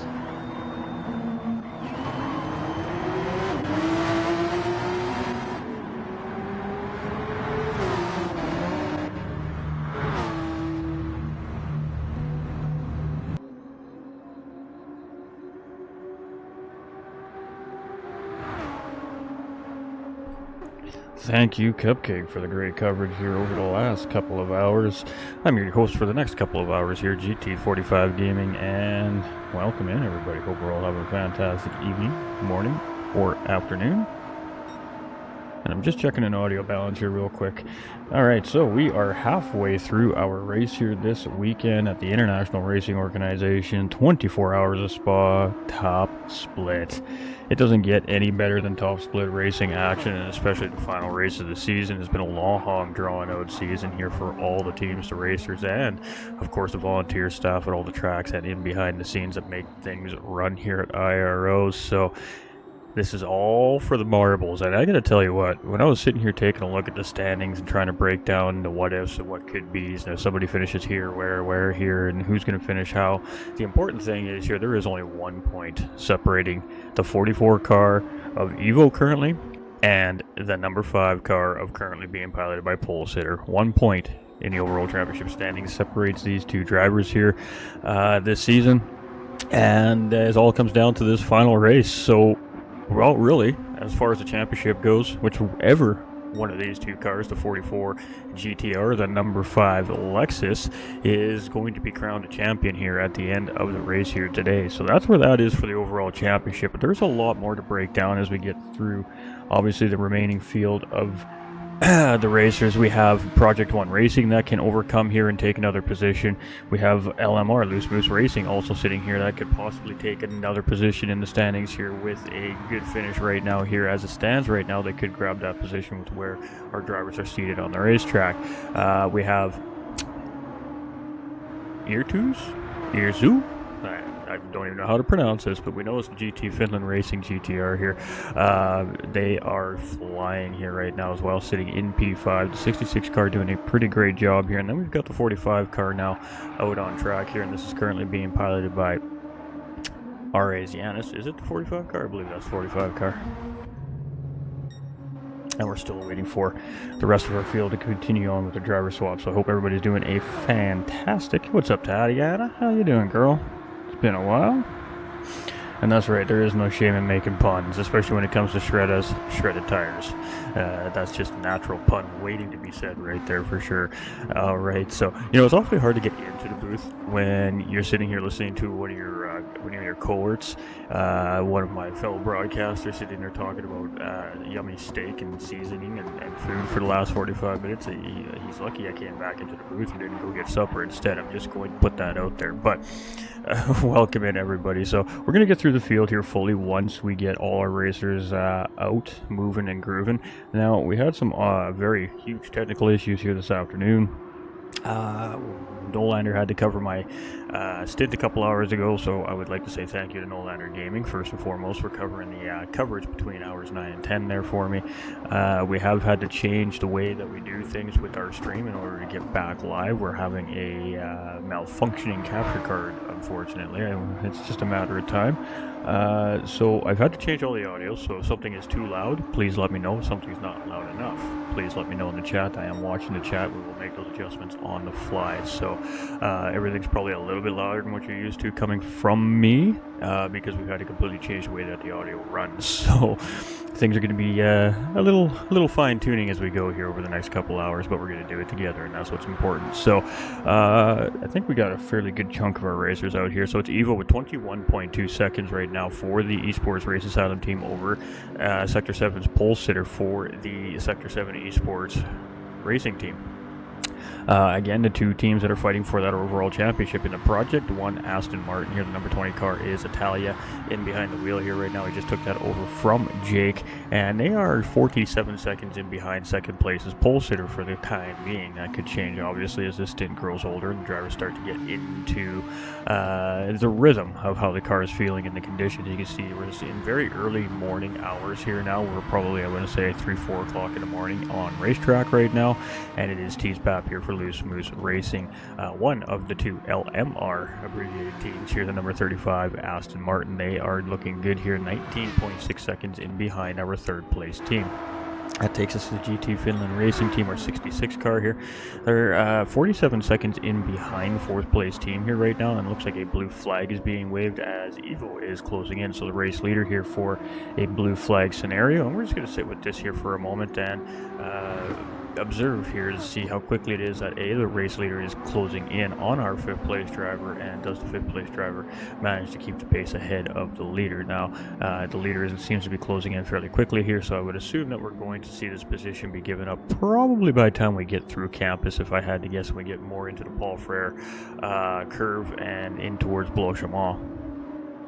Not necessarily the case. We'll have to wait and see when, of course, this team does decide that the race leader is in a good enough position to give up the position without costing themselves too much time as well. It's a very delicate balance when you're a team that's about to be put a lap down. So this will be their official first lap down here as well. So I'm just kind of catching up. Like I said, I've been dealing with technical issues all day long here today with the stream. So we are a little out of the loop, so we're kind of getting caught up here. But the one thing we know is that championship is only separated by a point, and those two teams are the two teams leading the pace of the race here again this weekend. It's kind of been the case all year long, but you can't discount everything else that all these other teams have been putting in. I mean, they come out here every weekend, they give it 110% to try and catch the top three teams here in the championship point standings, and there's no quit, there's no give up in these teams. And now here they are again, one more time for one more dance this season to see if they can grab another position in the overall standings. I mean, every point matters, every lap matters, every drop of fuel matters, every burnt piece of rubber matters, and every tear and every scream of excitement matters from our racers and our crews behind the scenes all season long. So it's a blood, sweat, and tears kind of gig here, even in the sim racing world. You'd be surprised the roller coaster ride that we all have to go through in order to manage an endurance championship to this extent, like the International Racing Organization puts out. It's very competitive, it's very grueling, it's very hard, and I mean, these races hold no prisoners. It doesn't matter whether you're in split 1 or split 2. It's fast, it's hard, and it is very competitive, and it's intensive. And I mean, it plays with your emotions as a human being on a level that you couldn't even imagine. I mean, we all league race, we all do our little short distance races, and those have their own little frustrations. But I mean, it's a 5-10 minute event session and you're over it. But when you put 3 weeks of work into a 24-hour race and it doesn't go your way, and you think that maybe you'd let your team down or whatever the case may be, right? That plays on you in such a higher level than that short little 1 hour race that you already forgot about whatever happened, right? These ones stick with you a little bit more. All the effort that put in, all the time that's put in from the teams, the crews, the teammates, the admin staff, it's taxing. So 12 hours left of an absolutely grueling season, and the drivers look like they're still ready for war here, and that's what's important here. So we did see a flash of lights come from our race leader here, and we still have yet to see the position being given up. So now we're kind of starting to intrude on potential holding up the race leader situation here. I mean, that we're not going to speculate any further on that, but I think that's a signal that they're going to want them to take the position here, if I had to guess.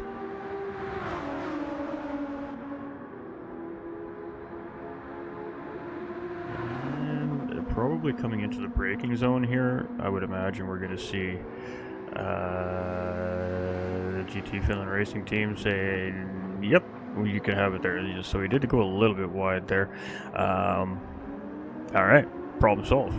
The race leader has managed their way around the 66 car there, and we're going to continue through the grid here. So Giannis in the 23 car. I don't know what this is. This is, I mean, it's a livery, but it's not the livery I recognize or the car number that I recognize, but I'm pretty sure that is the last minute racing team right there in 6th place. If we can get back to it here. I checked to see if all the liveries were showing up when I came in the lobby here today, and I seen liveries on all the cars, so this may just be a matter of the wrong livery on this car perhaps here on our 6th place team. We're not 100% sure there, but I do not see a 45 on that car. Alright, so we got Scorpio's Paymay behind the wheel here for number 3 Grid Life car, the Porsche. Currently they were sitting, I think it was 5th in the standings, if I remember correctly. And they're kind of in a fight to try and not lose any positions here at this point this season as well. They were holding on to a podium position in the early part of the season. They've just been slowly but surely kind of letting that slip through their fingers here. And now they're just trying to remain in that top 5 here this season. But they got a powerhouse in Loose Moose Racing in 4th place right now. That Aston Martin up ahead that could really spoil the plans there for the Grid Life cars. So we'll have to see how this race continues to play out. We're only halfway through, and now we're in the point of the race where this is kind of the patience game. You're obviously trying to go out there as a driver, and you're trying to make up the time to the person in front of you, and you're also trying to open up the gap bigger to the drivers that are chasing you. However, you have to consider that it's a team sport here as well. So every driver's goal right now from this point until about 4 hours left in the race, is a fairly safe assumption, is about car maintenance, consistent laps, making the right decisions at the right time if any inclement weather comes in, and just keeping your cool about you behind the wheel. I mean, the middle part of these races are about keeping the car safe, keeping the car in good condition, so when the last 4 hours of the race do come in and you got your all-stars in behind the wheel to try and close things up for the teams, there's a car left there for them to actually race with and fight with. So the whole goal really over the next 6 hours is just car maintenance and making sure that you don't put any unnecessary damage or wear on your race car at this point in the race, but at the same time you are still trying to close up that gap to the driver in front and open up the gap to the driver behind. So it's a delicate balance right now for the mid-pack racing, the mid-stint racers, but they all know what their job is here this weekend, and we're all very, very goal focused here from what I can tell so far. We've got DJ Brohawk here in the McLaren 650S, and I can't remember which team swap to this car here, so I'm going to have to just wait till I see the car number. This may be...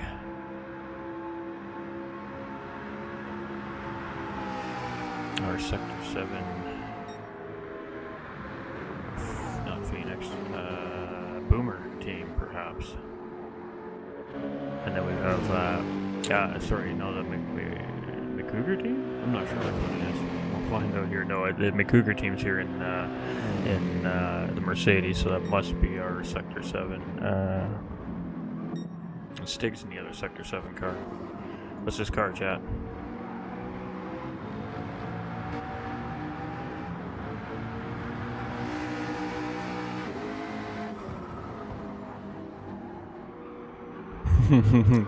Oh, it's the HR car.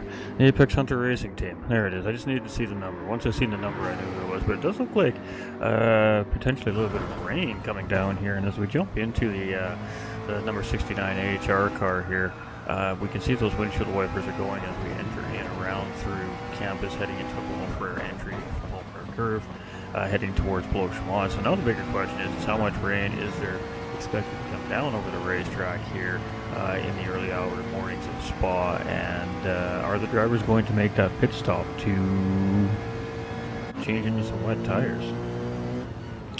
We still have our is it RA Black? I believe it's our RA Black car, or maybe the orange car. I can't remember exactly. I can't remember exactly which one it is, but it's one of our Race Asylum cars, number 77 Porsche here, and they are just waiting for that driver swap here. So let's get back on with our race leader. Let's jump back out to our very efficient camera crew here out on track and let them show us what's going on outside the car. I mean, the rain can tend to look a lot worse than it really is when you're inside the car looking out at it as it's hitting the windshield at 100 miles an hour. Now we can kind of see it in real motion with the cars going through it. It's a fairly steady rain right now and light. You can see the moisture meters, I want to say 20, 25, 30% right now. So kind of verging on the conditions of wet race conditions, but well, we'll have to wait and see.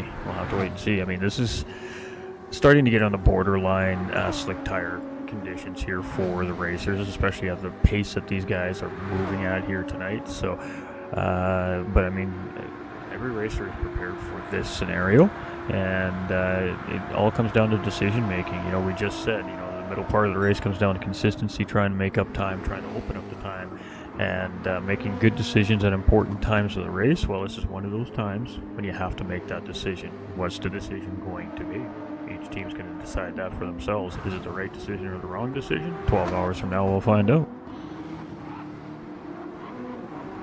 Lemon Master, how you doing? Hope everybody's doing fantastic. Where are we all viewing from here tonight? I am commentating from Western Canada myself, and I mean, we see some British racers, we see some German racers, we see a Canadian, a Finnish, we see some Americans on track here, and we also got one of our friends from down under on track here, and not from Australia as well. So we got a very large group of racers on our track that come from all corners of the world. If you were paying attention in the last stint, we had some from Japan, we had some from, what was that flag? Qatar, perhaps, I think that was. Look at me go, hey? I mean, we have literally from all corners of the world our racers are coming from and competing here in the International Racing Organization. So where are we watching from? Who are we cheering for? Who do we want to see win between the number 5 and the 44 cars here this weekend for that overall championship? There's no other team that can take that overall championship. It would be a pretty big stretch. I don't think there's enough there for P1R there to overcome that odd, but it is definitely between our number 44 and our number 5 cars here at GTR and a Lexus there. The GTR team did start in the Corvette this season. The number 5 Sector 7 Esports team has remained in that Lexus all season long.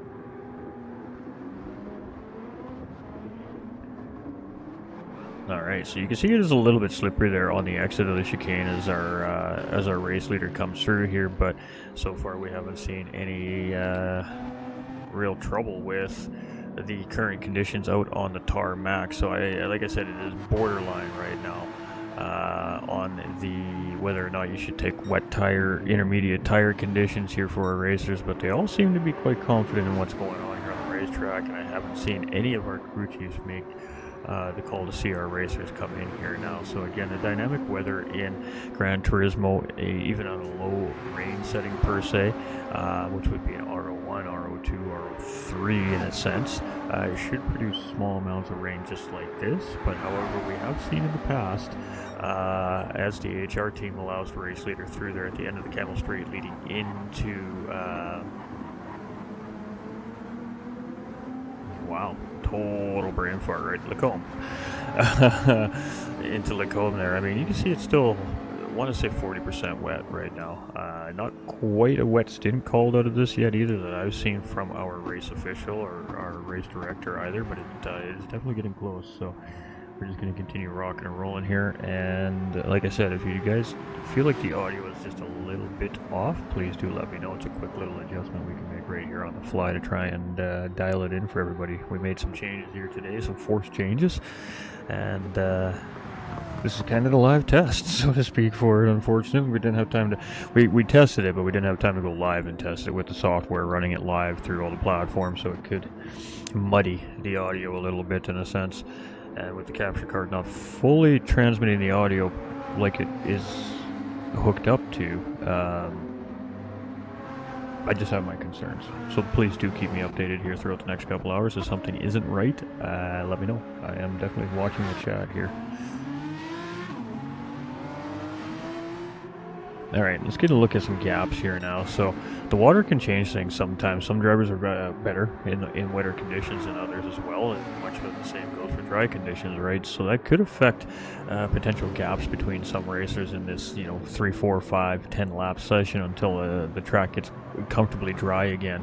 The gaps look like they're staying fairly consistent. I mean, the Finland racing team's lost a couple of seconds at most right now to the Loose Moose racing team. That gap stayed fairly consistent. What is that gap there? 2, 3, 45, 5, 32. Just about a lap between 6th and 7th place here currently right now. The Sector 7 team is 49 seconds in behind. We got Brohawk here. 59 seconds in behind the Sector 7 racing team here. I mean, there's still little bits of rain coming down here and there in certain parts of the racetrack, so Mother Nature has not quite let go of her grasp of Spa yet either. But the racers don't seem to be too concerned about it here. They're just moving and grooving, doing pro-level things. What can we say? Obviously, the pace of the race will slow down a little bit here in these conditions. We're seeing 216 consistent drive pace down into a 220s pace here, all of a sudden from our leaders as well. So, with that being said, just going to slow the race of the pace down a little bit. Pace of the race. That's, maybe I said that right. Maybe I said it backwards. I don't know. In my mind, it sounded like I said that backwards. 28 seconds is the gap between pole sitter and Evo, so not a lot really changing at the moment here. Everybody's basically on point with everybody, and gains are very small here at the moment.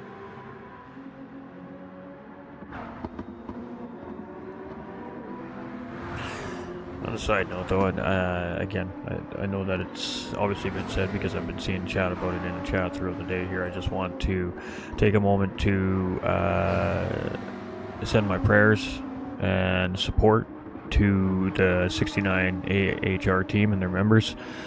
We recently found out that one of their members is having a fight for their life with cancer right now, and it's unfortunately not looking like it's on the winning end for this gentleman.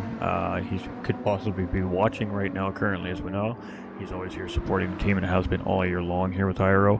On behalf of GT45 Gaming and the Winner's Circle community, we're sending hope and we're sending best wishes, and we're sending our prayers for Badger and his family, and of course the whole AHR team. It's something to race a finale of a race, especially a 24-hour race, but it's something extra special when you do it for a bigger cause, whether that be fundraising or just a personal reason. And in the 69 cars case here today, this is, they're racing for a family member. They're racing for a teammate. We're a sim racing community, and we feel that pain together. So, to hear that news today was sad. But we're all positive, and we all have big open hearts, and we have lots of room for support for anybody that needs it as Badger fights for his life. So, just remember, ladies and gentlemen, as we get closer and closer to the end of the year and that time of the year, we never know what people are really dealing with and truly dealing with unless they fully open up and tell us what's going on, right? So just you know, take everything with a grain of salt over the next few weeks as we lead in towards Christmas and the New Year, because we don't know what families are dealing with, we don't know what people are dealing with, and we always have to just assume that, you know, everybody's got something going on in their life that's not on the good side of things. You know, and we all have our little things going on in our lives that might not be on the best side of things. Just stay patient with people, and just try to stay positive, and just try to keep spreading that good message, and let people know that it's okay to not be okay, essentially, right? So, but we're definitely sending our prayers and our best wishes to the AHR team and their crew here today as they race. And I know what it means to race for something special. In this particular 24-hour race, as our team, in cooperation with Team Rad, last weekend split 2 race, we're racing for the Bloomstrom family, in memory of Paul Bloomstrom, and of course an A for St. Jude's Children's Hospital. So it was a great weekend. We did some great things there for St. Jude's, and AHR is going to do some great things for, you know, their team and their community and their family here this weekend as well. So beautiful gesture, and give him a L out there. What else can I say? Go get him, 69 car. Go get him.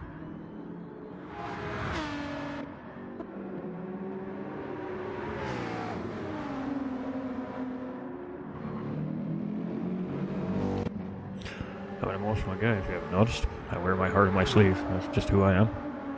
And just hearing the news that, you know, somebody within our own family is battling this, and things aren't looking good, you know, it hits home. We've all been through something like this, and if you haven't, I guess it's hard to understand and comprehend, but just imagine the worst feeling in the world times 10, and you've got to fight for cancer and somebody fighting for their lives. I've been through it a couple of times now in my lifetime with family members. I know what it feels like. It hurts, it's painful, and you need that support group, and you know, we're here. So always thinking of the best with a great race here.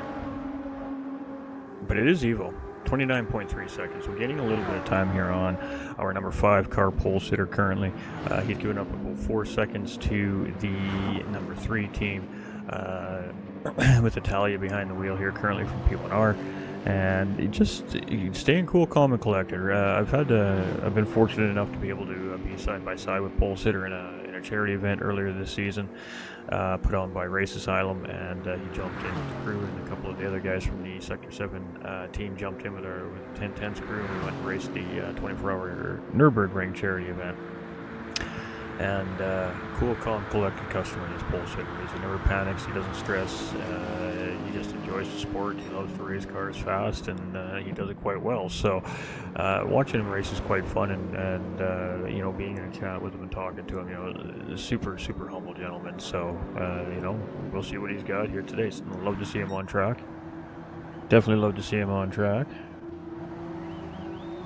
What's up, TKs? How you doing, brother? Welcome in, another great YouTube creator there as well. Alright, so we do have pit stops coming in here now. So at lap 13, this is definitely not something that's scheduled. I think that this is due to the sake of the weather. So P1R is coming in. We have LMR also coming in, Loose Moose Racing Team coming in. We're not sure about our GT Finland GTR yet, as he's just coming around the Paul Frere curve right in behind that 69 AHR machine as well here. So we'll have to wait and see, but it's definitely looking a little wet here up in towards Blois-Chamont, and it can be dangerous on these slick tires. You know, just a little too hard of a movement in that steering wheel, and you can lose the back end of your car real quick. So Yanis has come in. Payme is just in the middle part of the racetrack here right now. Stig is coming in as well. Ooh, boy, and it looks like both drivers were struggling a little bit here to get into pit lane. Maybe having a hard time getting the car slowed down at the beginning. I don't think that he made a mistake here as the car is moving. As you can see, he's being very careful here, and he does manage to get that car into pit lane. So here we go. We have made some pit stops. The rain has gotten bad enough to the point where it's making those tires a little bit sketchy, and only lag. There we go. I do apologize. I don't know if that was my end or not. It very well could be. But we'll get back to the action here. We do apologize about the blip in the stream. I have seen that happening on YouTube over the last few days with other content creators that I follow as well. So that is most likely on the streamer's end, which would be me in this case. It seems to be just a spike in transfer loss between YouTube and the streaming softwares lately, and it's been happening. It's been happening out there in the YouTube world. Alright, so it is Evo still in the race lead. He currently has 46 seconds over Pole Sitter. Pole Sitter has a minute 23, but I mean, we can't really rely on these live timing gaps right now with the pit stops in progress, because those drivers haven't moved back across one of those imaginary live timing lines that's underneath the racetrack. So until the drivers get across those live timing lines, it's not really going to correct the live timing for us here. We got JP coming out of pit lane with a 3-second pit penalty there. That's always unfortunate for overall track time. 3 seconds is going to turn into about 4.5, maybe 5 seconds at this point in the race, and of course where the penalty serving line is. However, though, in the rain conditions, maybe it will cost a little bit less time because the car's moving a little bit slower due to the conditions. But now that we're on those intermediate wet tires, the drivers are going to be able to handle those wet conditions not as efficiently, obviously, as on a dry track with racing slick tires, but we'll be able to manage much better. So pit strategy is also going to be interesting here on how the drivers opted to make their pit stops here. We may see some teams decide to take more fuel while they're taking these intermediate tires, and when the eventual potential changeover to soft tires goes back into play, then they don't need to refuel for that pit stop. Really, it's just a quick throw on some new skins and let's go dancing kind of situation in and out of pit lane. However, with that being said, downside is the Spa is a very long pit stop here. It is a 35-second entry.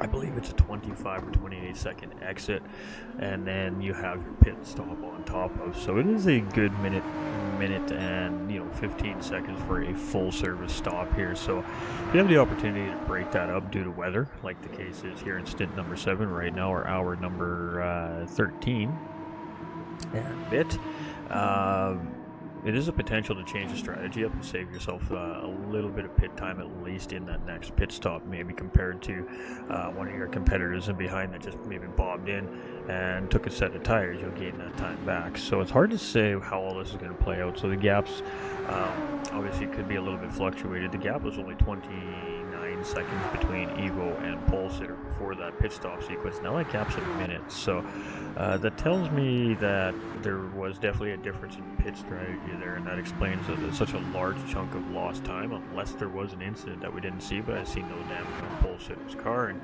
the conditions on the racetrack, if a car spins at those speeds on the racetrack right now with the way it sits, it's very hard to believe not going to pick up damage on that race car. But you never know. We've been keeping our eyes on those arrows. We haven't seen too much loop-de-loop going on in the radar up top there on the top right-hand side of the screen. So that's kind of our indicator as commentators when there's a situation on the racetrack, and even better if you know exactly, who that arrow is. But unfortunately, that's not the case.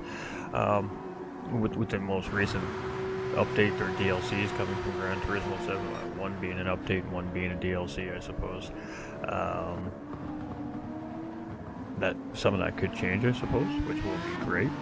It may allow us to identify cars a lot more quickly and their location on the racetrack based off that track radar, but we'll have to wait and see. I don't know if I'm willing to pay for a DLC pack from Gran Turismo. That's never ever dropped a paid DLC pack outside of the Jeff Gordon NASCAR experience when I was at GT4.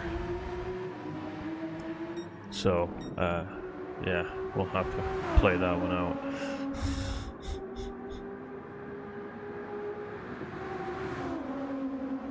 Evo comes sliding through Beauchamp a little bit there. As it looks like the rain has stopped here on the racetrack now. I'm not seeing any rain, in the headlights of the cars, but we're definitely seeing lots of spray still coming off the backside of these tires, which tells us that the racing line is still quite wet. It is still raining in the early part of the racetrack here through Le Combe and Brussels, and ooh boy, and we just seen Yanis have a moment right there on the racetrack here in P6 there as he was coming around the left-hander to set up for the Pouon here. He was a little bit sideways there, but he managed to gather that car back up underneath of himself and keep it together. He had a little moment as he was heading through Pouon there as well. So, a little bit of a dicey moment there for the 45 crew, last-minute racing team there. We've got Payme here in 7th place in the number 3 grid life car. He's got about a minute 57 to Yanis here currently right now in 6th place. Stig is in behind for the Sector 7 Boomer car, I believe that one is. And that is the 764 Aston Martin rolling through here.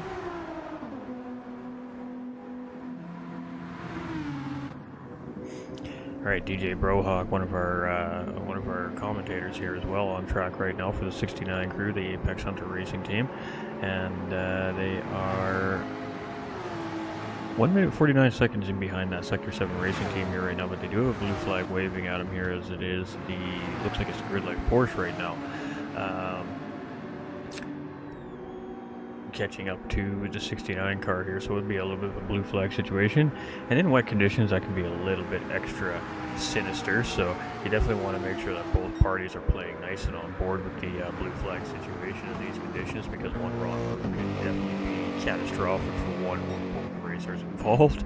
And then we've got Ando here, 7.4 seconds in behind DJ Brohawk, so the 64 Meat Cougar Sector 7 team is closing in on 9th place here, and JP is a little bit in behind here right now, but moving and grooving. He's in that VR2 headset as well, so I'm sure that's a little extra challenging for some of our racers that are in the VR2. I mean, it's already hard enough in the dark conditions with the glaring lights. Then you add a little bit of rain. Rain adds reflection off the headlights, obviously, as you're racing, but it also, those little drops of rain can be very reflective in the lights too. So I'm only guessing that is a little bit visually distracting in the VR2 headset in these racing conditions. So I'm gonna have to ask him one of these days when I catch him in a chat, but very curious now, because I know that the headlights shining off the rearview mirror when you're in VR2, so if somebody's chasing in behind you and they got their headlights on and they're in your rearview mirror and they're on the brightest setting, can actually be, just like it is in real life, can actually be quite blinding, can be quite distracting in the VR2. So I would assume that the reflection of the lighting from the headlights off the rain would be much of the same thing. Right, so T-Spap has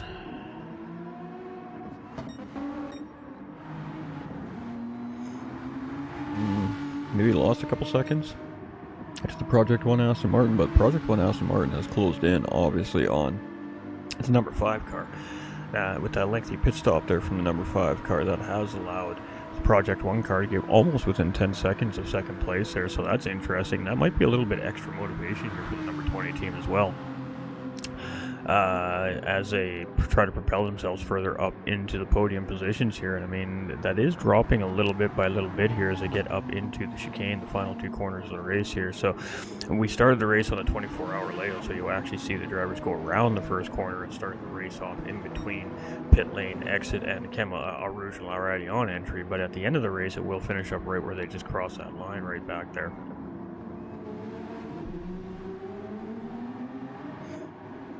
Right, so Pole Sitter is going to be the first to dive back in and get off of the intermediate tires here. So making a big move quickly here. So another pit stop coming from our number 5 team here. We will see another series of pit stops coming from all the racers.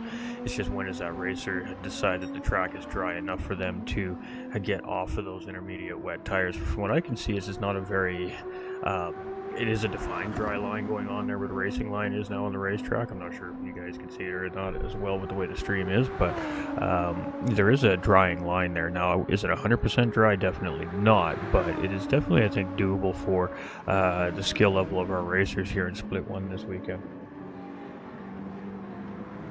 Let's go, Yanis. Keep her going. He's trying. He's definitely pushing. I mean, the attitude of the car is saying that he is not letting the car have any quarters on the racetrack here right now.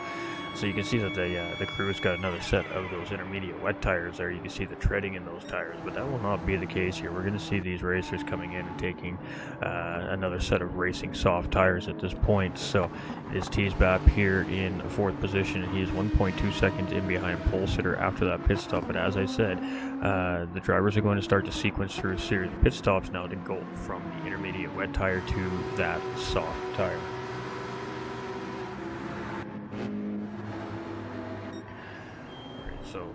trying to stream on super low latency, so there's not a lot of delay from my stream into what you guys are seeing. And actually, I've got it down to 8 seconds, so we're about 8 seconds behind the actual live feed here right now, the way that you guys are seeing it. So yeah, that's fantastic news.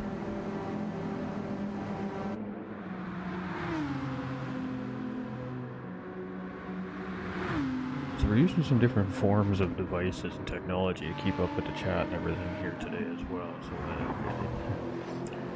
after 5 years of streaming and having to completely change the way that I stream because we're having a capture card issue and an audio transfer issue, we very quickly had to adapt to that situation ourselves here and get back into the booth here for our race today, because we have a little bit more to do here. Yeah, it won't be the last you hear from me today as we progress through this 24-hour race. So there's some stressful moments there, but now that we have the pit stop sequence starting to filter back out, we can kind of get a better indication on what the actual gapping is between number 5 and our number 1 car, or number 44 car here, pardon me. So maybe we did have a mistake made by the Lexus team here in those wetter conditions, and maybe there was a little bit of a spin without damage that we just did not catch. It does seem to be settling at about a minute 27, but again, that might be fuel strategy difference.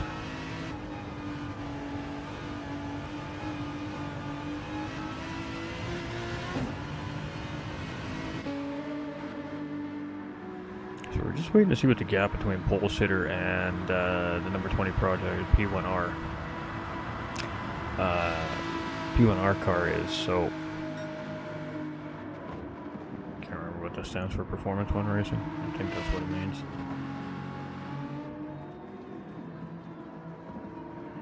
And it's 6.8 seconds. So the strategy call made by the number 5 team here is an interesting one, because it's given up quite a bit of the gap to the RA team up ahead, who is the important team for the number 5 car to be really kind of chasing down and being close to, because they can't finish behind them. If they finish behind them, they're going to let that championship they've been holding on to for a large part of the season slip through their fingers here. So the charge from ERA late in the season just put them in a position to steal that away, just with finishing one position ahead of the Sector 7 number 5 car. So and vice versa, it goes the other way around. Sector 7 finishes ahead of the 44 car, and then it will go to them. So it was an interesting call. We'll have to see if that works out by the end of the stint. I'm not really going to say what was going on there. I've seen what I've seen, and I have a pretty good idea of what they're doing here. So it'll be interesting to see if they can get that time back now. I guess the important thing here for the 5 car is to start chipping away at the number 44 car in the lead, and taking that time down. And then when those pit strategies settle in, we can see if there was a full gain or loss there. But currently, that it puts them in a bit of a tricky situation, because the number 20 car is only 7 seconds in behind. So I mean, if the 20 car continues to close in little bit by little bit here over the next 15-20 minutes, you know, that could create a battle between pole sitter and Italia, and then that could slow the number 5's car's overall pace down, but also the number 20 car's overall pace down, and potentially cost them time to the race later here. So some interesting strategy calls being made behind the scenes here. We've seen most of the teams make a pretty similar strategy call, but this number 5 car went with a big out-of-the-box strategy call right there. And I think I kind of have an idea why, knowing that Lexus, but you can see Yanis here still twitching the car around the racetrack here a little bit. So he was in wet conditions. Now they're back in the drying conditions, and at some point you start to have some pace fall off. We got Paymade back out on the soft tires here, and again we have to wait for the live timing gaps to kind of settle back into play here to really get an idea of where our drivers are. Ando is ahead of DJ Brohawk here now, so he has moved himself up into 9th place here, but is at some point also going to be making a pit stop for those racing soft tires as well. So we'll definitely give some of that time back up, and potentially that position as well.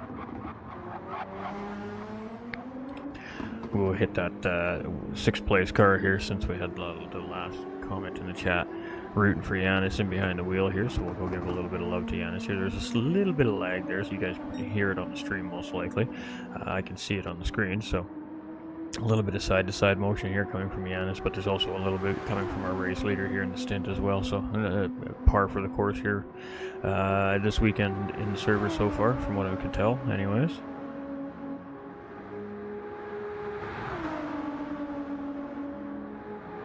They're about a minute in behind at the Finland racing team driver here. The Finnish driver is about a minute in behind fourth place currently, 47 seconds.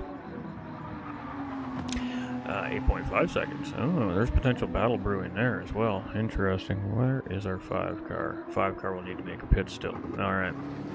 Things are getting interesting. The rain definitely changed up the strategies from the racers a little bit, the teams here on the racetrack, that's for sure. It's going to be interesting to see now what that does to the race as a whole moving into the driver swap sequence. I mean, I have my suspicions on what I'm going to see here right now, but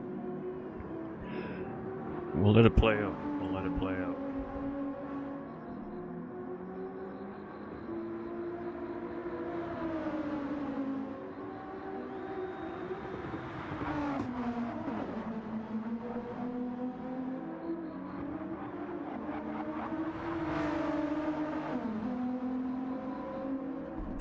Just doing a quick stream health check again. So essentially we bought a new streaming PC. We've got a new streaming PC built recently, and we just got it last night.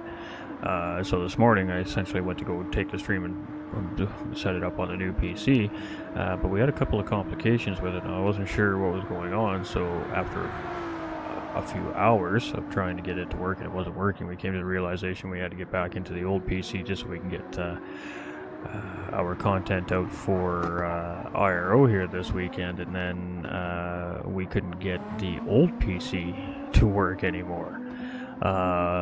So something definitely went wrong with the capture card in the sense of how it transfers the audio and how I had my setup in, and it wouldn't transfer the audio properly anymore. It's like it decided to just change its mind, and that's not the way we do things anymore. So I had to get in behind the scenes and get with one of the community members that's a tech guru, and thankfully they had a solution for us, so we reset everything up in the old PC to get to where we are right now. So I'm a little bit concerned about the stream health right now. The reason why we got the new PC obviously is because the old PC is starting to show its signs of age and struggles with the stream and what we ask it to do on a day-to-day basis now, and that's one of the biggest reasons why we haven't streamed as much over the last while too, is because we're just trying to get the longevity out of our equipment as we can. But we've got that nice new shiny piece of equipment sitting there right in front of us, and hopefully we can have that operating and functioning tomorrow. But we're not going to mess with it for the rest of the day today here, as we just want to get this 24 hours of Spa Split 1 racing out to the viewers and the fans at home for International Racing Organization. So everything sounds a little bit different on the stream than normal. That is a short version explanation of what went down over the last few hours for my Saturday. I spent quite a few hours on trying to get everything to work, and then to the realization that there's a failure going on in my capture card, and we have to change things. So that's what we did.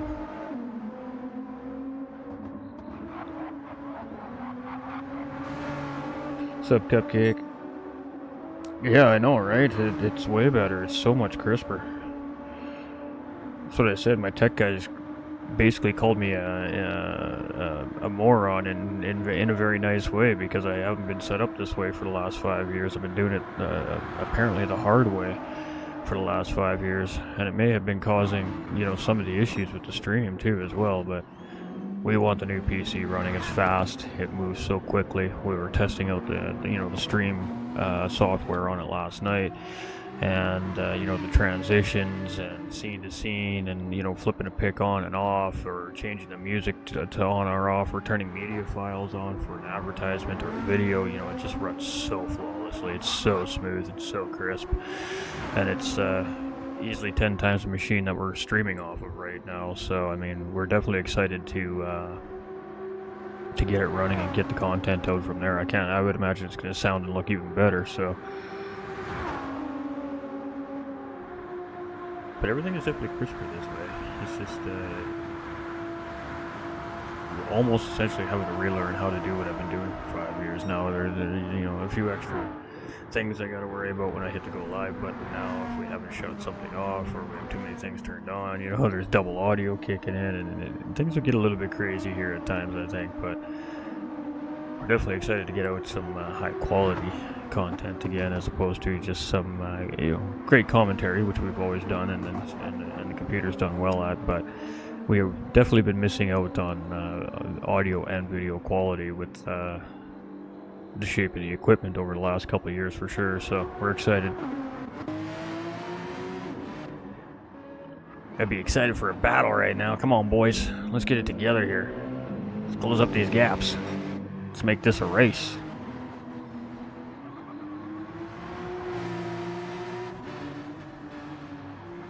This is normal stuff for the mid part of a 24-hour race, so ladies and gentlemen, I'm just urging, trying to urge them along a little bit. We've got another blue flag situation rolling here. It looks like the 66 and the 44 cars again. Looked like this one was a little easier navigated than the last time around. Pole sitter is a minute 8 in behind, so again, on a different strategy there. And like I said, we'll see how many of the viewers caught that and how many haven't. Oh, you can't, because you can't see what I can see. So number 5 car is definitely on a varied strategy as far as what they did in that pit stop going for wet tires. So that's all I'm going to say about it. But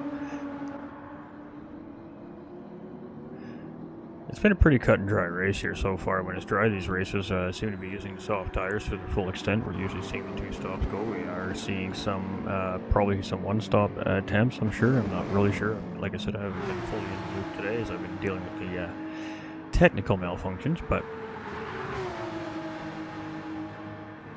now the technical part of that malfunction may be the brain in the user, but nonetheless, it was a malfunction.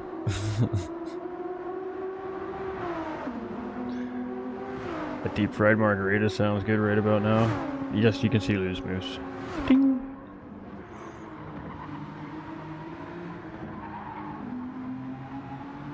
However, though, if you want a longer view, that'll take a $5 super chat. No, I'm kidding. The first one's free. Everyone costs $5 after that. Just make that straight to the IRO super chat there.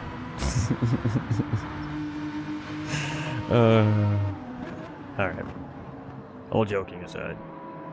This 35 car is doing really good. 48 seconds in behind the podium here right now. It's 19 seconds in behind GT Finland Racing Team. They've been chipping away here at the Loose Moose Racing Team for a little bit. And Loose Moose Racing Team has been giving taking on P3 here. That little bit of wet weather obviously changed up a little bit of the timing gaps on the racetrack, but it didn't really seem like it changed it too much here. So as we head through the Paul Frere curve here, I mean, you can definitely see there's a drying line going in there now. As the headlights come around, you can definitely see where the water is and where the water isn't on the racetrack. And we're also not seeing any spray coming off the back of these racing tires when they are in the racing line at this point. The only time you're going to see spray now is if they're out on the curbing or on the outside edges of the tracks here, where the cars typically don't run.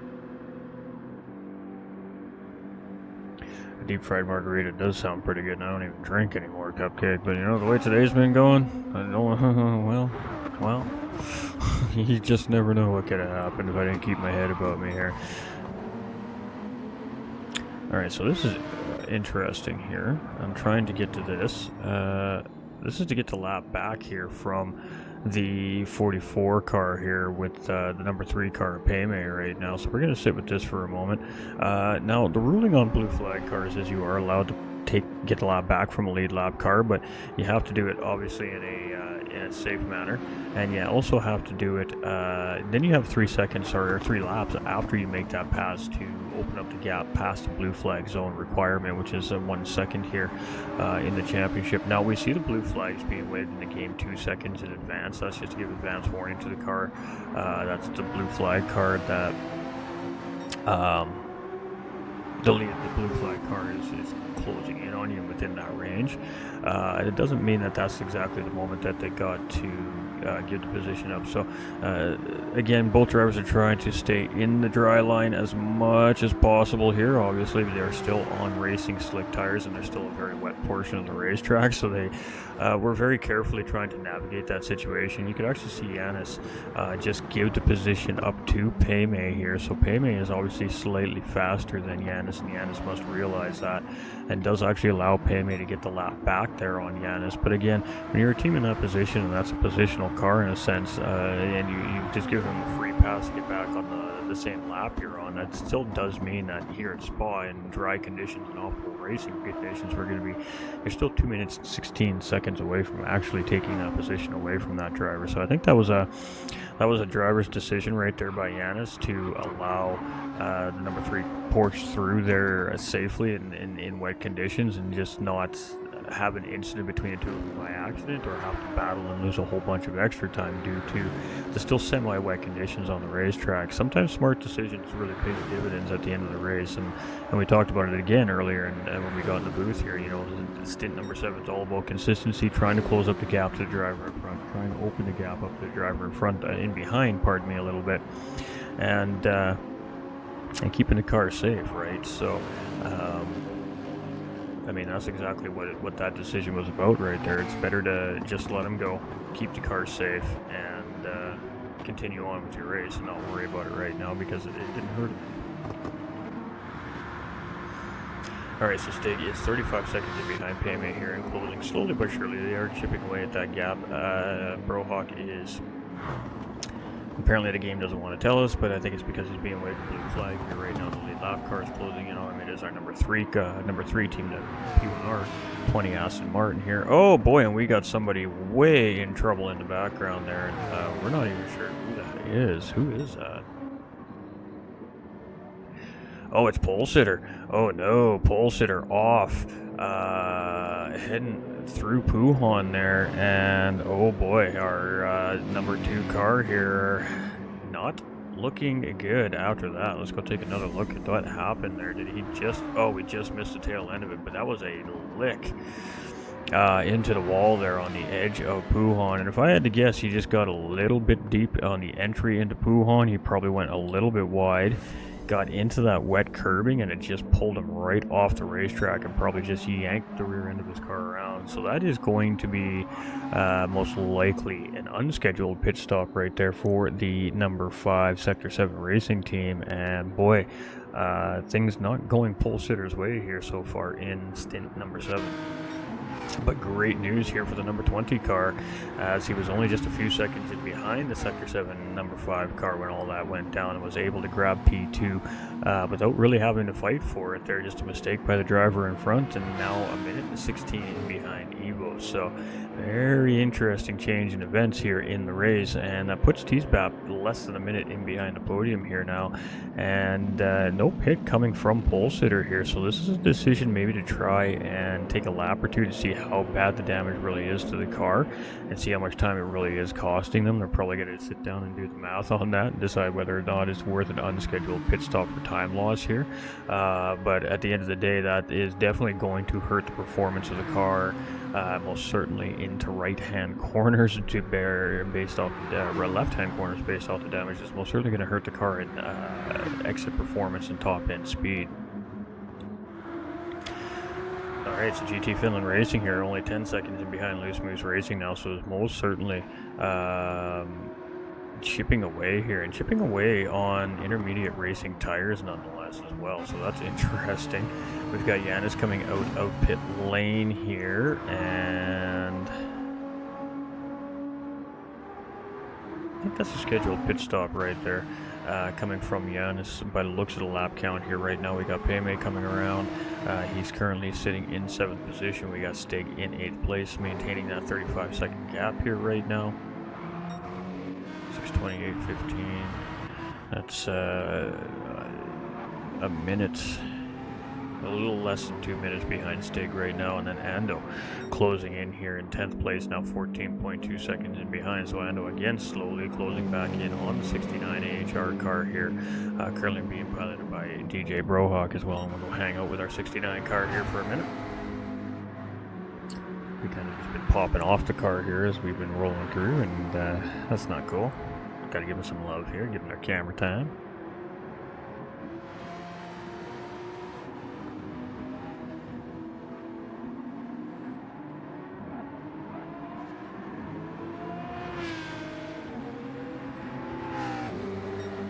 They were in a BMW for a large part of the season here as well, so I was surprised to see the McLaren come out. I can't remember if they were in the McLaren last racing round or not.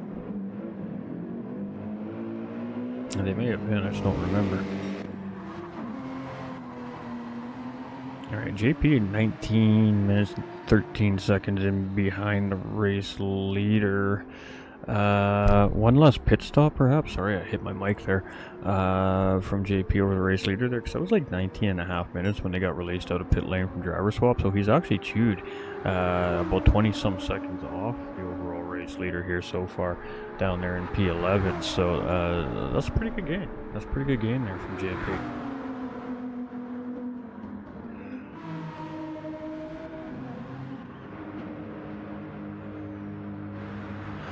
So pole sitter's now 20 seconds in behind Italia. Now, I wasn't exactly sure what that gap was when it settled in, but what I can be sure of is that 54 seconds to the Loose Moves Racing team in behind has now turned into 49 seconds. So the one thing I can be sure of is that the damage being carried by number 5 car here is definitely costing them time on track.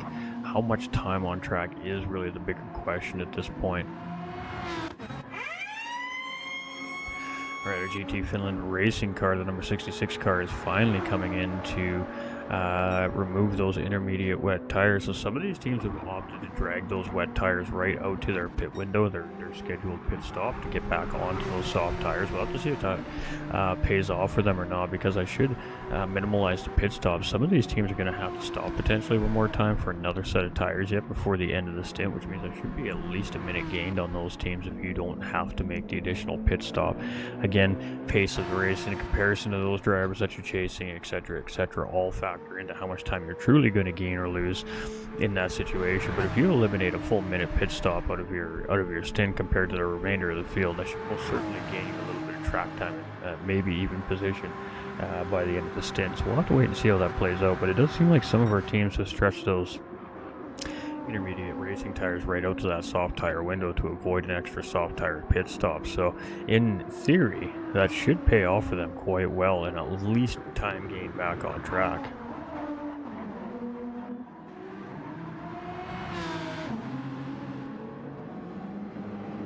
You know, you were talking about all those steaks earlier too, Cupcake, before I got in here. Now I'm absolutely bloody hungry too, right? So I'm gonna have to go get some supper, I think, once I get out of the booth here. The stomach is kind of growling.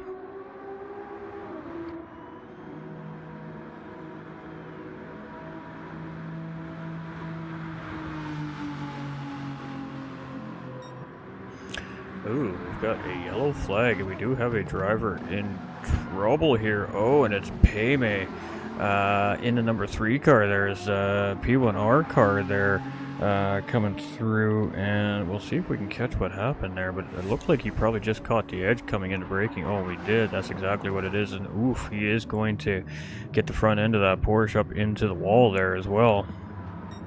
And a couple of drivers having some issues in the semi-drying racetrack here. You just get a little bit too far outside the edges, and then it can definitely catch you out. Sometimes it's just a mistake of a driver being too complacent, and oh, we're still in replay mode here. Sometimes it's just a matter of a driver being too complacent, and you just kind of slowly but surely start to float the car further and further, you know, utilizing more and more of the racetrack, and then at one time you just utilize a little too much of it and just catch that water. And I think that's all that was there. You just caught a little puddle or something there under the brakes, and the car lost all traction. And at that point, you're just along for the ride. So, unfortunate there for the number 3 Grid Life car, but we'll see what they choose to do with that as they continue around the racetrack here.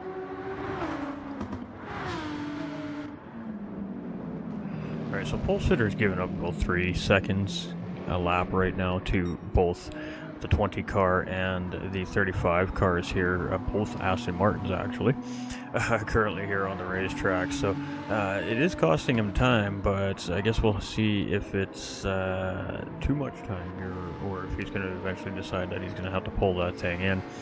Just going to sit on board with our number 3 car here and see what they're going to do, and they are going to bring that car in, so that should give Stig for the Sector 7 Boomer car here, the 764 Aston Martin position here. That should put them up into 7th place, as they're actually following behind pole sitter, who has opted to also pull his car in and attend to that damage as well. So they have decided that the time loss is going to be too egregious compared to just taking the pit stop and getting the car back to 100% condition. So, oh, how things have changed ever so quickly here on the racetrack now, here in this race. So we have some out-of-sequence pit stops forced by damage for a couple of our teams here. We have out-of-sequence pit stops forced by rain for a couple of our teams here. And we have some teams that have forced the pit stop to stay in sequence here as well, irregardless of the conditions and what's been happening on the racetrack. So that is what's going on here right now in hours 13 and 14. And it is turning out to be a very interesting storyline here already in the last half of this race as it starts to develop and we lead into early morning daytime hours again. And I mean, that's when things really start to get interesting. The drivers can see a lot better, their visual references are a lot better, the pace of the race will pick up a little bit again, and you know, that's when we're going to start seeing the charge here. So there is definitely some action happening in some of these garages here right now. We've got crew chiefs pulling their hair out, race engineers throwing paperwork and coffee cups across the garage, pulling their hair out, trying to figure out what to do next. But the storyline is being written, that is for sure. A chocolate sundae? Ooh, we could do a chocolate sundae, Cat. Oh, yeah, that might be happening. Dairy Queen is not far away. Yeah, I think we have a winner.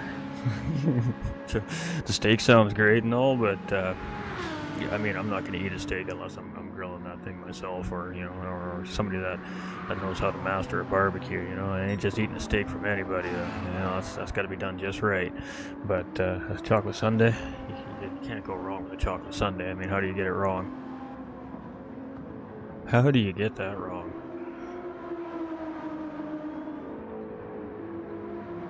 Sound better, Cat? Thank you.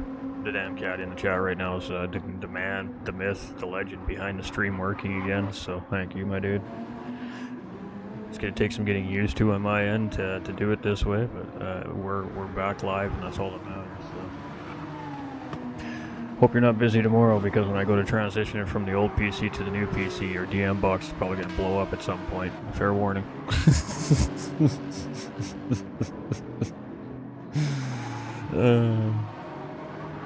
Pan sear the steak. Oh yeah, could do that. We could do that, but I can't get steak for that cheap here. A steak will cost me like $30, and it won't even be a good one. It'll be a second-rate cut piece of meat with quote unquote marbling throughout it. Yeah, I don't know. Yeah, it does sound good. I can't wait to actually watch it back so I can hear it.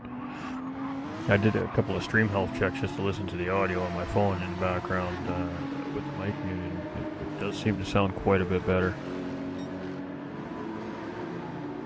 And this is just through the Elgato sound right now, because I'm not needing to hear the sound when I commentate. I don't actually carry the game sound in my... I don't listen to the game. I just watch it in silence.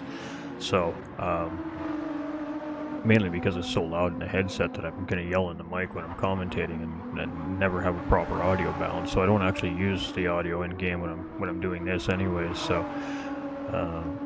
the Elgato works just fine for this part of it now. But yeah, definitely a lot better on the other end of it too when I'm using the computer audio to listen to the stuff coming through the capture card, because it's louder, cleaner, and crisper on that end of it for me as well. So it'll take a little bit of getting used to, because when I'm playing games and streaming and using that feature over the Elgato audio, it's going to be really loud, so I'll have to get used to that, but we'll figure it out. We'll find the balance eventually.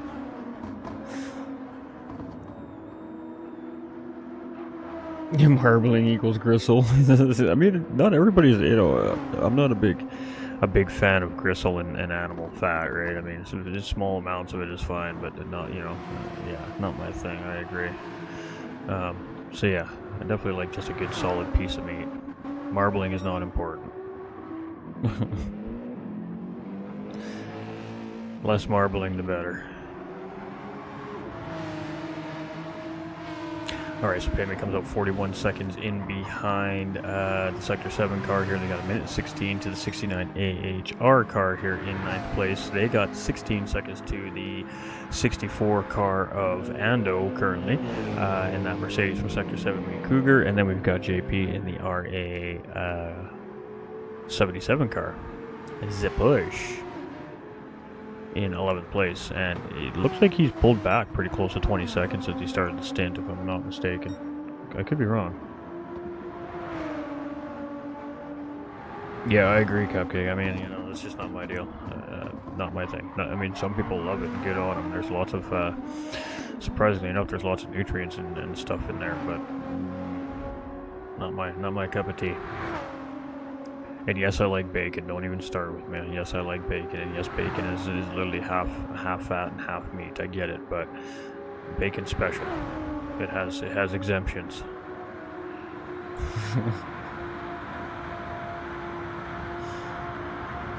Yeah, with some great seasoning on it. Maybe a little bit of a mushroom sauce to go on top. A little mushroom gravy to go on top too. A little peppercorn mushroom gravy, even better. Oh yeah. God damn it! Now I want a steak. Gotta quit talking about food. Still got like 20 laps to go here.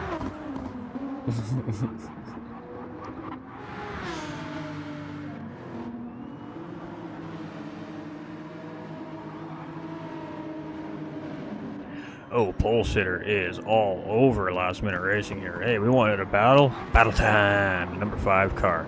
3/4 of a second in behind the 35 Loose Moose Racing team here. This is after that pit stop to fix that damage from the spin earlier here. You know, about 4 or 5 laps ago now. So pole sitter did come out in behind the Loose Moose Racing team. So the Loose Moose Racing team is currently sitting in 3rd place here, but the number 5 car has a whole different set of ideas right now as pole sitter is gaining and looking to get that P3 back away from the Loose Moose Racing team here. Fatty bacon is good, fatty steak not so much. I agree fully, 100%. 100%. Alright. So we have, I believe that's number 3 Grid Life car just up in front of these this battle that's developing here between Last Minute Racing and Pole Sitter here as well, our 3rd and 4th place car. So things could be about to get even more interesting if these two close in on that car before they sort this positional battle out. So are we going to see a defense, I guess, is the next question coming from Teesbap here. We're going to see a semi defensive line coming from Teesbap here, but that is going to compromise his exit coming out of the chicane, and I should leave a room for Pole Sitter to do exactly what he tried to do there. He tried to go over under there and come in underneath out of the exit of the chicane there, but he couldn't get the power down cleanly and has to settle back in behind the 35 car here. So he settles into the source. He makes a little movement in behind the 35 car there to try and get a reaction out of him, but doesn't bite. So he's just going to settle back in and head on down towards Eau Rouge and La Ratillon. So here we go, battle for 3rd and 4th place, and we've been waiting for a good battle here so far in the last little bit, and we've got it now. And Mother Nature can be contributed to allowing us to have some juicy battling action, especially podium battles at this point in the race. So, well, because there's not a World Tour live event happening in LA as we're racing our 24-hour race this weekend, I very strongly do believe that it was due to the Los Angeles live event last weekend on last Saturday that was creating the server issues in the game. Even though that they are on stage and it's all hard-lined and it's all a LAN setting-based connection, they still need a server to run that LAN-based connection off of, and obviously they're going to use the PD servers because it's the game that the servers are built on. So at the end of the day, the World Tour got everything they needed to make sure that their servers were running really great, and whatever was left was what the general racing community was dealing with that wasn't obviously in LA racing on the big stage, right? So all of us all of us poor racers and league organizers and everything in between were stuck dealing with the remnants of what we had left for server capability, and it was a struggle last weekend without a question of a doubt. So, but yes, it does seem much better this weekend, and you know what, that's a good thing here, because I mean we only got 1 point separating the championships here in split one this weekend. It is 469 points for the number 5 car, and has 468 points for the number 44 car, currently leading the race right now, which we're on now here on camera. So I mean, you definitely want the best servers possible to give these two racing teams you know, a fair fight for that championship, and of course the rest of the field for a race win here today as well. So yeah, the servers are definitely looking much better this weekend. We're very thankful for that here as well at IRO for just a more stable server setting. I mean, at the end of the day, the Los Angeles live event was on at the same time we were racing our split 24-hour Spa race, and I mean, that's just the unfortunate reality of how it works, right? So obviously they're going to take all the processing power that they need from the servers to make sure that they don't have the DCing issues and whatnot in the live event. So can't blame them, I guess, but frustrating for the average person, totally. Alright, so a minute 22 separating Evo and Italia here in the number 20 car. That gap has grown just a small amount since those positions have changed, since we've seen the number 5 car having its struggles here. Teasbab has been cool, calm, and very consistent here on the racetrack. Has found himself in that Loose Moose Racing team in 3rd place, but boy, he's feeling the heat from Pole Sitter right now in 4th place and behind. And the number 5 car continues just to make motions in behind there in the rearview mirror to try and get him to bite, try to get him to move his car, try to get him just to open up a hole just a little bit so he can get that pass through. But that number 20 car is not biting here. He's holding his line. He knows exactly where he needs to put that car right now with where Pole Sitter is, and Pole Sitter is going to have to use the power of that Lexus to try and get the job done here, I think. But it is going to be a bit of an issue because this Aston Martin is a rocket ship on a corner exit, so it's going to have to be done on the top end here. So that gives Pole Sitter 2 opportunities really to try and get this done, and he has to try and get it done before he gets into the braking zone where the 35 car can take a defensive line. So Pole Sitter's in a tough position against this Aston Martin here right now. Clearly they're fairly equally paced. Pole Sitter seems to be a little bit quicker than 35 car here, but Pole Sitter now is in dirty air and is trying to do smart, calculated offensive battle here so he doesn't eat up too much time while trying to get this position back, right? So it is a great battle right now for 3rd place.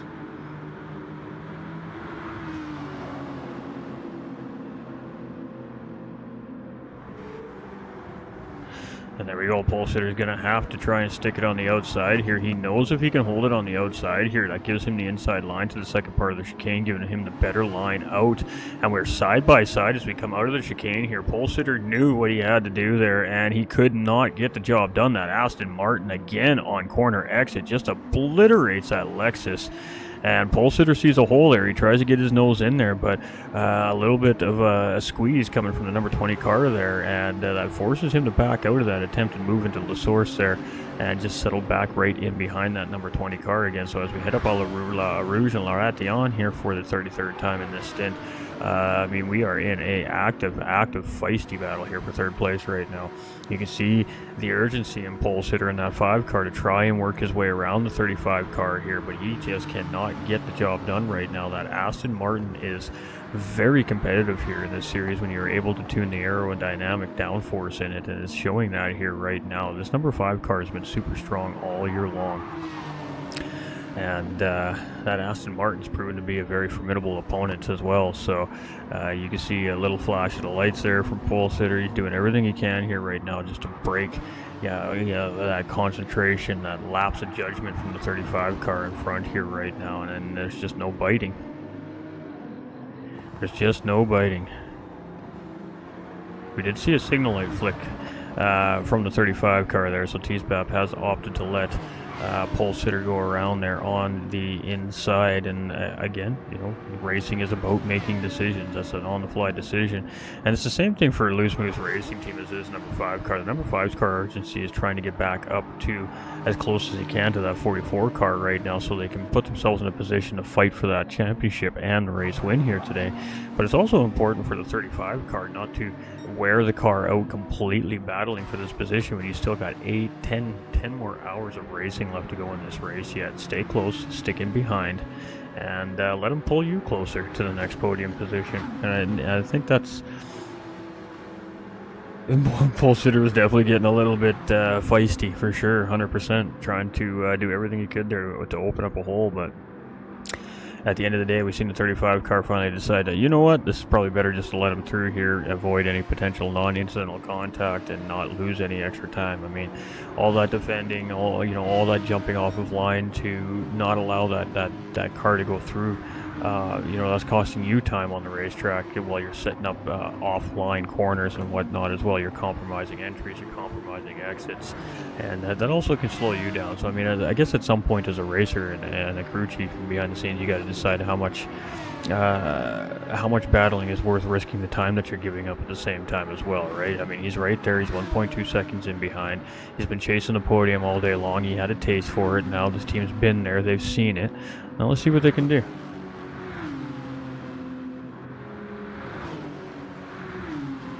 Exactly. I mean, that doesn't obviously. I'm not saying that's excusable for potential aggressive driving. I'm not saying that by any stretch of the imagination. But that is the urgency in the number 5 car. The number 5 car has had a setback here in the last hour, and now they're just trying to make up for that. So it has gone from. It's the first time I've ever seen pole sitter go from cool, calm, collected to absolute full send. In all honesty, so interesting, very interesting for me. I mean, usually pole sitter's a very cool, calm, collected guy, like I was saying earlier in the stint in the booth there. He doesn't really seem to get too much, doesn't seem to rattle that guy. But I think the urgency of what's on the line here today, definitely sitting in the back of his mind, and that urgency has definitely set a fire in pole sitter here. And that was definitely some spicy racing that we've seen coming from pole sitter there. He was on. He just pit as well, so he is on the significantly fresher set of tires as well, so he definitely had a little bit extra pace, I think, on the 35 car there as well. But I think that was good defensive prowess from the 35 car at the same time. He just placed his car in the right places at the right time. He left a couple of doors open, but was able to close them off, right? So it was a great battle for sure. But I think the decision finally comes down to, how much is this worth it? Is it worth continuing to fight hard and potentially have contact and maybe both cars again, or one of the two drivers suffer a bigger issue, right?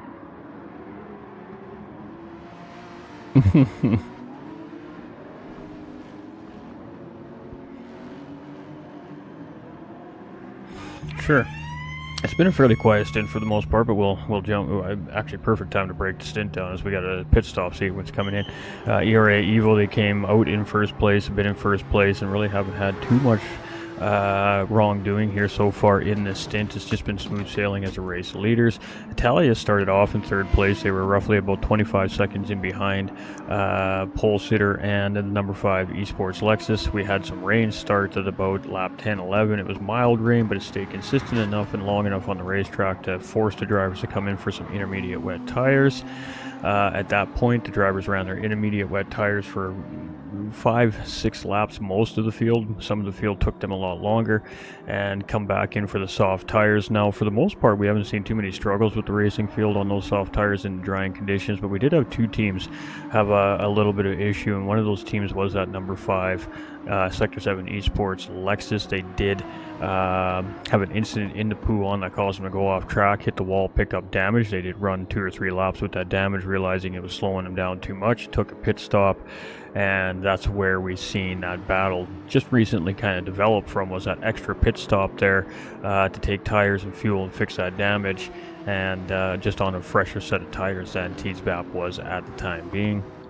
I'll keep going through the field here. The GT Finland racing team has just been sitting right there in the same spot here during the stint. Much of the same thing. Cool, calm, collected. Just been putting in their paces and haven't really had anything go right or wrong in a sense. The stint has just been a very cool, calm, collected stint. Teasbap, who we've seen with the number 35 car here, just coming off of a scheduled pit stop there. Down into 5th place currently for now, but that may change. Obviously, with the driver in front, may need to make a pit stop at some point in the race as well. But what happened during the intermediate transition was some of the racers decided to stick the intermediate tires out right back into their one-stop pit window. And that is going to definitely change the way that this grid looks here over the next 15 laps, next 20 laps or so. As some teams still need to make an additional pit stop and some teams will not need to make a pit stop. So the 35 Loose Moose Racing team most likely will get back into 4th place with a pit stop coming from the GT Finland crew up in front. And then we'll see what that charge to pole sitter is. It's about 50 seconds currently right now, that gap. And if pole sitter has to make one more pit stop, that may put the advantage back into the number 35 car's hands there. Yanis, he's been in 6th place since the start of the stint and really hasn't changed too much there. You can see he just got passed by, looks like the P1R Aston Martin there as well. Number 3 Grid Life car was one of those other 2 cars that had an issue in drying conditions. He was coming up the end of the Camel Straight into Lacombe and he just caught a track edge, a little bit of water or something like that, and lost his traction. Ended up into the wall into the entry of Lacombe here, and that did create some damage on his racing car as well. It was near enough to the scheduled pit window though, where I think it only cost him a lap or 2 with the damage, and then they come into pit and get onto their scheduled pit stop. So a few seconds lost plus the spin obviously, but in the process they did give that position up to the Sector 7 Boomer car there, but it looks since then they have gotten it back with a pit stop from the 764 Aston Martin. But now that gap's only 10.5 seconds in behind. We move down to our 69 McLaren, who's just making a pit stop here. It's been pretty consistent, smooth sailing for them so far this stint. Nothing has really changed. Ando's been closing in, and then he gives the gap back with the pit stop, and then Ando closes back in once he makes his pit stop. And I don't know if Ando is going to plan on go the rest of the way or not, but if he does, that will mean that he has a very good shot at holding down 9th place and grabbing a position here for the number 64 Me Cougar team. And then that takes us to the 77 Race Asylum Porsche here. A little ways in behind. I'm not sure what happened in the earlier part of the race. Probably just a couple of spins and that, most likely an inclement weather that caused some issues and has set them back a little bit. But with that being said though, we have seen the RA team claw back. It was 20 seconds at one point, but now it's still 10 seconds to the good over the race leader overall. So it has been a good stint here for JP, as he has clawed back a few seconds on the overall race leader. And if he's clawing back a few seconds on the overall race leader, that means most likely he's clawing back a few more seconds on the overall pack in behind as well.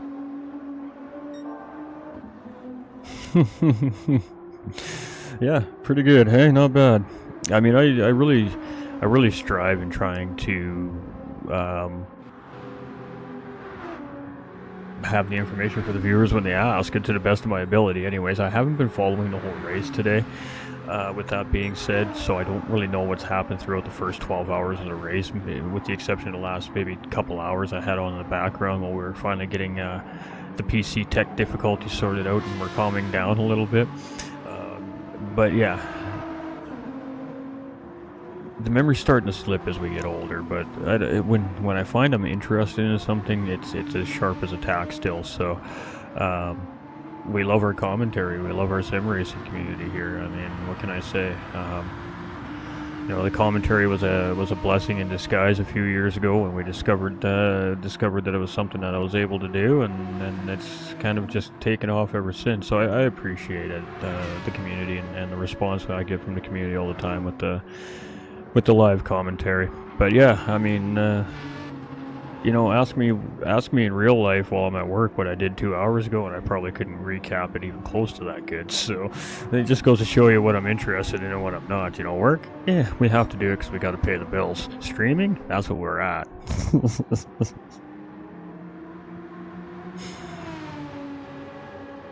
I do know the grid very well, that is true, yes. I mean, I've been broadcasting IRO for 2 seasons now. We got involved partway through last season, in their first season, and a lot of the same teams have come back from season 1 and ended up in Split 1 as well.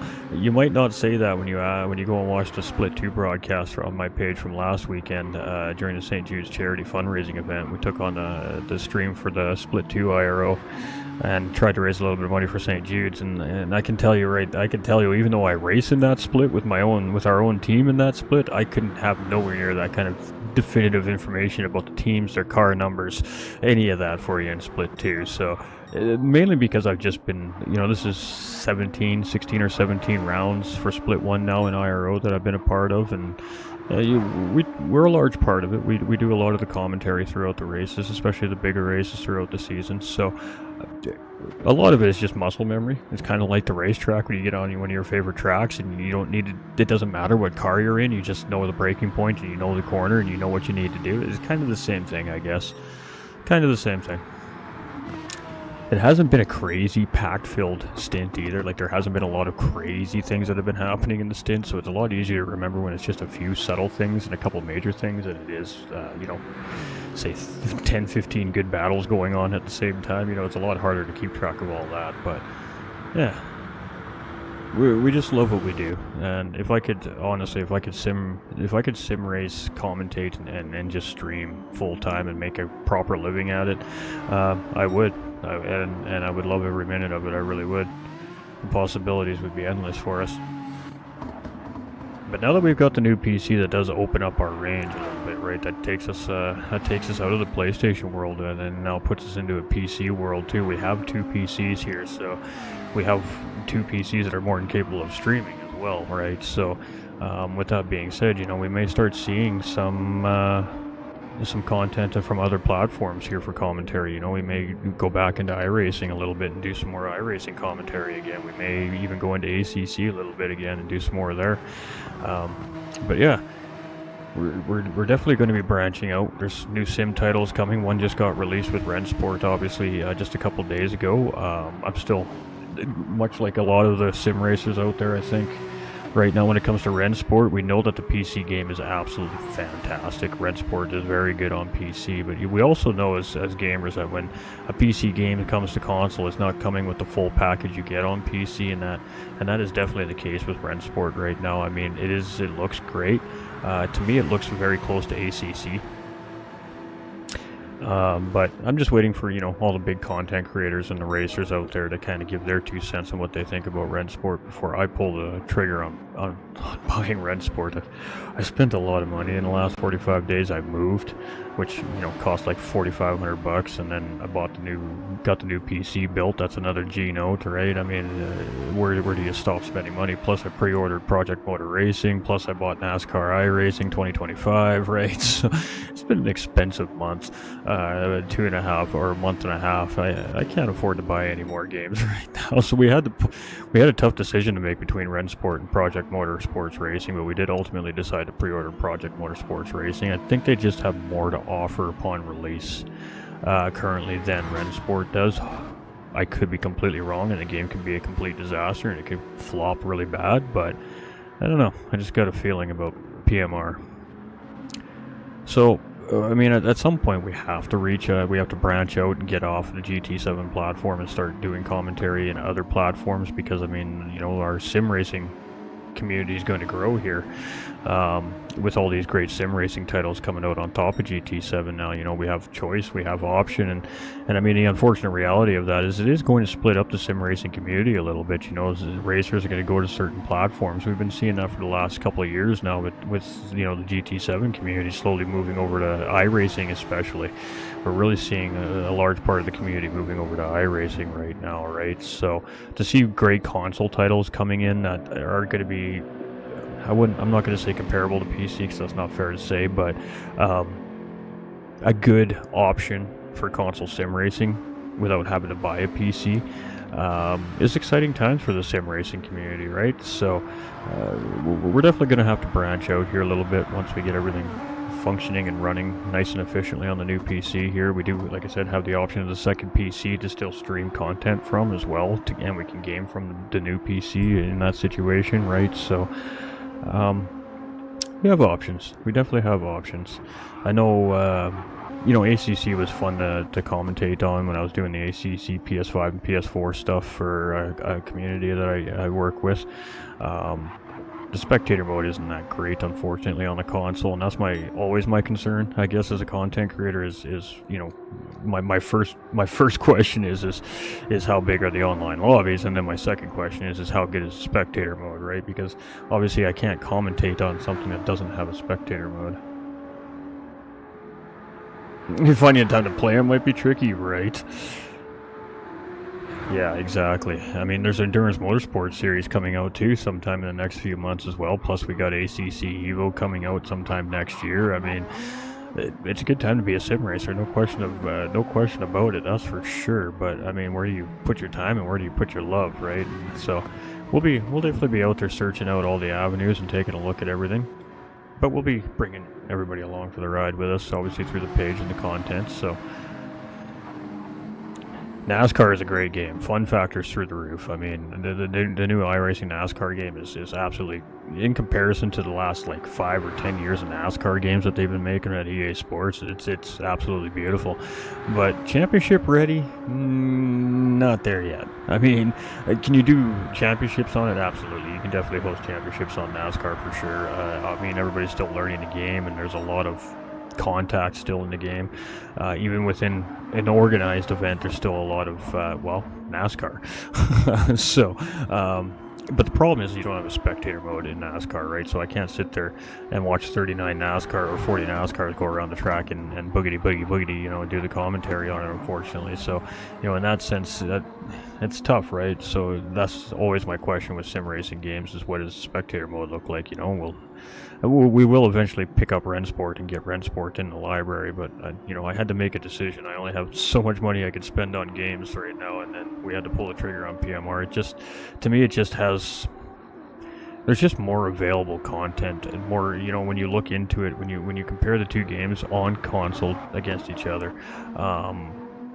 I mean, Project Motorsport Racing hasn't really kept anything hidden from the buyer or really, kept secrets in a sense, right? They've showed what they're bringing out, what they have to offer over the next 12 calendar months, right? Rensport hasn't really released anything like that. They've kept everything hush-hush. They've kept everything quiet. All the media was pretty much non-existent right up until pre-order. And I think relying on your PC platform to sell a console game is not exactly the best business strategy, and I really kind of hope that doesn't bite Rensport in the butt, but I guess we'll see how it plays out. The ranking system is interesting. It looks like they've got a solid ranking system in place for online racing, and they've got a pretty good point system similar to iRacing as well, where if you exceed a certain amount of points within a race, and you'll get a black flag and pulled off the racetrack type situation. So I mean, it's not unrefined by any means, but like PMR and NASCAR and all these other games that are going to come out, we're all going to do the same thing. For those of us that haven't pulled the trigger or purchased that game yet, we're going to rely on the content. We're going to rely on the streamers to let us know and let us see what it looks like, right? So that's kind of where I'm at with Rensport right now. I'm just kind of letting the content creators do their thing and then, go and look for myself at what I think about it.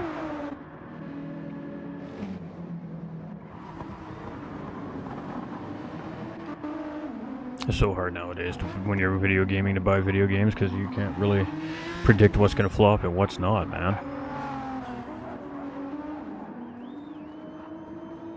We're getting NASCAR for online leagues. I think it will be eventually, for sure, Arrow. Right now, like I said, there's a significant... the biggest issue I'm finding with NASCAR is...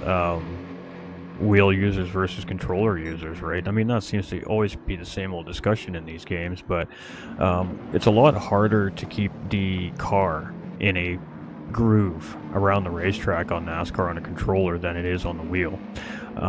Now, with that being said, it's not necessarily easy to get your wheel set up for NASCAR either, depending on your wheel you got and how you like to operate it, because the feedback on NASCAR and your steering wheel setups is significantly different than it is on Gran Turismo or ACC or iRacing. It is light, and then other tracks it's semi-heavy, right? It's all about throttle rhythm and rotation in stock car racing, and it's creating a bit of an issue right now in online racing, because you have that mixture of controller players and wheel players, and because the steering inputs are significantly different between the two, and the stabilization of the cars are completely different between the two different racing devices. It is creating a lot of extra contact as well in the online races.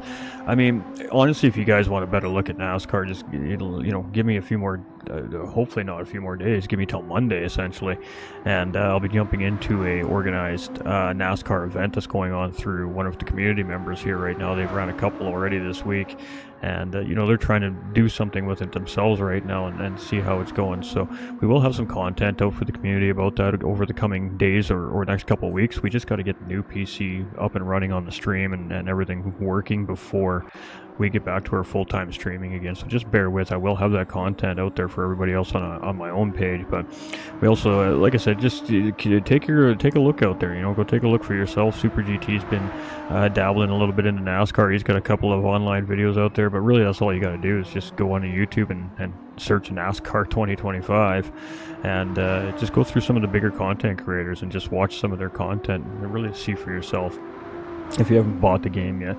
NASCAR, I think, is a good buy just for the sheer fun factor personally, so it's worth it. I mean, GT7 we already bought, paid for, owned. We've raced to death already, and we continue to race to death, and I don't think that's going to change. I think the GT7 racing community will stay strong. I mean, GT7 has this Spec 3 update coming here soon, in what is it, 3 weeks or 4 weeks, and then we've got this apparent pay-for DLC pack, which I'm not exactly sure how okay I am with the simple fact is that GT7 has always prided themselves in releasing their content for free, and now they want us to pay for it, but they can't give us better online options. So I don't know if I'm buying the DLC from GT7, to be honest. I mean, GT7 is kind of on the bottom of my list of games that I want to play right now personally, and it's literally just sheerly because of the lack of that they do to this game. That's got me feeling like this. I love the commentary on it. I love watching the racers race on it. I love the way it looks. It has a beautiful spectator mode. It's everything that not quite everything, but 75% of everything that a commentator needs in a race like this. But the simple sheer fact is lack of consistency is a big problem for me, and GT7 is the epiphany of lack of consistency. So I'm not sure if I'm willing to give them any more money for GT7, if I'm being flat honest. I've already spent enough on this game.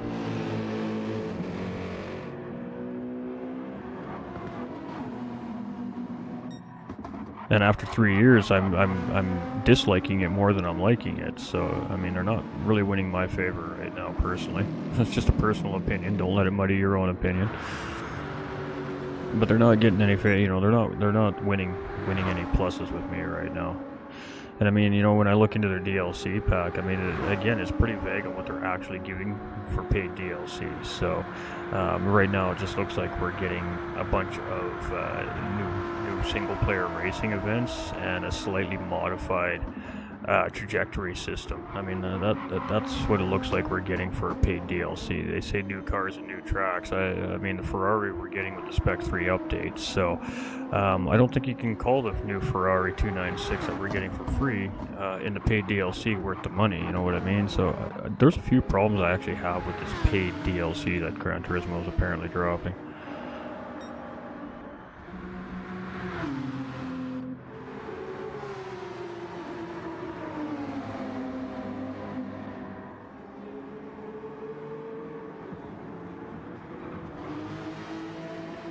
And I hope I'm not the only one that feels that way about it within the community too, because I don't think that a game that for the last 25, 26 years has been giving their content away for free, with the exception of the Jeff Gordon NASCAR experience on GT4, and I think there was one other one too as well, either in the PS4 or 5 days that was a paid DLC. It might have been the Formula 1 DLC actually. I think both of those were paid DLCs. That's the only time I've ever seen a paid DLC from Gran Turismo, but I mean, at least that was a full content package, it was a full series setup. So far what I'm seeing for the paid DLC pack is not that at all. I mean, it's very unrefined in what they're releasing. They have a couple of new tracks. Well, which new tracks? All that kind of matters. are these Gran Turismo made up pretend tracks, or are these actually real life tracks that I can physically go to and watch a race at? That matters, right? So, you know, there's only a handful of racetracks that they can bring from the old days to GT7 that I would genuinely be excited for outside of a real world track at this point, right? So for me, I need to see what's in that content package a little more definitive before I'm going to spend money on it.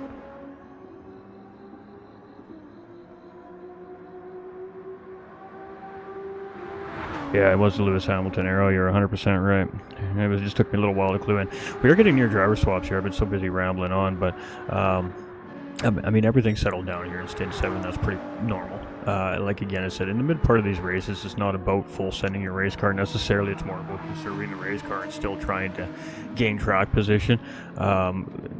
The number 20 car has done exactly that. They've gone from third to second place here with some self-induced mistakes here from the number 5 car. That's just set them even further back here now to Evo. And what they definitely don't want to happen here in this race is they don't want to go a lap down to the overall race leader. They need to stay on that lead lap. So, I mean, that's kind of the big thing here right now for the number 5 car over the next probably 2 to 4 hours is just start to chip away back at that 2-minute gap and get it back to within potential striking distance.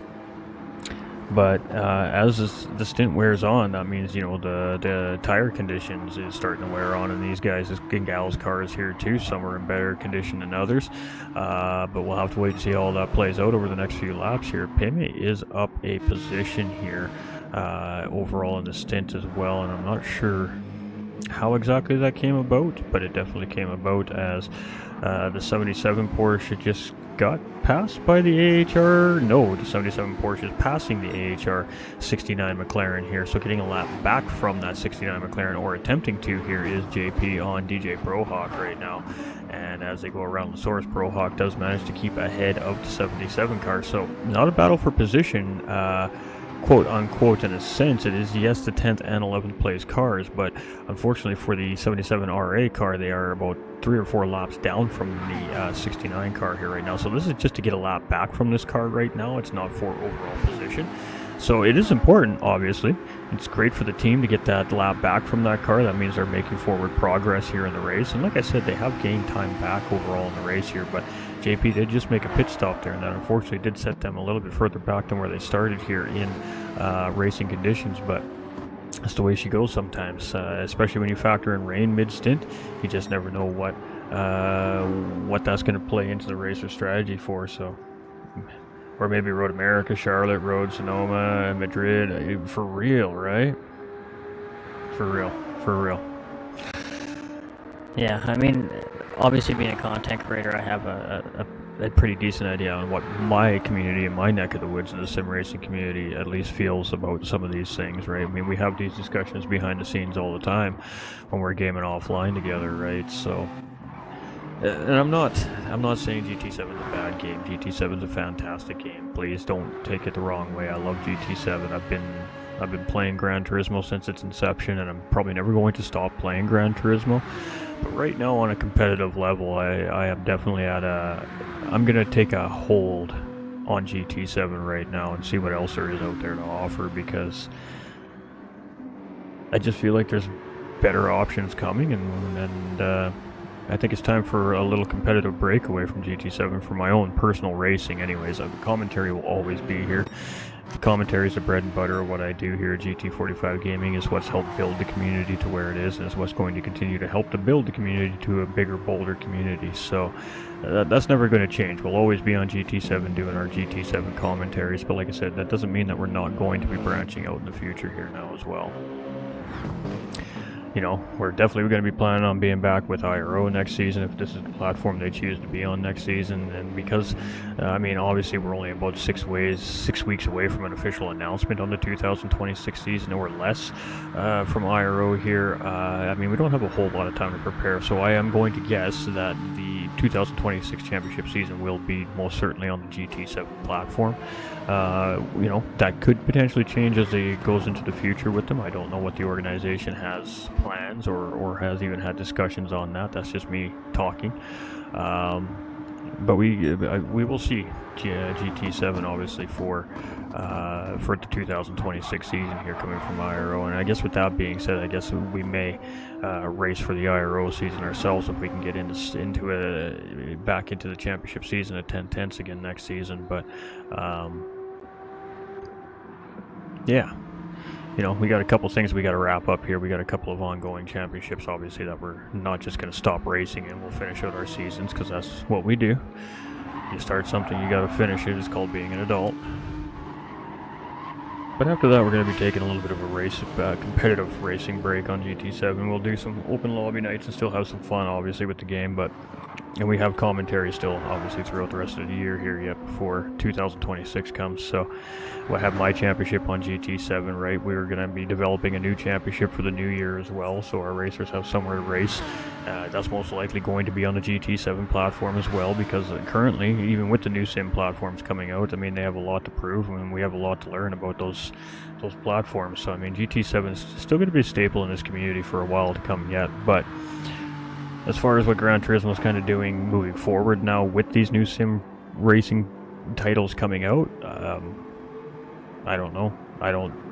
They may have just waited a little too long. We'll have to wait and see what the community thinks. I mean, at the end of the day, the community is going to do what the community is going to do, and it's regardless, really, honestly, of what a content creator says or does. I mean, that might influence a small percentage of people and what they play, but it doesn't. I mean, if you're a true gamer and you play what you like to play, I mean, you're going to play what you're going to play, regardless of what somebody else says about it, right? So, I mean, like I said, don't let my opinion muddy your own opinions. I'm upset for the game on a league administrator standpoint, and a commentator standpoint, and a racer standpoint. You know, we've been with GT7 right from release day. We gave a ton of copies away to the community before release day upon GT7 release, you know, and we were excited for it, and we played the living daylights out of it. We love it, like I said, but sometimes you just need to take a step back and take a look, right? I've been very frustrated with the game the last little while because of the lack of attention to it. So I guess we'll see if they step up now. You know, Gran Turismo steps up and they start getting it right, then maybe that's a different story. You know, maybe they get more competitive against some of these other titles coming up. But I think they're in for a world of learning over the next 18 months.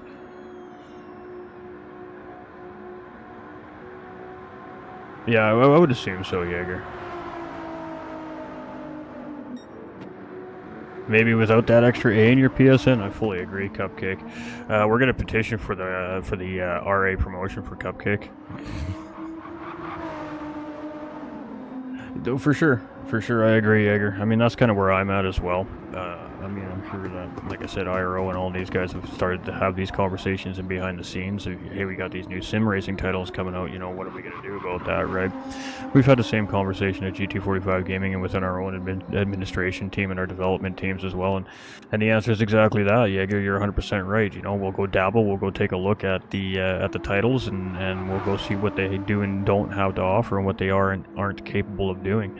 And you know, that's how decisions get made, and then you just start doing little testers, right? You do a one-off event, or you do a little mini series or something just to get a feel for it, right? But we can't expect these games to be dropped upon release day and be fully refined and ready to go for what we do here on GT7. I mean, this has taken years of perfection from leagues all over the sim racing community, and other organizers learning from the organizers, and other organizers just helping each other out, right? I mean, this is the years of perfection what we do on GT7 here, and it's really hard to expect that a new sim racing title is going to be that capable of giving what GT7 can give us on this side of the standpoint that GT7 does. So it does have its pluses too, don't get me wrong. I mean, as far as a commentating value goes, GT7 is one of the best sim racing games out there for commentating values still, unless you want to start getting into the PC market. On the console market, there isn't anything better right now.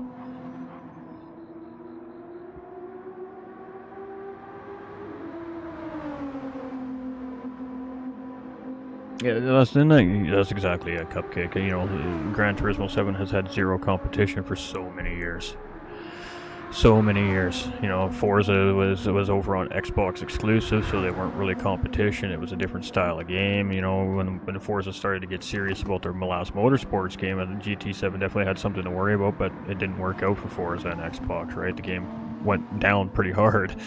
So, you know, that worked out in Gran Turismo's benefit. If anything, it helped them gain more player base at that point in time, right? But you're right. Now that we've got all these new titles coming out, and some of them, like Rennsport, have huge PC backing, they should be taking notice. They really should. Because you're right, they're not going to have a stranglehold on the market anymore. I mean, I'm right now in my mind personally, I'm full on board to move full over to PMR, right? So, regardless of how championship ready it is for my personal racing, that's probably where I'm going to start putting my seed time in, right? So, I mean, we'll see. You know, I got to also consider about, you know, the 1010 sim racing team and what their plans are in behind the scenes. You know, that might mean that we may have a GT7 team basis and a PMR basis and a Rennsport basis. You know, there's a lot of things that are going to factor into this. It doesn't just affect the championships, it affects the sim racing teams out there too as well.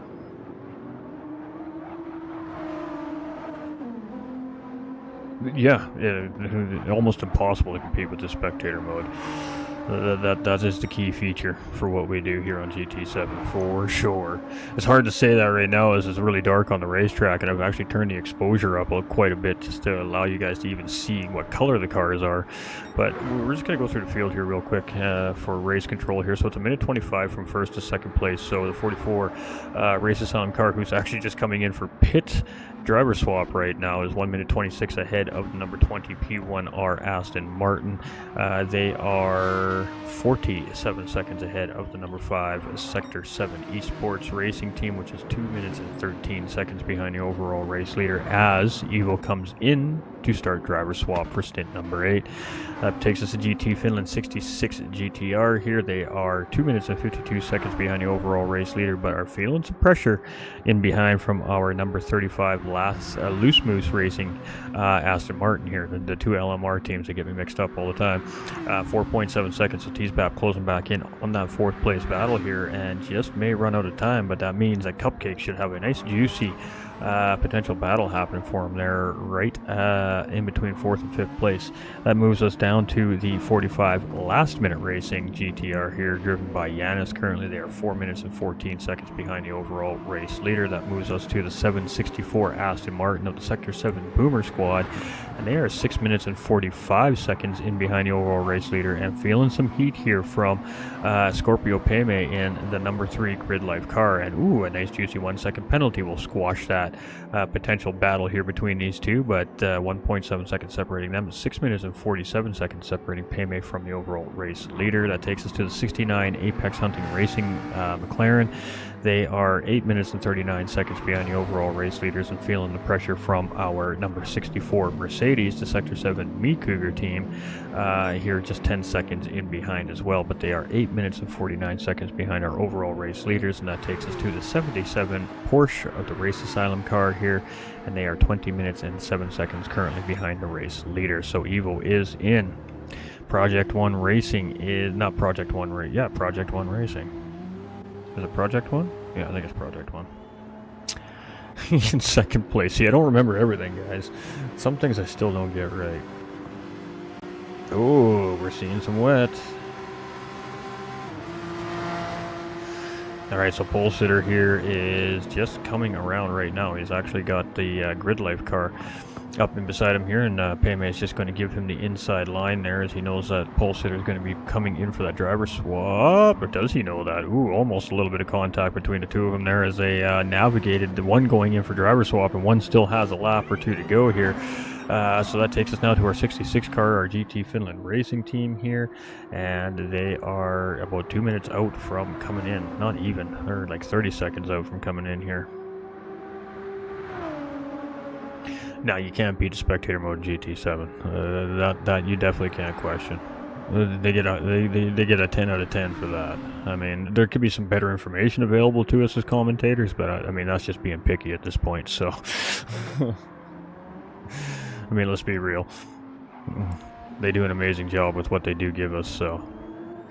All right, so 3.2 seconds separating 4th and 5th place there for Cupcake. Nice juicy battle right out of the gate there for him as the 35 car and the 66 car both come in there. So that takes us now to the 45, the GTR of Yanis here, and minute 20 in behind Teasbap there.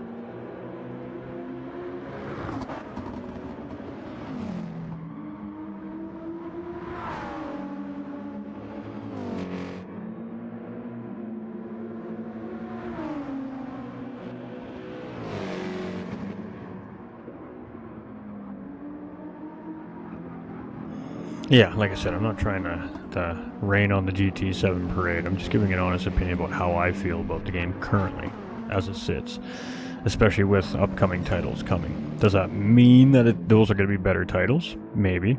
But upon release day, most likely not. They're going to be very unrefined. You also have to keep in mind as racers go through the online racing process on these new sim titles, you know, they have to build their rankings in these ranking systems. The ranking systems are going to take a couple of months to really start to properly sort themselves out, so you're getting properly skilled races. There's a lot of things that are going to happen in these new release games that we're not thinking of. GT7's been out for almost 4 years now. It's starting to become, I guess, what you could call refined in their own little way, I suppose, but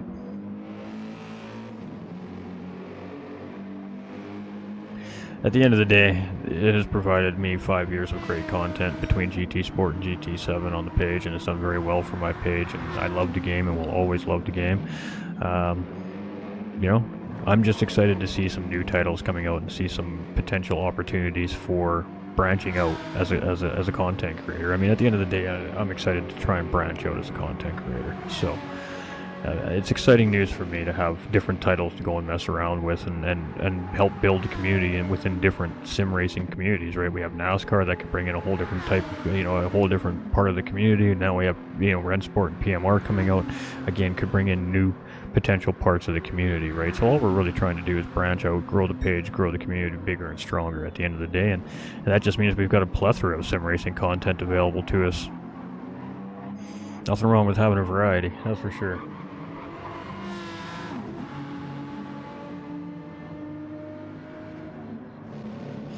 Yeah, and you know, that might be where the paid DLC comes into play here. I mean, that was a bombshell that GT7 dropped right there, and I'm sure it shocked a large part of the GT7 community. What, a paid DLC?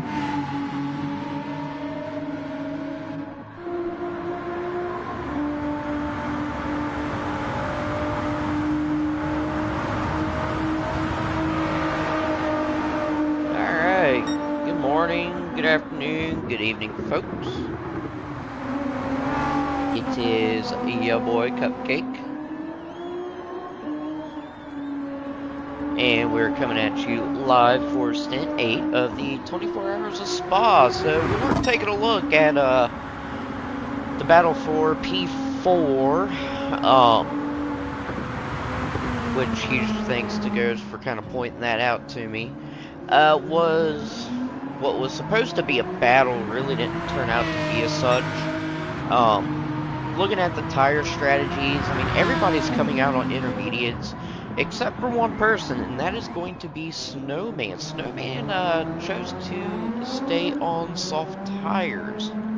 The meter's like a little bit above that first bar, so I think Snowman's just trying to play the long game and kind of get rid of having to make that extra pit stop.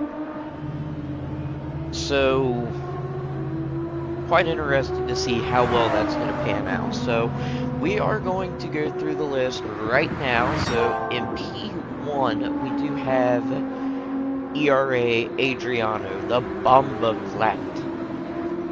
P2, we have France K88. He is a minute and 22 seconds behind Adriano and 58 seconds ahead of P3. That's going to be S7R Esports GL Gregu. P4, which is 39 seconds back from S7R, is Total Wolf. And in P5, we do have Snowman, which I had just talked about. I did choose to run these soft tires versus going out on intermediates like everybody else.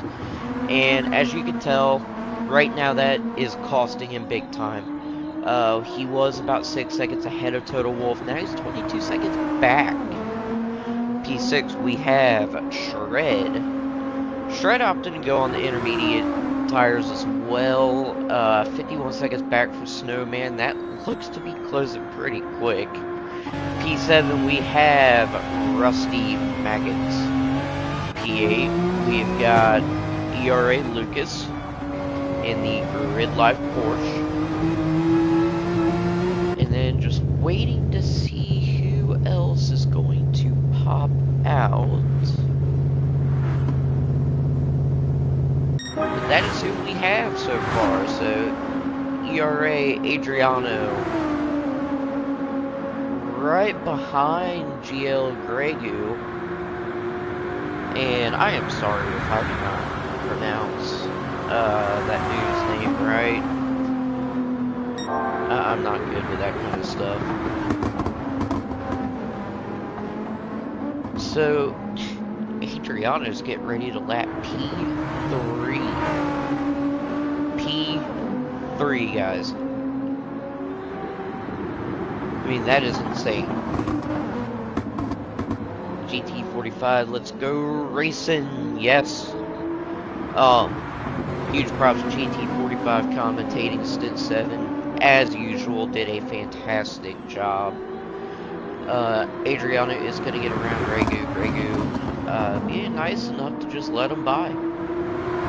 Really didn't give him any kind of fits or anything of that sort. The track is still a little wet. I mean, you're borderline racing slick kind of territory. So I'm curious to see how long folks are going to stay out on intermediate tires. We'll go on board with Gregu. Just kind of get a POV. And as you can see there, Adriano, he's taking, kind of dipping his tires into the moisture, the rain, wet. Try to keep those intermediates cool, reduce the amount of wear that will accumulate on said tires.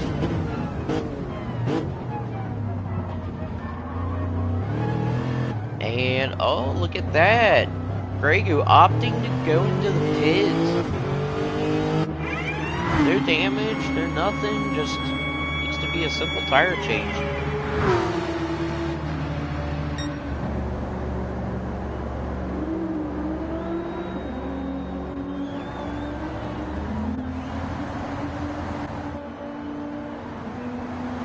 And as usual, I will be taking a look at the live chat, so y'all got anything you want to say, any questions, whatever, just comment, because I'm always looking. So here comes Total Wolf. Gonna say 9 times out of 10, dude's gonna pass SM on P3. Meanwhile, Snowman still on those soft tires. I think that strategy is going to pay off. And oh, look at that. Alright, cool. So Total Wolf just gonna get barely past Gregu. So we have Total Wolf in P3 at the moment.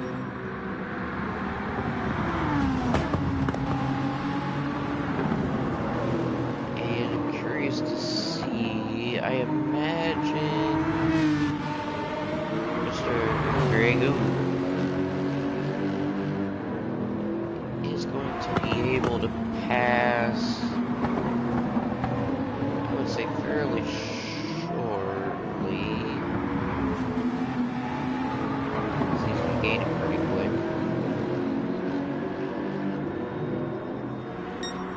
Meanwhile, France, Adriano still on the intermediate tires.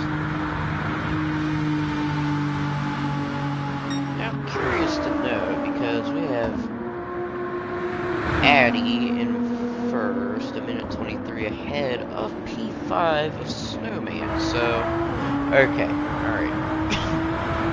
3 minutes 26 seconds back from Adriano, but I still think at first I was a little bit skeptical, to be honest, but this was probably a really smart move on Snowman's part. Might be able to net him 4th place. If we take a look here, that's 24 seconds separating him and P4. Oh yeah, okay. Well, we got a battle, guys, for P3. And Total Wolf gonna go into the pits. Alright, we had a battle, but not anymore. So that should allow Snowman to easily get past Total Wolf for P4. Like I said, very smart move on Total Wolf's part. We're just gonna go back here. Alright, so P9 is gonna be AHR, P10 is gonna be Yagami.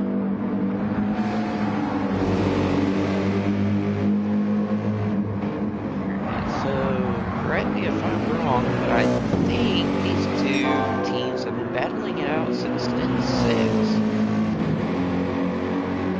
Yagami getting around Bruce, and now trying to unlap himself by passing Shred. So,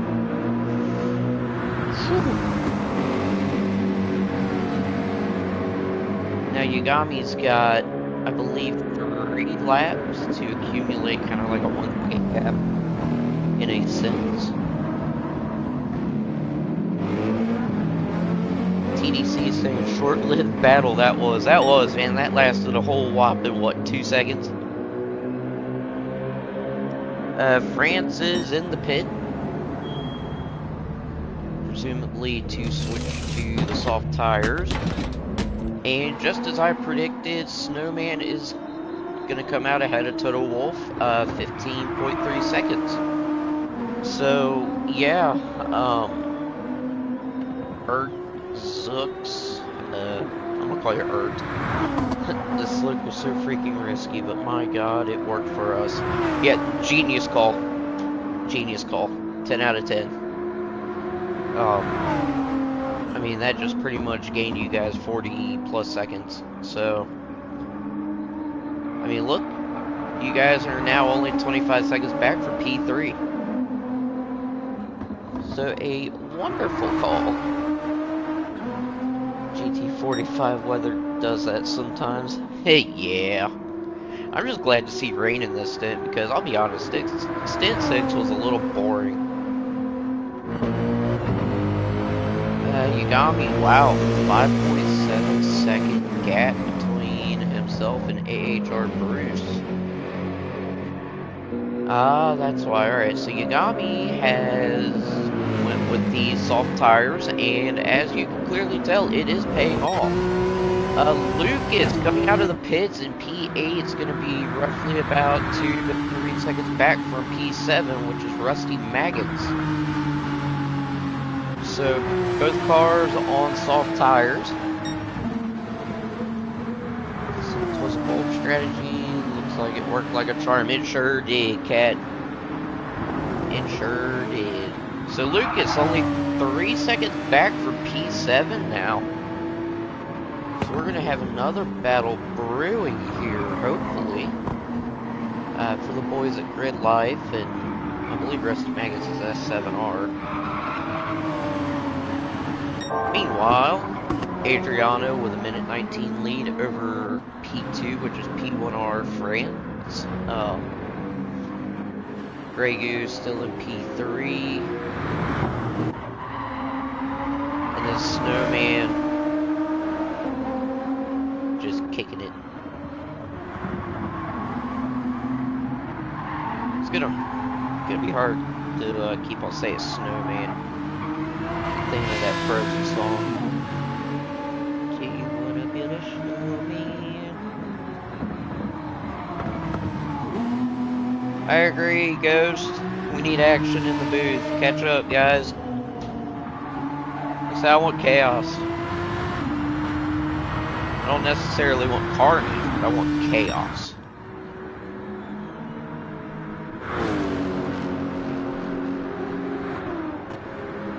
kind of funny though, like with these stints. Each stint has like a different theme and commentating. No Lander is music. Mine was food. Ghost was like mainly racing games, sim games in general. So what's the topic gonna be this stint?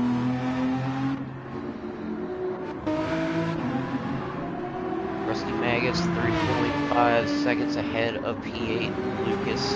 And then hello there. Alright, so AHR Bruce did pit. Is now soft tire, so 52 seconds back from P9's Iagami. Frosty still waiting to be released. Meanwhile, the Polish Bombaklat is just getting it. TDC, more rain, that's the best chaos, yes. Ghost wants to talk about puppy dogs. I don't have any dogs. My family's got a lot of cats.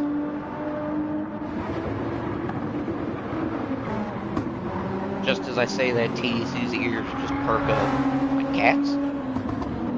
Hello?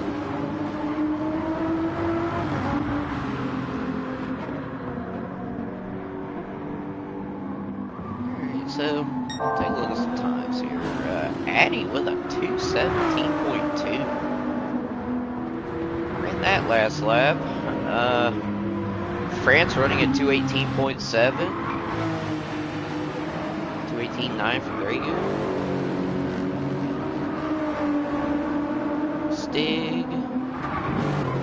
So glad to be off shift now. Holy cow, what a drive.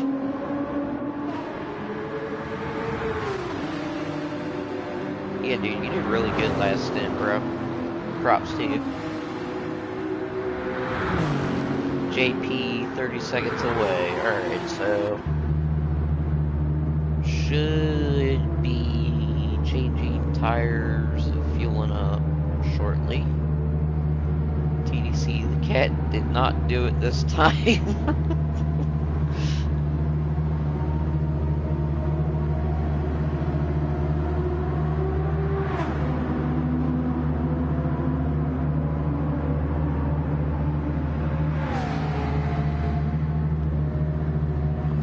They were gonna get fueled up, tires changed and what have you, but guess not. Alright, back to the action. Adriano setting another fastest lap of the stint, 217th lap.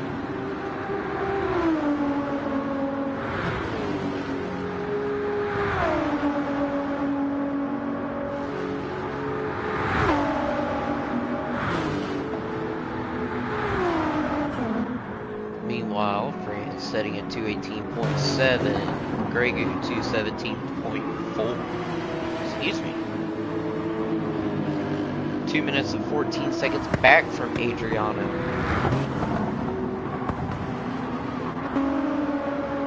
Snowman setting at 219.5. Sleeping on pits. Oh, wait, nope, there he goes. Frosty is leaving the pits.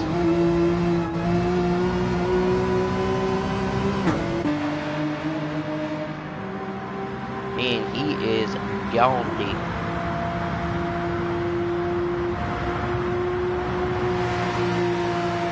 I wonder if we got anything else going on. Really, yeah, that battle is just done and over.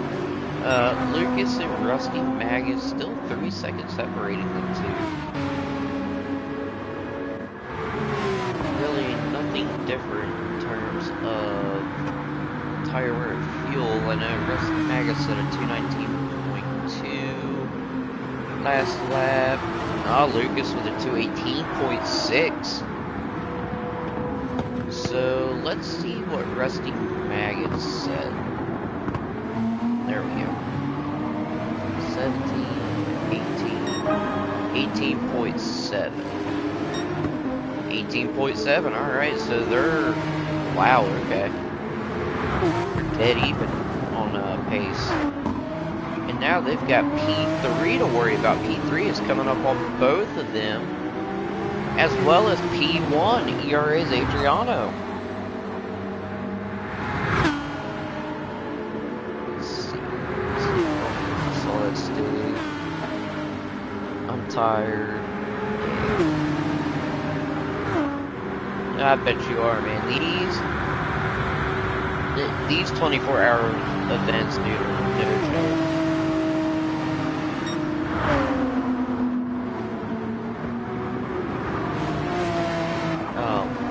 I will say, man, you guys have done a really good job so far. I mean, still running a P7, dude. I mean, you're what? Let's see, 645, 416. Okay, you're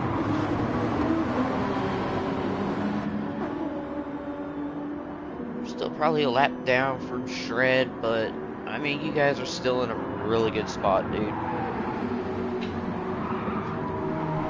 So, Stig, treat yourself to a deep fried Snickers and catch some Z's, my dude. Lord knows you're gonna need them.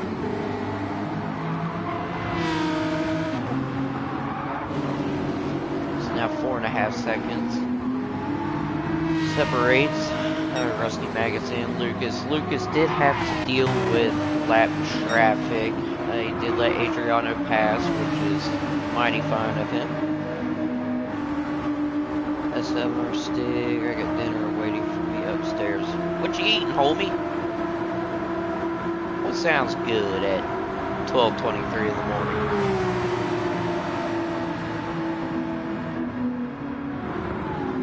So 4.6. Let's see how Rusty Maggots does.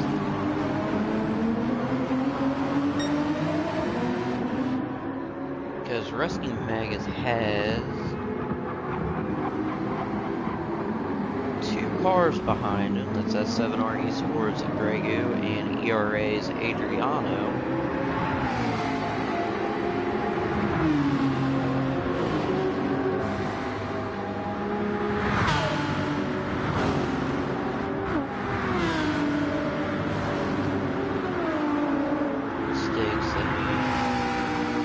I'll be in chat still for at least one more stint. I tell you what, man, that's like always like the hardest time is when it's late at night, you're beat, you're wore out, and then you gotta be in chat for at least one more stint. So that one more stint feels like 5 more stints because of how slow time moves. I dealt with that last weekend in my split. I tell you what, being the only American in RA Orange and helping to spot can kind of get a little bit hard, a little rough. Rusty Maggots let P3 through relatively easy. Like I was laying on my couch with a headset on, because I was kind of spotting and making sure things were going good.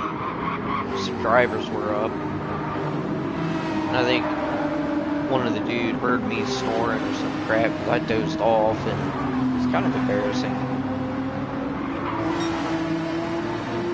I think it was Gov. Yeah, it was Gov. And I was sitting there, and I'm like just waiting for somebody else to pop up because I didn't want to leave him alone. And oh, look at that, Rusty Maggots letting Adriano through. And I just dozed. And then I wake up. And I just kept doing that, like the whole stint until somebody thankfully popped in and I said, yep, I'm done. I'm going to bed.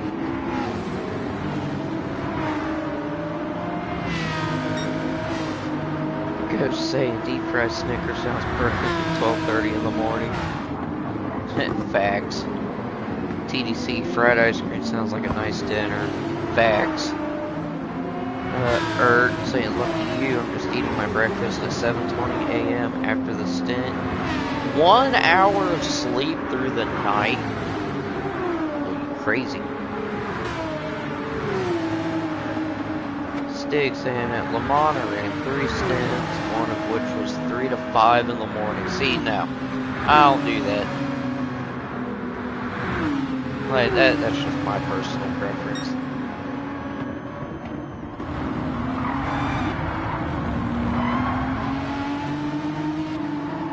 Alright, Lucas, 8/10 back from Rusty Maggots. What the heck? Oh, that's why Rusty Maggots running a 221.0 last lap. Lucas running a 217.9. Tell you what, Stick, that Le Mans race, split 2 was rough for me.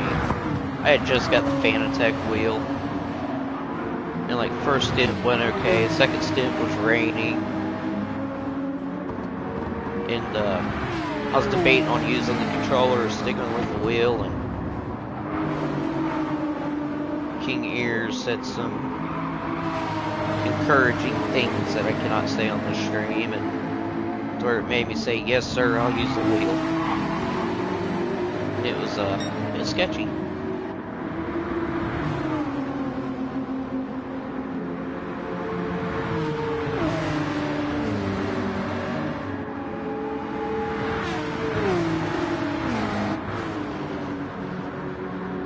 Pretty much like, hey, man up, use a freaking wheel.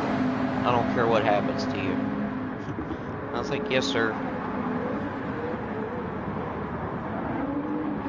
But at TDC, if you ever had fried ice cream, dude, it is the bomb.com.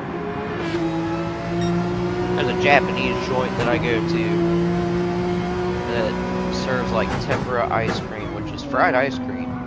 It is so good. But not as good as this battle here for P7. We were running on board with Lucas. Lucas made up a boatload of time on Rusty Maggots. So I'm curious to see what kind of moves he's going to make. If he's going to be able to make any moves. He's got a run. He's got a heck of a run. Oh my lord. Going on the inside.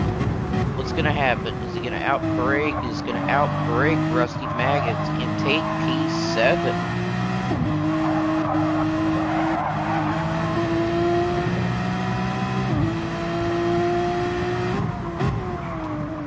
So that is going to be ERA Lucas with Grid Life running in P7, S7Rs Rusty Maggots in P8. Berg saying mine wants 9 to 11, 1 to 3, 5 to 7. Never will I do that again. Yeah. See, I couldn't do that. That's like the nice thing though about kind of like leagues where you have different drivers of different nationalities. So like, well, Race Asylum.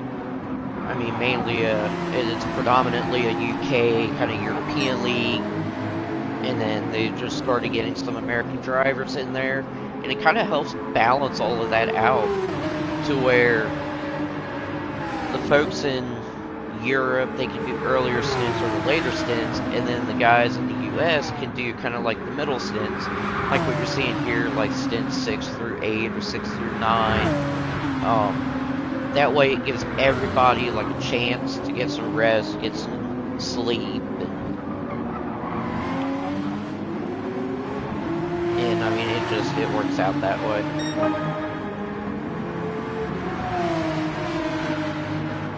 can't remember the latest stint I ever did. I'm gonna say I did one that lasted until like 4 in the morning. It sucked. No, I have stayed up all. Oh, we got rain.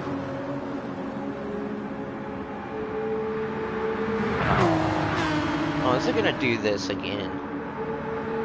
Or it's just gonna shower for like 2 seconds and then be done? What a tease. Alright. Oh, wait.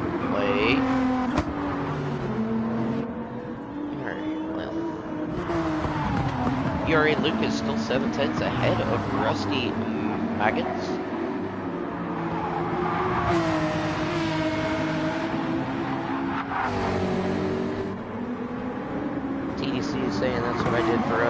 stints of 35.79 for us to split 2 here. Oof. That's a lot of stints, dude. That's like 8 hours of racing, bro. We've got rain. But I don't think it's enough rain. It's not.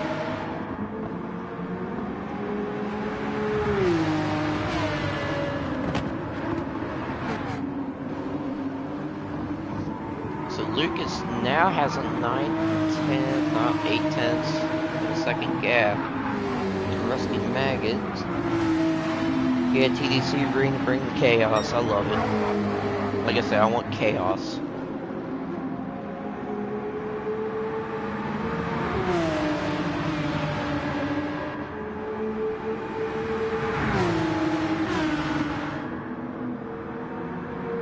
It's about the only battle we have going on at the moment.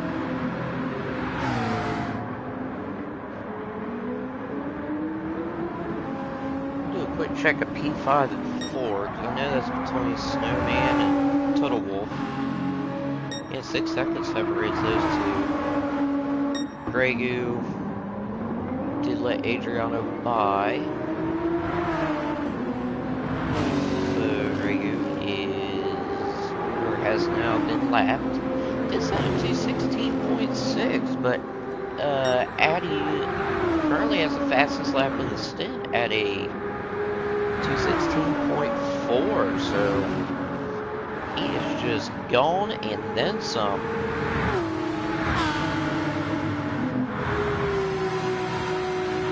Hey, Tar Hills, yeah, I'll let you know, buddy. Let me go over here. So, did have to make a pit stop. Currently running P10, a minute 11 back from Yagami. I just think it was purely due to pit strategy, but still holding on to P10, so nothing wrong with that, dude. But, oh, Yagami has to pit. He is out of fuel.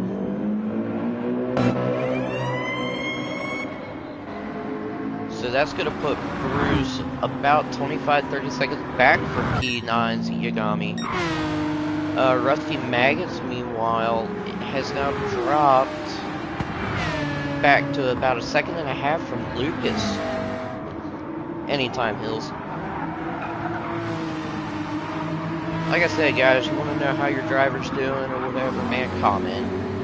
Because I am just like eagle-eyed on the live chat, eagle-eye on this. I've got 2 cups of coffee in me and I'm working on a rock star, so let's freaking go, boys. So here comes Bruce.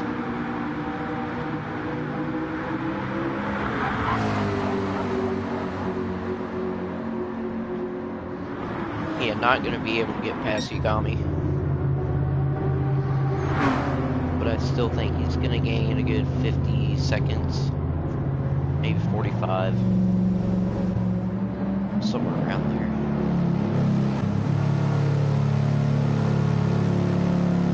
S7 Army Cooper. I want to go fast. Yeah, so there goes Bruce down past turn 1, and Yagami is now out of pits, or out of the pit. So 16, 14, 12. Oh wow, okay, boy did I overestimate that. My word. Alright, so looks to be 8 seconds separating P9 and 10. Let's go check on these two. Lucas, Rusty Maggots, 1.8 seconds separates the two. Total Wolf is now 5.7 seconds back from Snowman.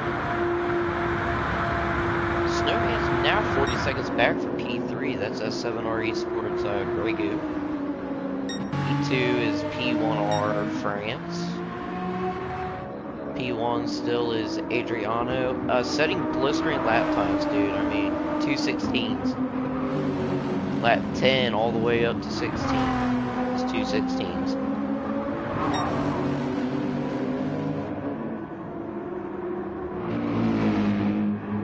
Meanwhile, Gregu is setting like kind of sporadic lap times in a sense. I mean, low 17s, high 16s.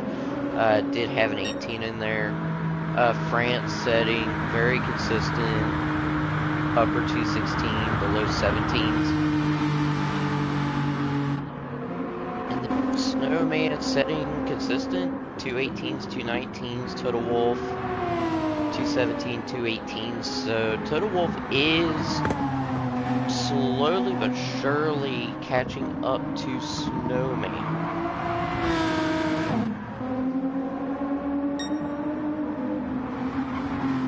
Unfortunately, P4 is not in Snowman's land. Unfortunately, with that 5-second gap separating him and Total Wolf. P6, meanwhile, is Shred. Did set a 2:16.9, which is nice. Lucas, best laps 2:17.9, did set a 2:18.5. Let's take a look at Rusty Maggots, 2:18.2. So, I mean, both of these drivers are pretty even on pace. The only difference I can see is that Lucas has slightly better tires, just oh so slightly.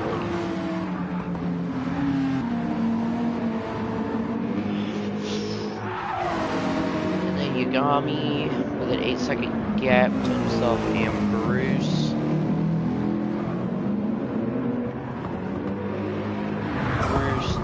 Does have tires are more worn, obviously. He's gonna have to make a pit stop. I don't know if they're gonna try and pull a one stop or what have you, but I guess we'll see how that pans out. And then Frosty with a 2:16.9, dude is getting it.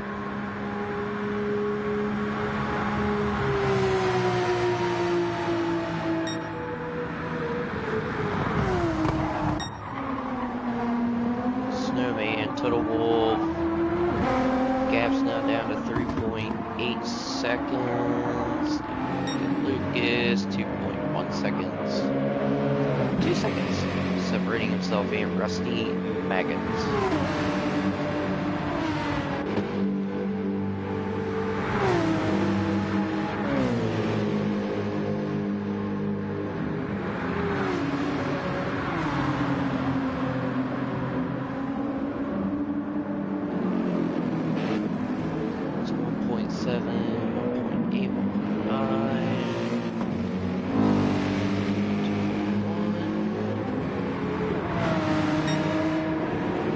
Hopefully in this stint we can see the sun start to come up, maybe some daylight.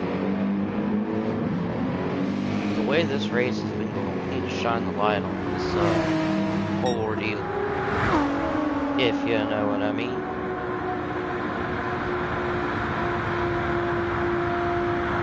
Addy with a 2:17.3. So just now dipping into the 2:17s.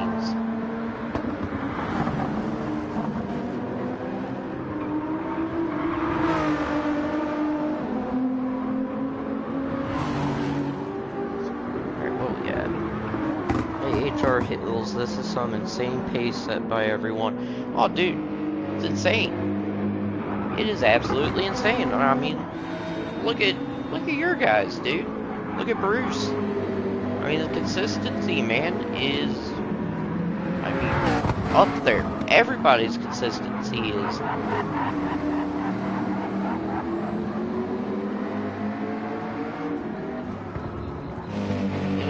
Honestly, 2:18s, 2:19s, I mean, that's nothing to really sneeze at.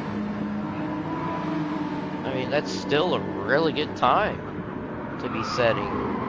And to keep it consistent like that, dude, is key.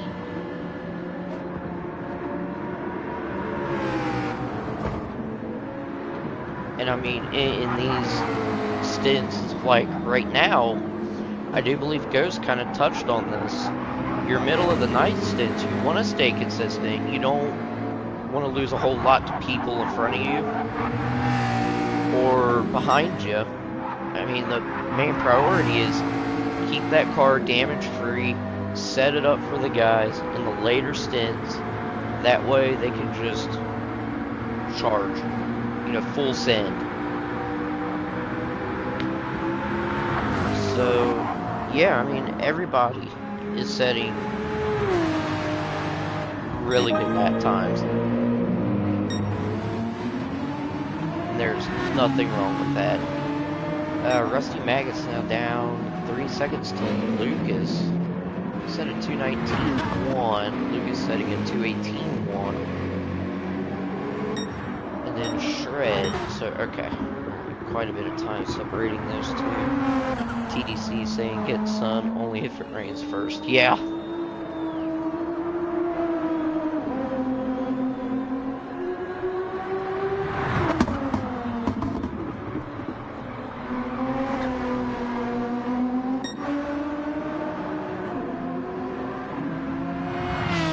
Total Wolf now 4 seconds back from Snowman.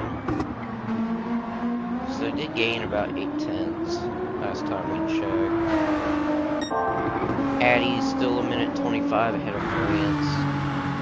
France 55 seconds ahead of Gregu. Gregu's 2:21 seconds back for P1. So from what I gathered last stint, unfortunately Pole Sitter did have kind of a rough stint. But we still have 9 hours, 15 minutes to go. Anything can change.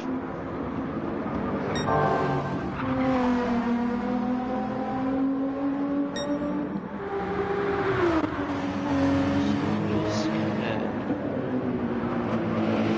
go through, see if we have anything developing.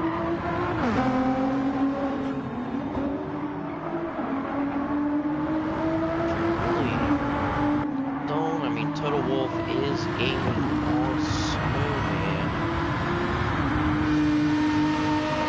Gap now to under 4 seconds.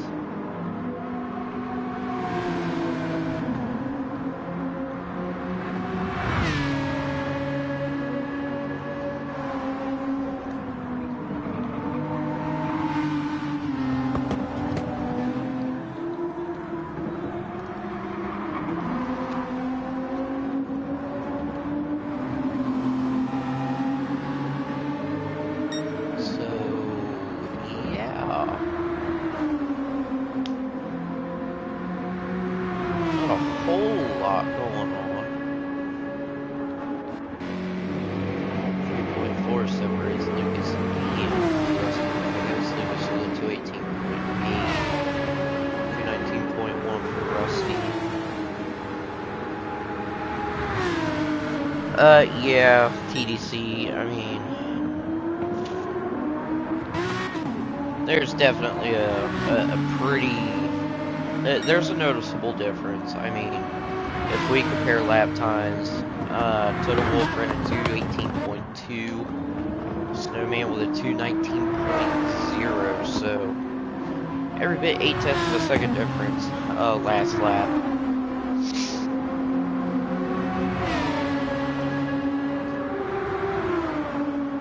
So it's just, really it's just a matter of if Total Wolf can maybe pass Snowman before they both have to go into the pits.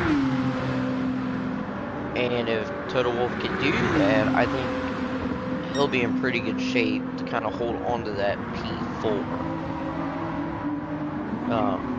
Lord forbid anything bad happens.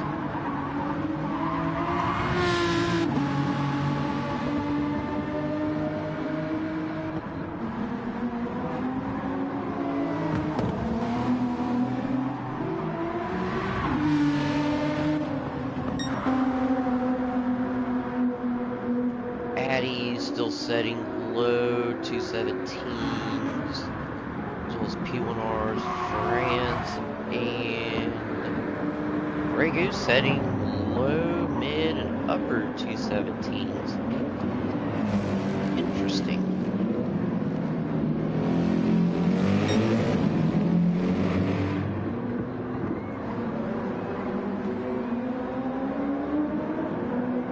So a very quiet stint overall.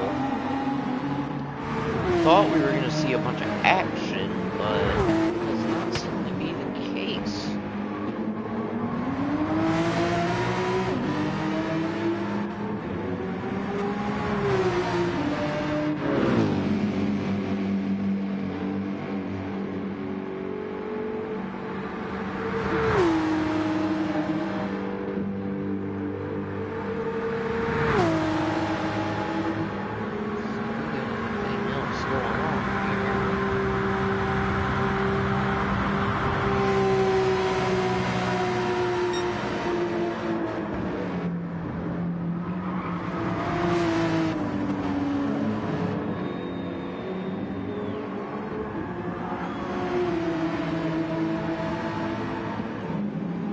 Kind of check things out for a minute. 4.3.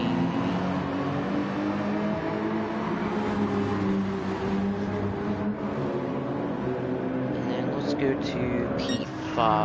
Yeah, that gap's down to 2.5 seconds.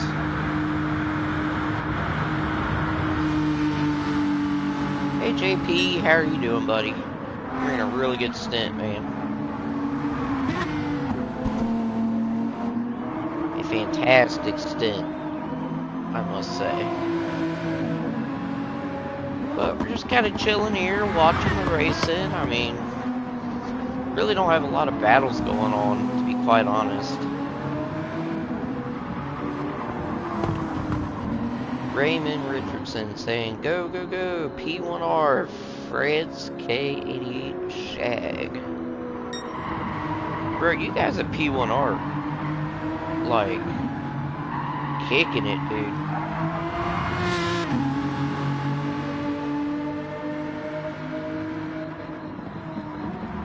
I mean, look at the lap times, man. Like 217 flat, 217 flat, 217.2, and then 0.1, then flat, and then 0.2, 0.1, 0.1, 0.3. My good lord. Ah, come on, JP. You did great in the raid, dude. Don't give me that.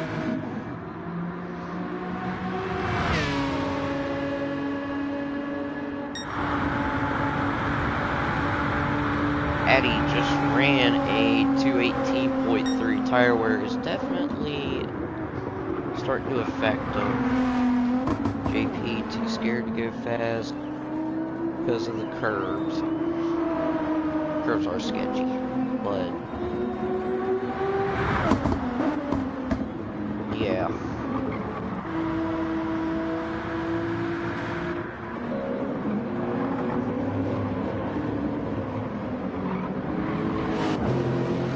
So Gregu running 218.1, 218.2. P1R dude still running 217.1, 217.3. See another 17. Come on. Come on. Let's go 217.7. So I wonder if Adriano and France are going for a one-stop. I mean, I reckon it would make sense because there's only 47 racing laps.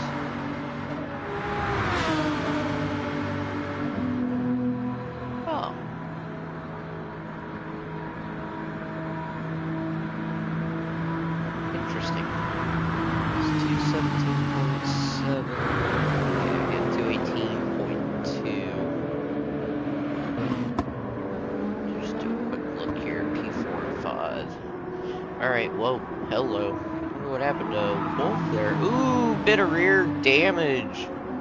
Rear arrow and passenger rear wheel. So Total Wolf must have had a little bit of an oopsie there. Did drop back to 6.5 seconds. It is going to climb. And then we'll take a look at Lucas, Rusty Maggots. that gap is now, excuse me, opened up 5.3 seconds.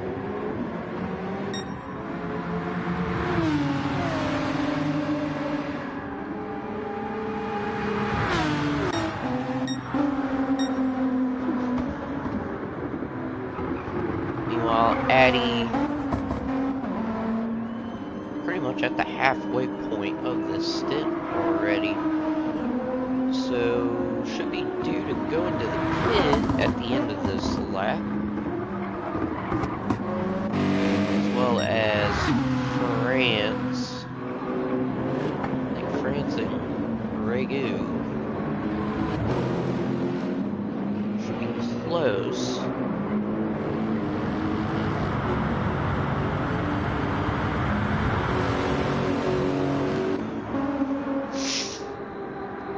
Snowman is pulling away for Total Wolf now at 7.2 seconds.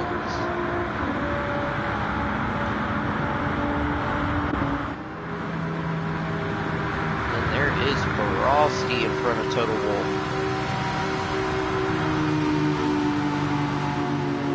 Quite surprised that Frosty really hasn't given up the position yet.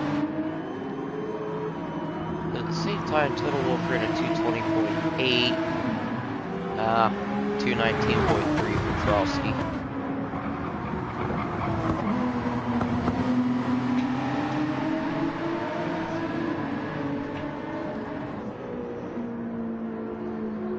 So Frosty on lap 16.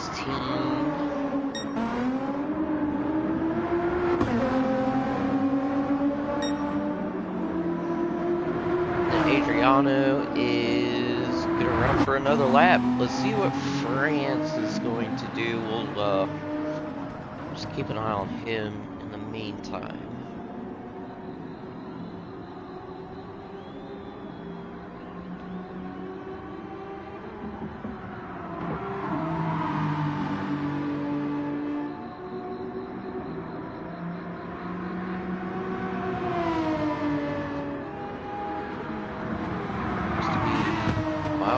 Closing in on a minute gap between France and GL Reagan.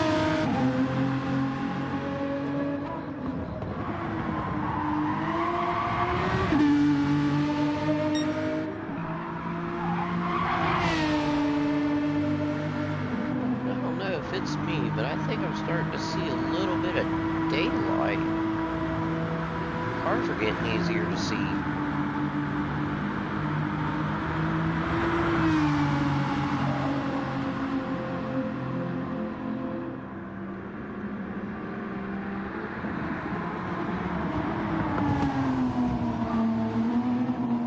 France is not going to go into the pit. Alright, he's going to run another lap.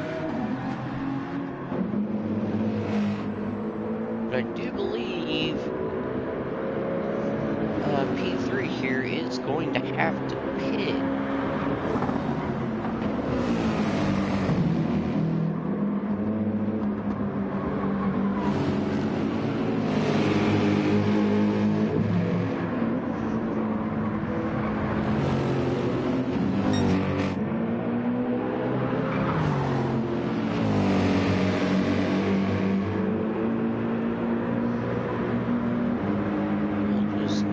Along with him. Excuse me. Real quick, just check on 2 seconds.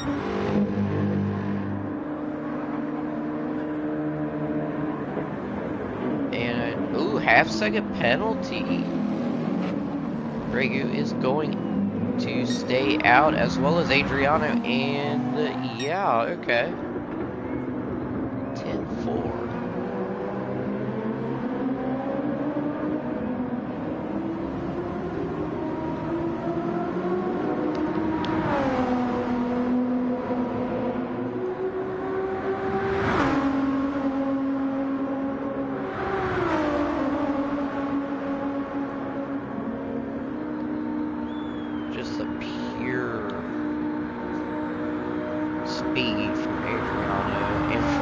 Everybody else has just been amazing to watch.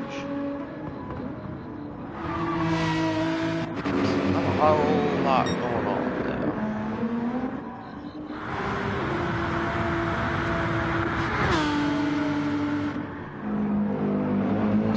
Second separates Yanami and Bruce.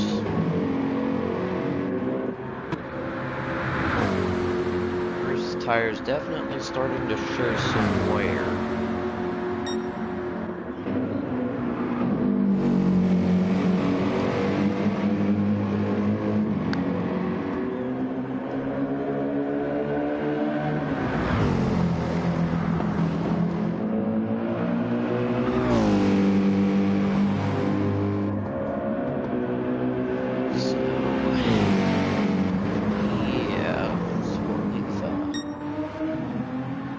Alright, Snowman is in the pits. Allowed Total Wolf to get past, but Total Wolf's gonna have to pit relatively soon.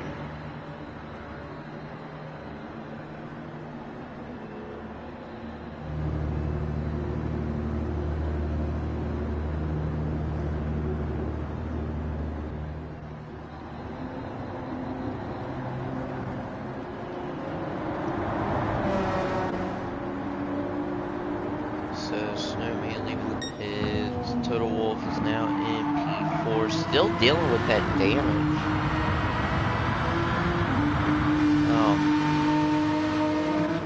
And Adriano is in the pits. So that should mean that Franz and everybody else, yep, there goes Grey Goo, in the pits as well.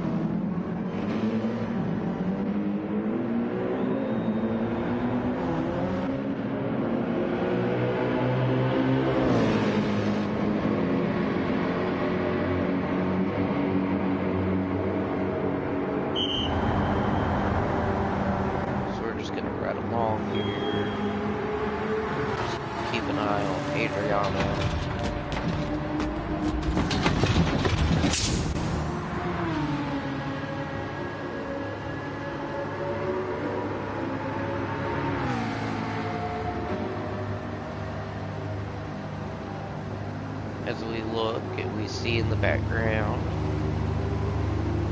these pit boxes are always kind of weird looking.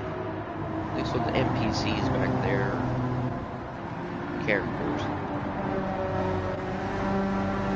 So Grey Goo just now going to be leaving the pit as well. That may give Total Wolf P3. Ooh, Adriano got a little bit loose there, but thankfully nothing happened. France coming into pit as we speak. Adriano's gonna let Frosty through.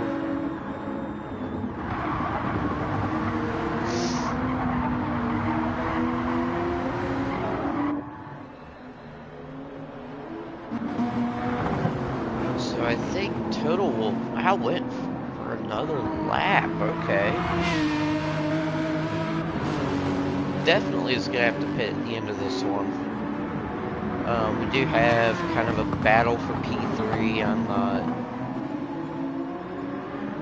not banking on it being a full-blown battle, because I mean, Grey Goo just came out of the pits, fresh tires, full of fuel. Total Wolf, more tires, about out of fuel, with damage. I really don't think Total Wolf's gonna really put up any sort of a fight.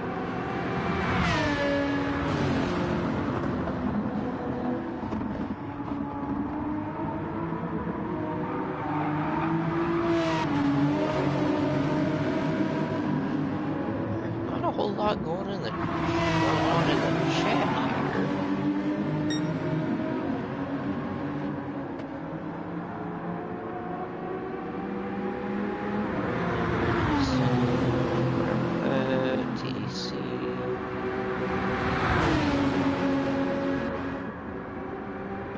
About deep fried foods, deep fried ice cream. I can go for some of that right about now.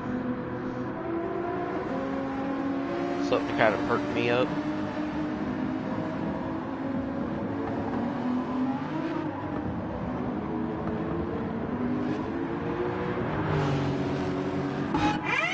Alright, yeah, so there goes Grey Goo, P3. Total Wolf is in the pits.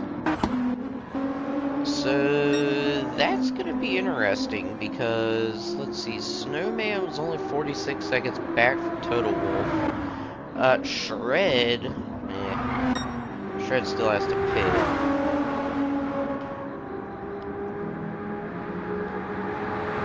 So Snowman, I think, is going to retake 4th.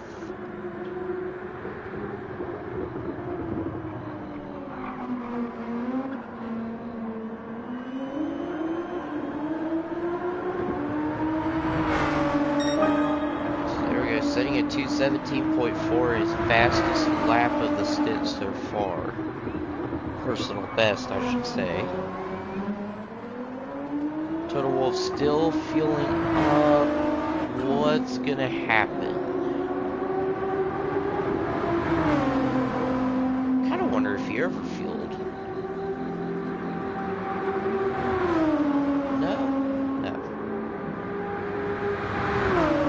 So there's Snowman. See here, Total Wolf is going to come out.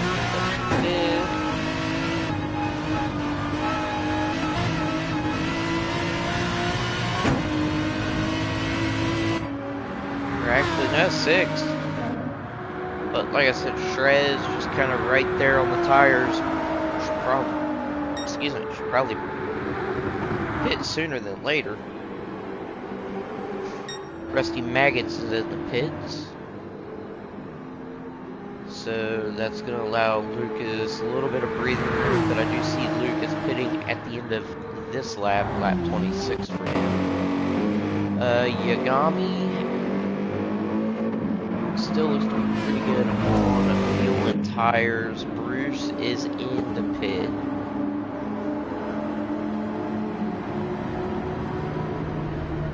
Yeah, I'm open for more rain as well, TDC. We need chaos. I'm trying to figure out stuff to talk about, and I can't. It seems like everything's been covered.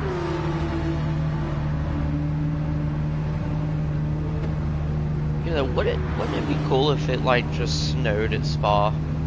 Say, like, you're in the middle of a stint, dude, and it just comes down like a blizzard.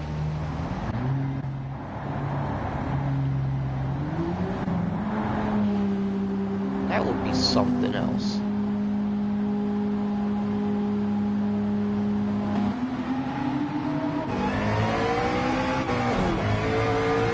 Rusty Maggots out. Bruce out.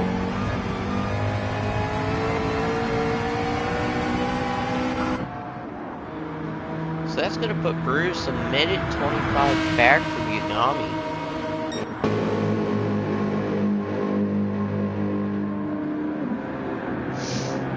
Snow for chaos, that would be hilarious if he thinks. Yeah, snow at Spa and tornadoes at Road Atlanta. And then like dust storm in Laguna Seca.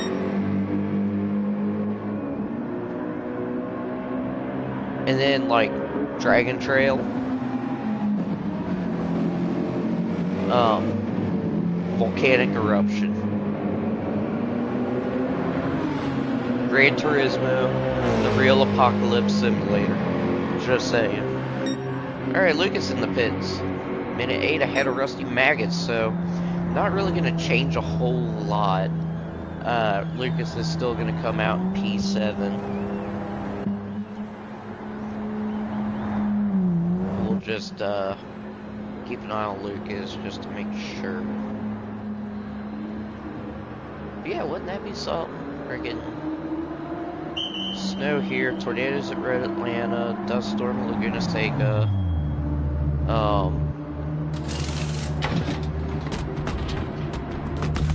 Killer kangaroos in Mount Panorama. Let's see, what else can we think of?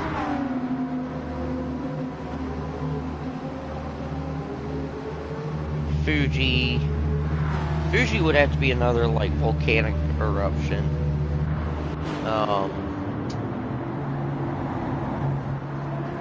I would say an apocalyptic event for Suzuka, but racing on Suzukas already apocalyptic friggin' calamity. I hate that track. Tsunami at Fuji. Well, see, here's the problem. If I'm not mistaken, Fuji Speedway is set like right, pretty much on Mount Fuji, in a sense. So it's up there in elevation, I do believe. Yeah. All right, Lucas, yeah, coming out P7, holding probably going to be a 9.5 to take a gap. Yep. All right. Total Wolf making the pass on Shred. Shred is going into the pits.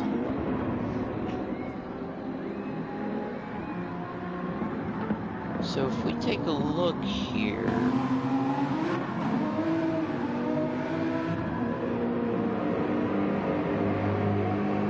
Standing in the foothills. Oh, okay.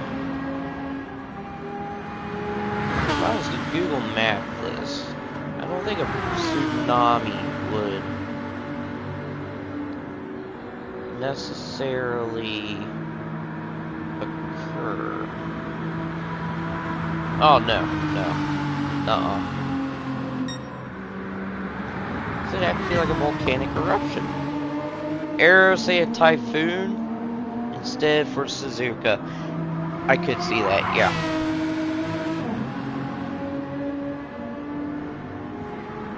Definitely could. Addy 216 flat, hello.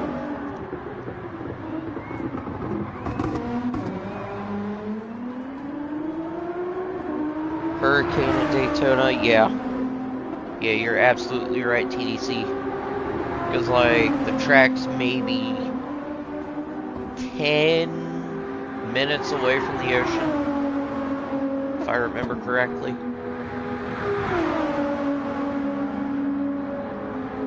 It's going to have to be a hurricane there.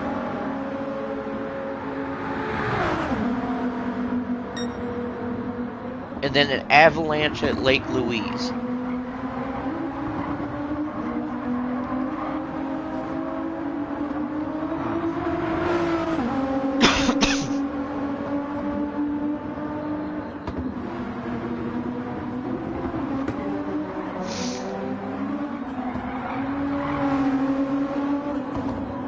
See, we need some chaos. We need to, like, spice things up here.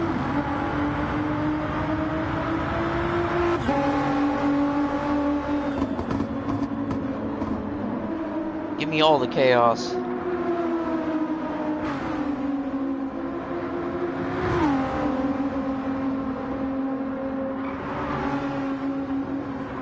Crazy pace for Yagami, definitely faster than the mid-pack teams. Dude, you're telling me. Like, Bruce got a minute 28 gap between himself and AHR Bruce.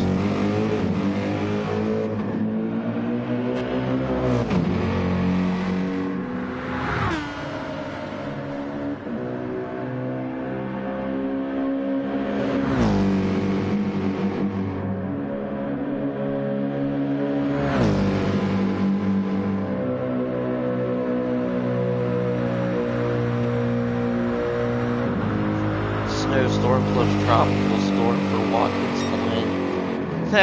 Yeah. I can see that.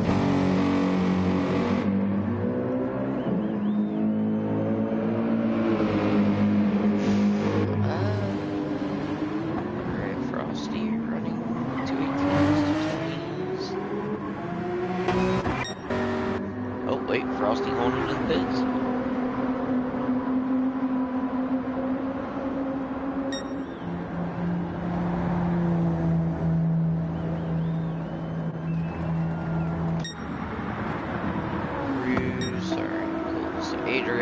Minute 26 ahead of France. France is a minute 2 ahead of Grey Goo. And then Grey Goo's 48 seconds ahead of Snowman Fizz. Snowman is 19 seconds ahead of Total Wolf. Total Wolf is 54 seconds ahead of Shred. Shred is every bit a lap plus ahead of Lucas. Wait, is that right?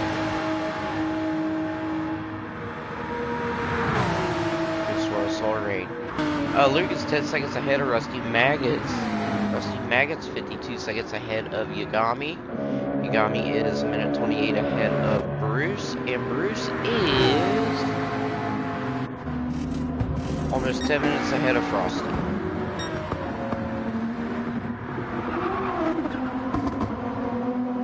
We'll just go on forward here with Adriano.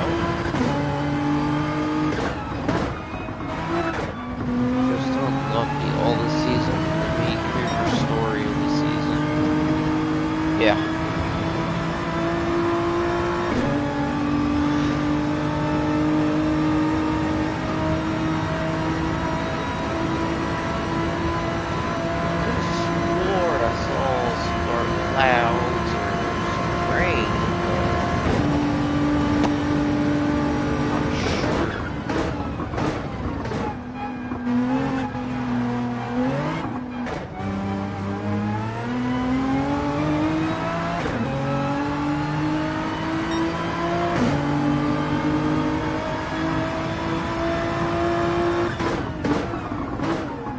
Almost looks like there's some dark clouds on the head. Ooh, got a little loose.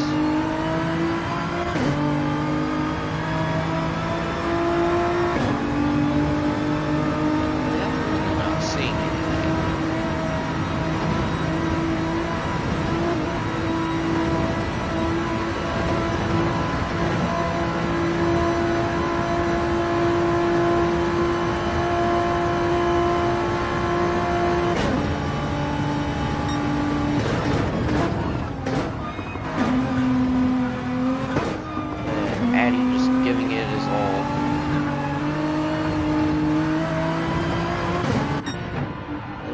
France running consistent 16s, man, that's killer.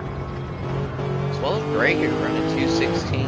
Just had just a 217. Let's see who haven't we given attention to recently.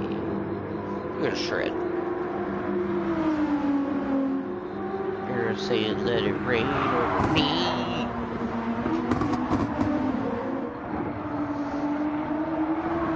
I mean, it's all on you, boo-boo.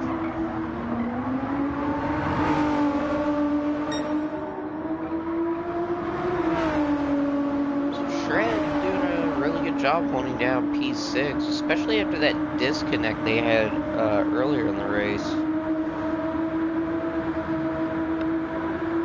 Monster, nice ride along, yeah. Yeah, I figured, I used to do this thing when I streamed years ago. It's kind of like, let's see what goes on inside the mind of a racer. So I'd go to like P1 or whoever, and I'd just kind of sit in the cockpit, see what their input's like, and how they do things.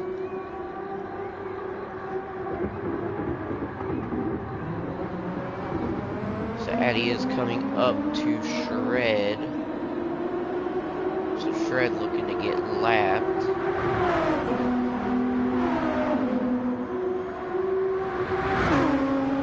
There's some blue flags waving. Really, they're not close enough to really justify any kind of blue flag situation. Say Shred's got every bit a second and a half, maybe 2 second gap between himself and Adriano. Who we got here? Pay May Money Jackson. What's going on, buddy?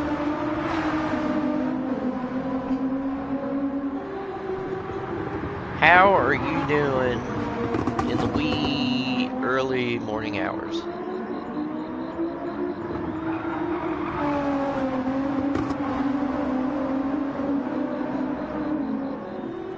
I'm over here trying to figure out what to talk about. Everything's been too quiet.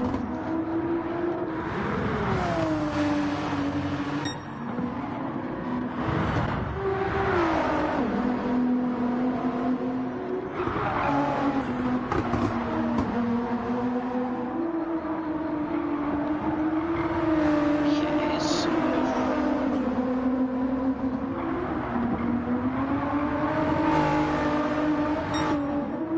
know, Ghost was talking about how GT needs to add like different tracks, better content, this, that, and the other.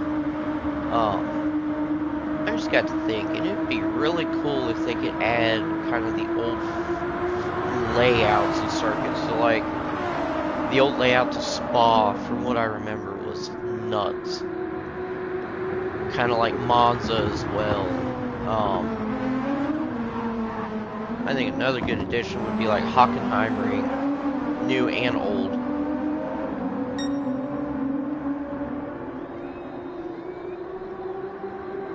Like that would be pretty cool to have. Maybe go back in time and like throw in some old Group C cars, kind of like more obscure ones. Or maybe bring back some of the LMPs from like the early 2000s, like the Audi R8, the Bentley Speed, the Pescarolo. I don't think I pronounced that right.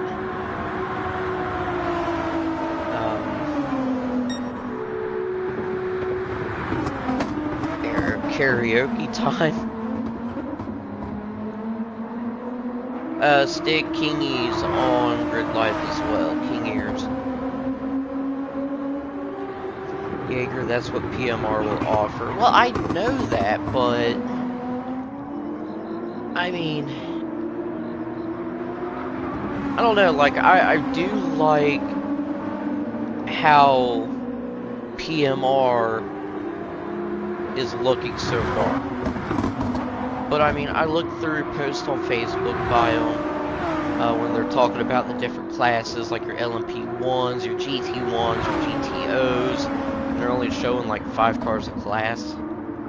Which, I mean, is like great and all, but I mean, it'd be kind of cool to have a little bit more. I do like the fact with PMR, with the LMPs, they are adding the Cadillac, the old North Star. Era, you definitely should. They released like a third gameplay trailer, I believe yesterday, and it was at Sebring in one of the Porsches. It's like a 911, like a GT3 car.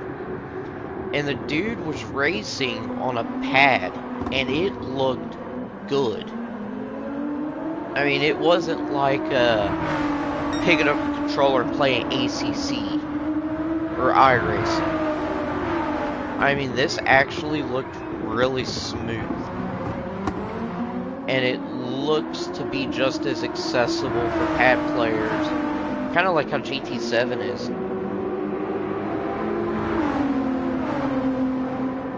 Really pay me.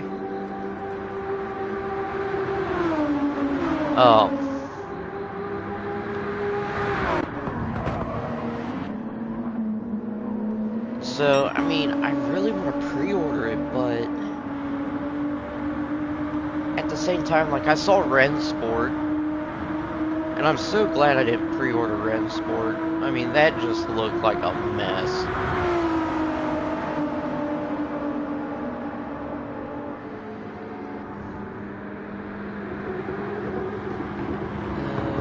Jaeger, they'll probably focus more on IMSA stuff too. I would love that. I mean, they do have that partnership with IMSA, and I mean, I would love to see kind of some of the older cars back in the kind of the early days, in a sense, those Daytona prototypes, dude. I mean, it would be, oh my gosh, it would be amazing.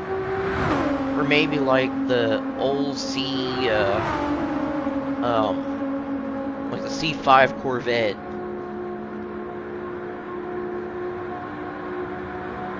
I mean, it would be cool.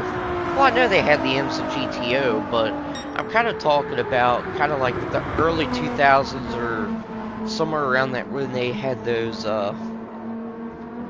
Daytona prototypes, or maybe like the early 2010s, 2013, 2014, with those kind of Daytona prototypes. Always thought those looked pretty cool.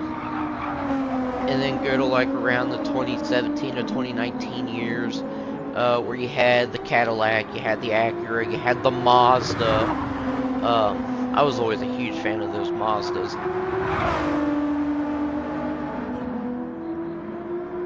I mean, I think everybody gets a little too hung up on the really popular cars, let's just say. Oh, what's going on here? Total Wolf, Frosty, and France. Alright, so who's got a blue flag for who? Well, Frosty let him pass, so what's gonna happen here with Total Wolf?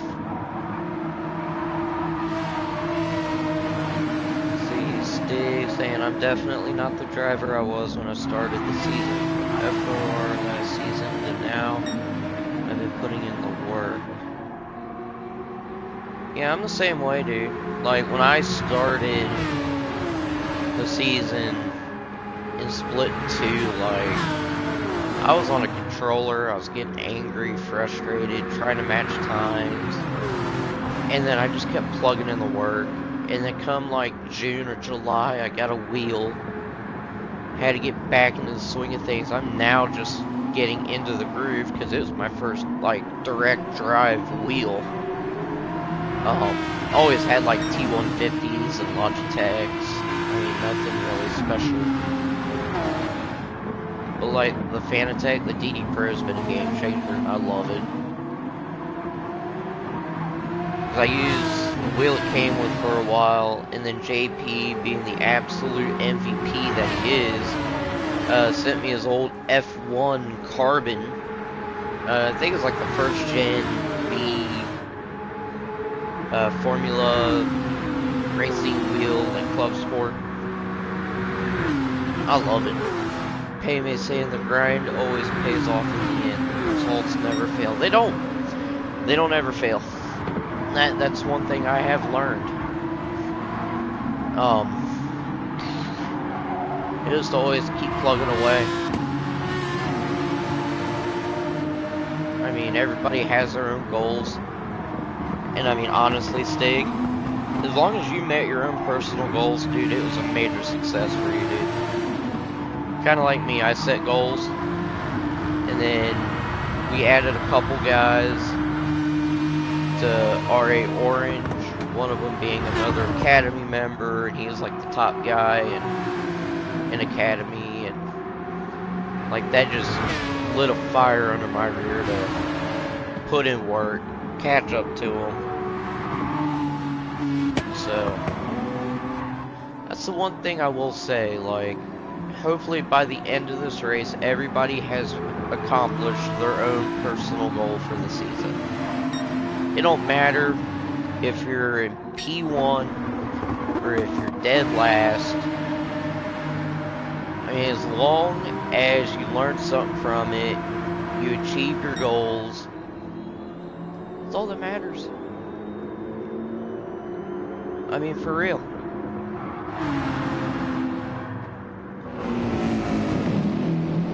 Rager with another half-second penalty. My word.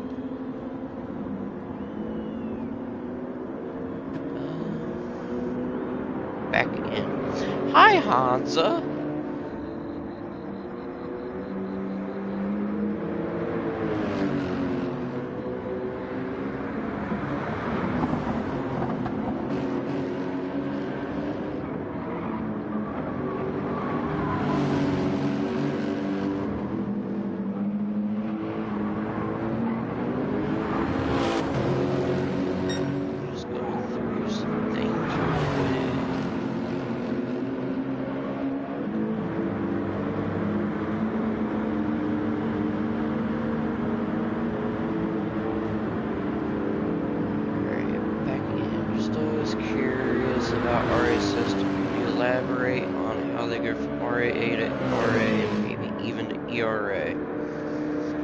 Honestly, I'm still trying to figure that out myself. I mean, the way I'm doing, I mean, that's been my personal goal, is like by the end of this year I want to be in the main team. So there's different reasons, like academies for the people that are kind of new to sim racing, or they need a refresher, or just kind of need to get caught up to things in a sense. So like my case, before I joined Race Asylum, I was with a team called RWB. It was an American league, and I mean, I raced a lot with them until they created another series or another league, and all the attention turned to it. So I lost interest in it, got tired of the politics, went to another team. That fell through, found Race Asylum. But before I found Race Asylum, I kept looking for leagues, couldn't find any that really fit my time, preference, and due to me kind of not racing a whole lot, I was put in academy. So, which is both a blessing and a curse. I mean, honestly, I've been in this game for 6+ years, so it's kind of like a kick in the rear to be put in academy. But honestly, I have learned a lot by being in there and just asking questions. Like, I couldn't tell you how many times I asked for help on different tracks, like this season in IRO. I'd be like, hey, I need guidance. What do we got to do? And I mean, I learned a lot. So I think it's just a matter of if they see you kind of grow, they see that pace, they see that consistency, then they'll move you to the main team. That's kind of what I got out of it, Arrow. I don't know the whole ins and outs of it. I don't know the whole decision-making part of it. Like I said, I'm just trying to do my thing, trying to do a good job at it.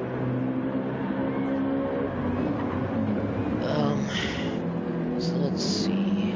Good question. Hansa saying wheels on the bus. In fact, do you go round and round? I would hope so.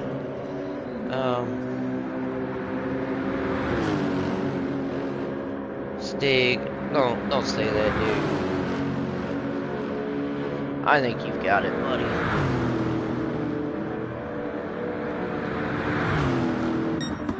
Any recent developments?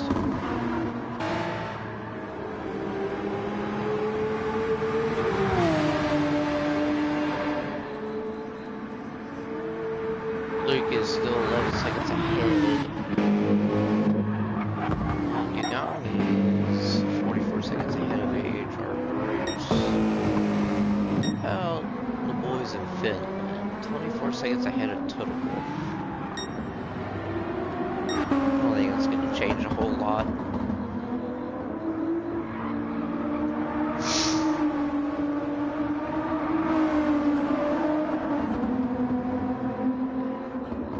Yeah, are you familiar with RWB era? I was like one of the OG guys there.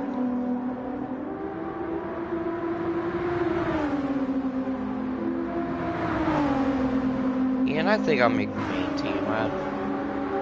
I've been with RA for almost 2 years now.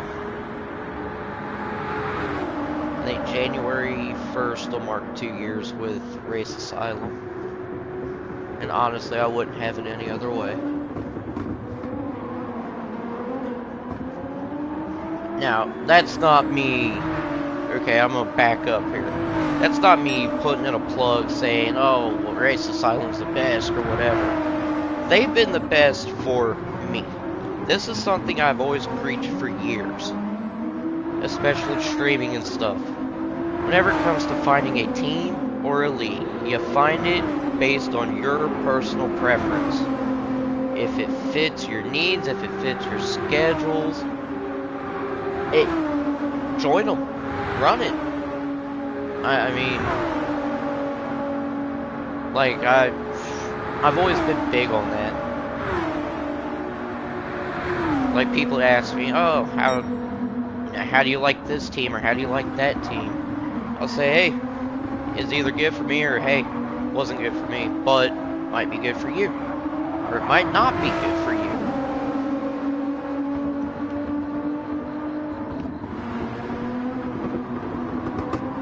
Yeah, RWB was like the first team. Yeah, not really, just they run leagues.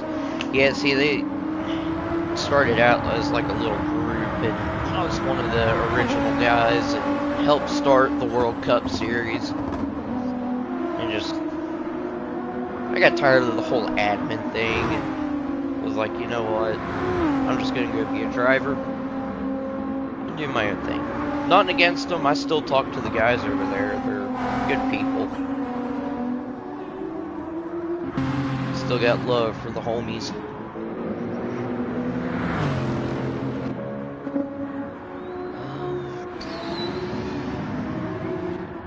Still nothing going on, man. I figured all this rambling and stuff.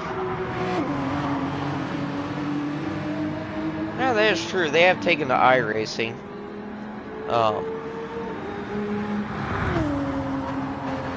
Yeah, Presidio's a good guy. I've actually met up with him 5 years ago. Before he moved to Washington, I think. He lived in Kentucky, drove up, wanted to see Cincy, and met up with him and hung out for a while, had dinner and crap. I mean, it was cool. He's a good guy. iRacing taking all the drivers. They ain't taking me just yet. I mean, I just bought a gaming PC and I'm still trying to figure out freaking iRacing, and I bought LMU. Still trying to figure that game out. Good God, is it so much different driving one of those cars versus like in this game. Like, heaven forbid you lock the brakes up, dude, you're going for a ride. I really need to get in depth with it, but just trying to finish up IRO and some other leagues and stuff, and then I'll do like a full-blown dive into the game. LMU is definitely up there. I will agree.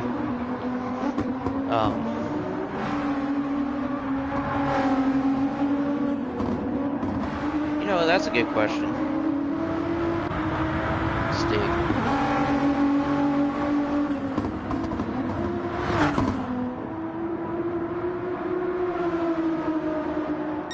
I don't know how that happened, but we'll just put that under like the Twilight Zone section of things. But yeah, LMU is definitely up there. I mean, this is how clueless I was, dude. When I first booted up the game, I had my wheel hooked to my computer, thought everything was mapped, good to go. It took me a solid 30 minutes just to start the car. And the only reason it took me that long was because apparently the wheel wasn't registering. And I had to go through and map all the buttons. My stupid self didn't even realize that. So I'm sitting there pressing all sorts of buttons, and all sorts of warning lights are going off inside the car, and yeah, a little embarrassing.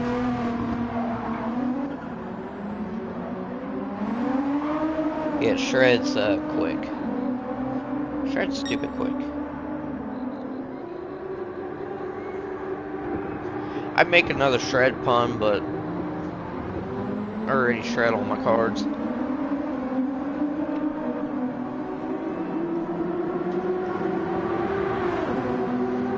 Poor cards, they were full of puns. Just a paper shredder.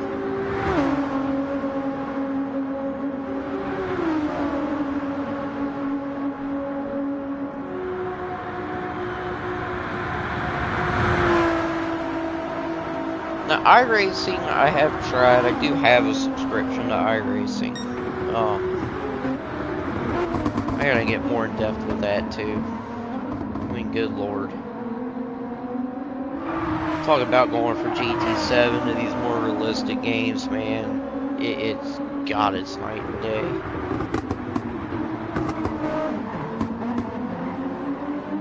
also need to buy more RAM for my PC. I don't think 16 gigs is going to cut it.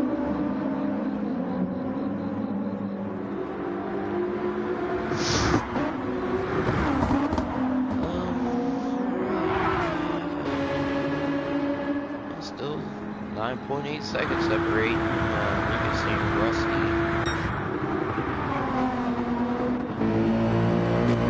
Yagami, P9, minute 4 ahead.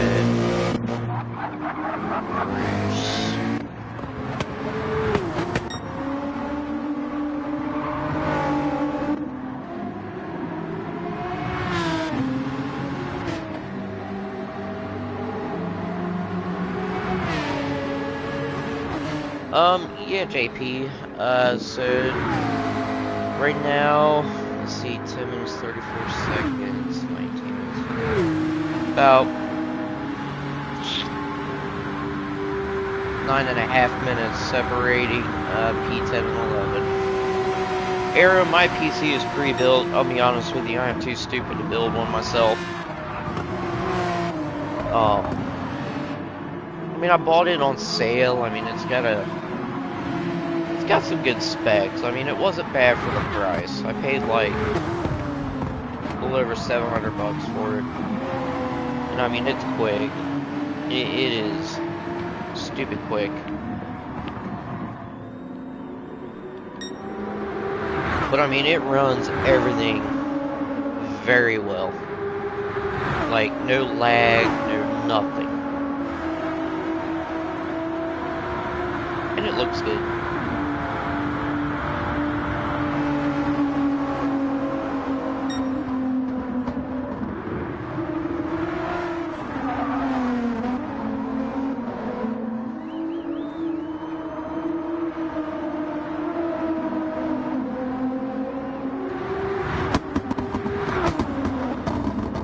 It was an old Walmart special is what I should say. It was like Cyber Power PC or iBuy Power, one of the two.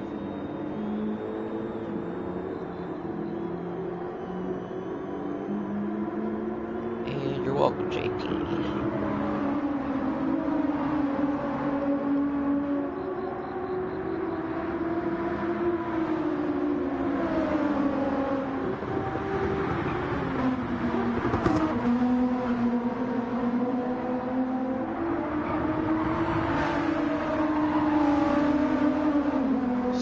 Addy, lap 44, should be starting 45 here relatively soon. They were going to pit at the end of lap 47. We're going to see who is up next for commentary. It's going to be the one and only Jaeger.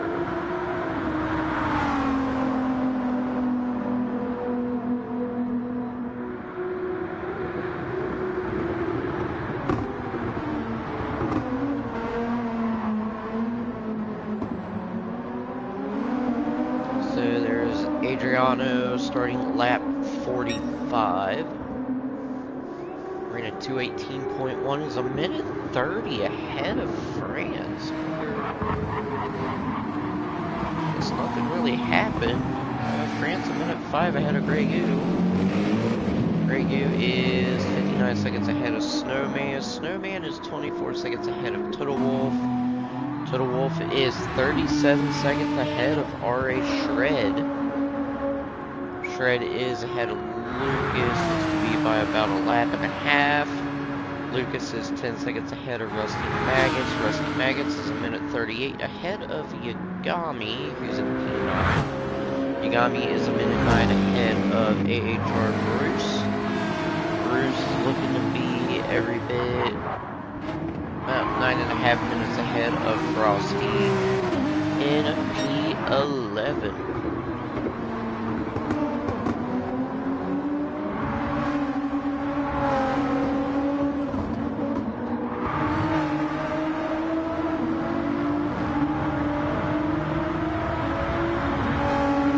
You have it. Heading into the final part of this stint, or the later stages of this stint.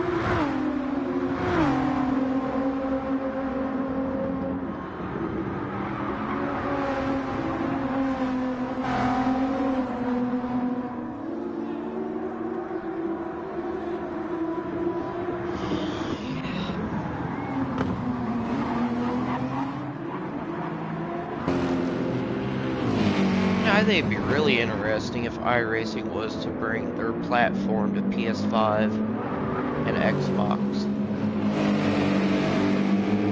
And I know before you guys say, well, they brought NASCAR 25 over. No, I mean, like, create a full-blown friggin' sim. Something that could directly compete with GT7, Assetto Corsa. I mean, just, I guess, disrupt the sim racing industry, or the scene, in a sense.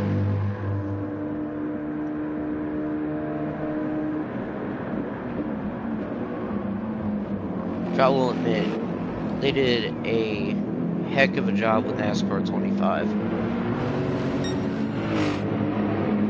Like, that racing is so much fun, dude. That game is a lot of fun. Steering, I will say the steering is a bit wonky.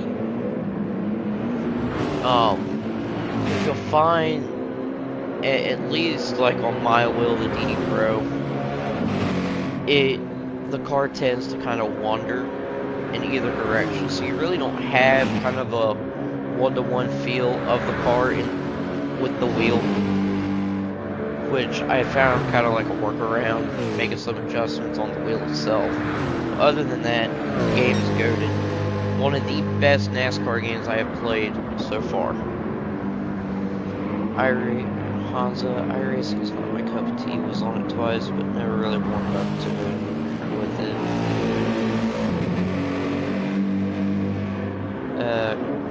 Yeah. Thanks for the love there, Era. Good night to you, man. Have a good one. I appreciate you interacting, commenting. It's always great to get on these conversations and stuff, especially with kind of a quiet stint like this. So,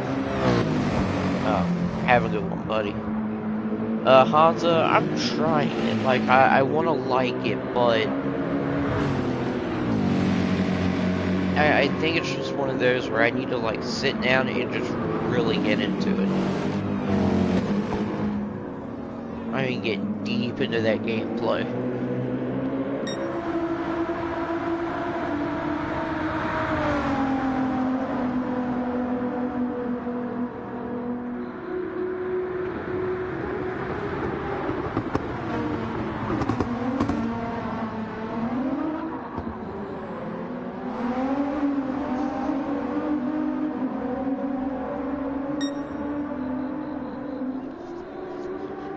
So Adriano will be starting the final lap of the stint.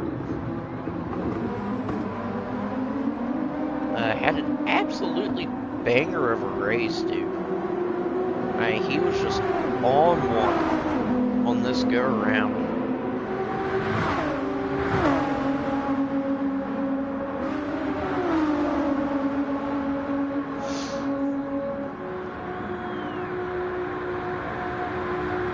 I will say though, this is going to be bittersweet.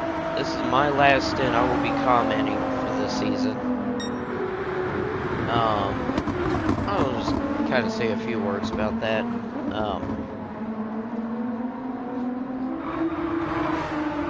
Yeah, very bittersweet.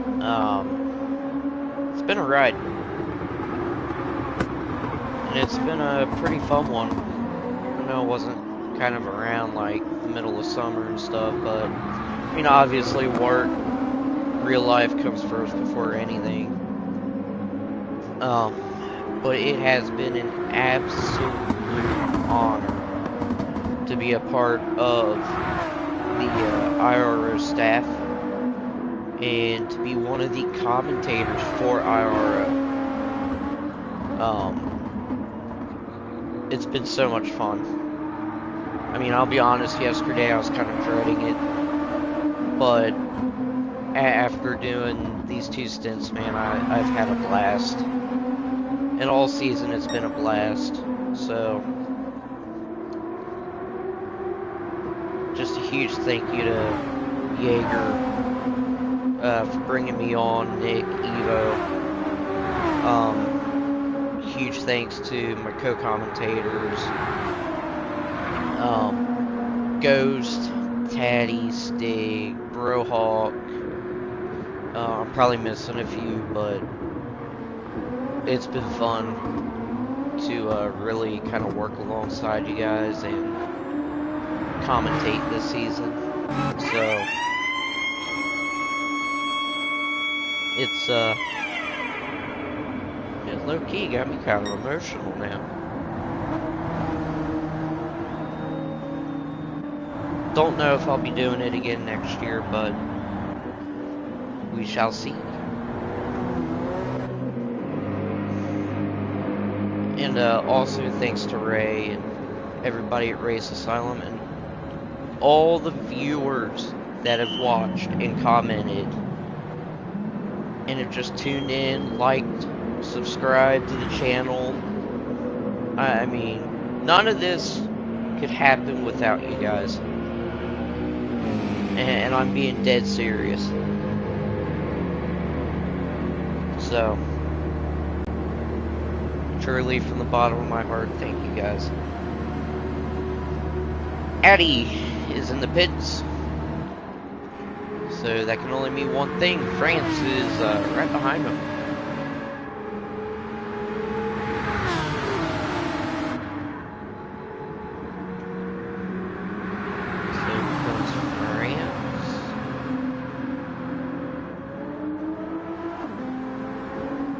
I don't remember if I mentioned that, but I think I thanked Jaeger.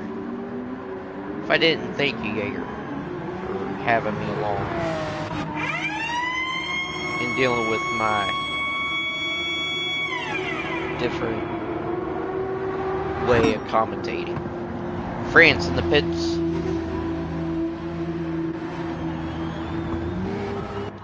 P3, we've got Gregu.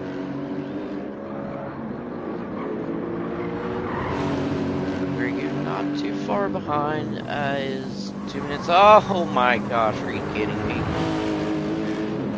We're now getting rain.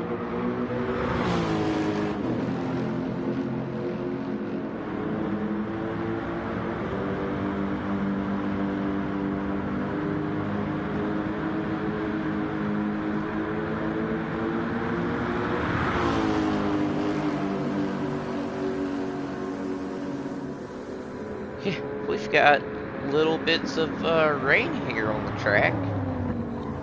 Not enough to really make a difference. I mean, P3 GL Gregu is in the pits for S7R Esports.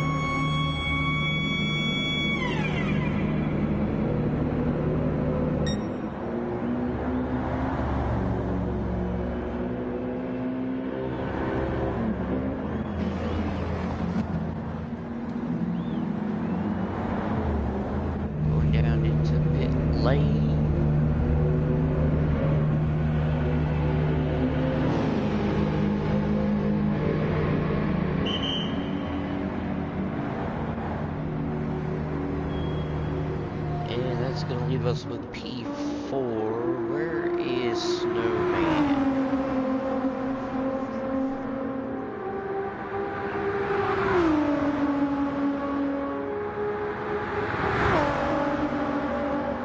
Snowman's going to be coming up into the pits any second now. For damage.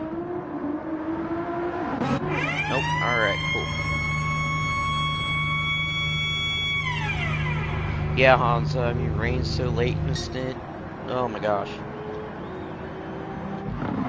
Really mess with people. Alright, so. Ooh, what happened there? Total Wolf in the pits.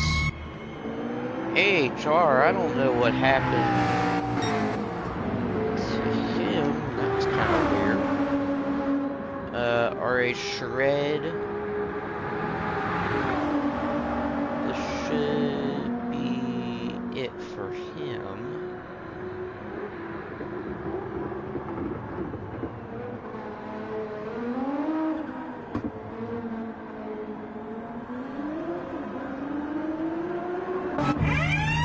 Yep, RA Shred is in the pits.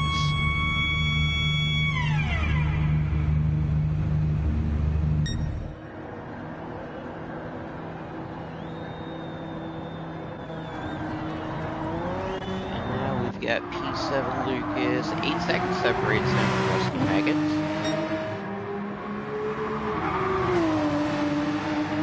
On lap 46 of 48.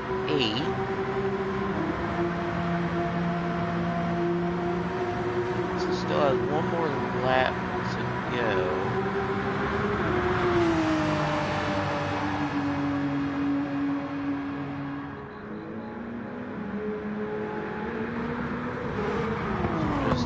Stay with him. Ooh, Berg a little too late there. Not really gonna make a difference though. Why is there... okay. Starting to wonder why there was suddenly a 9.5 second gap between Lucas and Rusty, but seemed to have straightened itself out. So Lucas and Rusty are on their final lap of the stint.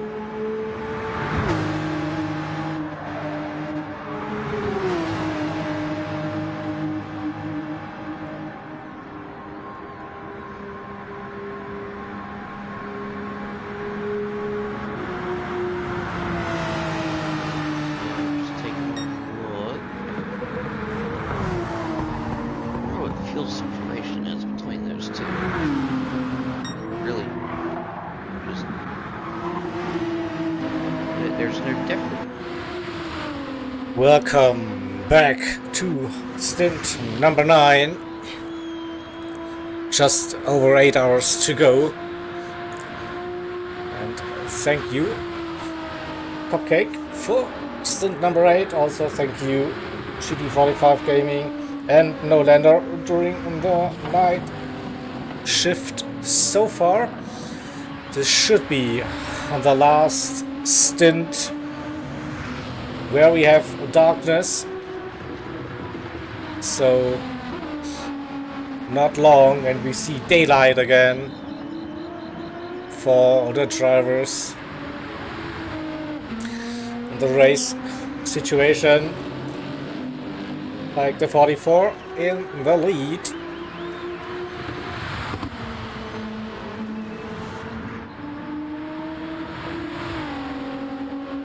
The number 20 car sitting in P2, a minute and 24-23 the gap. And P3 we have the number 5 car, our championship leaders,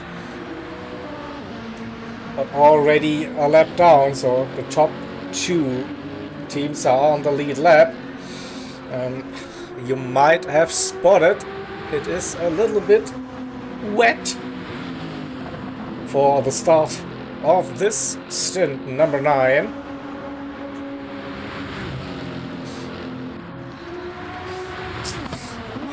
But no more rain currently coming down, so the drivers still waiting for the driver swap. They might be able to switch on to the slick tires already, so it's still like crossover time. I reckon a little bit too wet for the slicks, but track will improve now with every lap being driven on the track.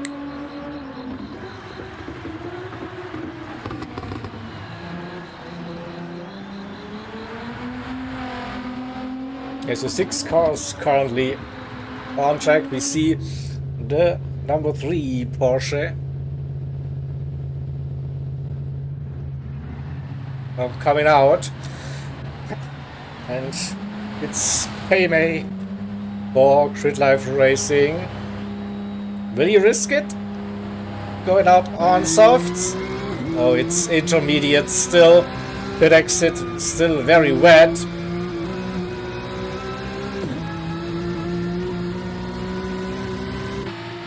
He comes on to the Camel Straight, and there's definitely a dry racing line somewhere. I can see definitely that the bar is just above the first one. So not long definitely. So still waiting for 3 more cars to complete their swap and get out on track for the final 8 hours of the season finale.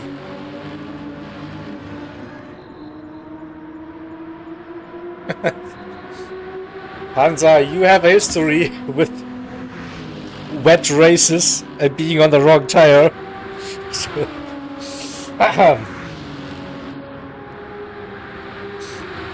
Usually doesn't have to do with bravery.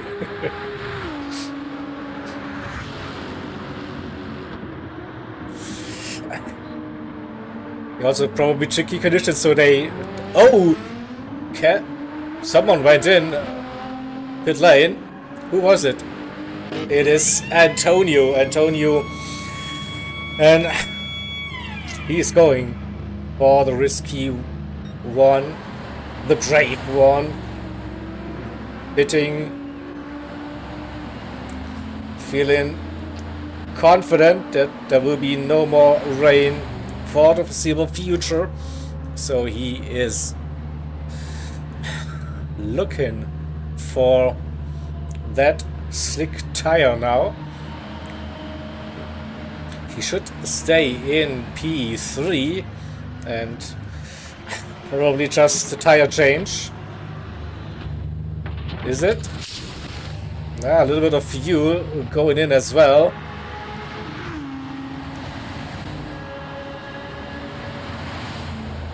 And so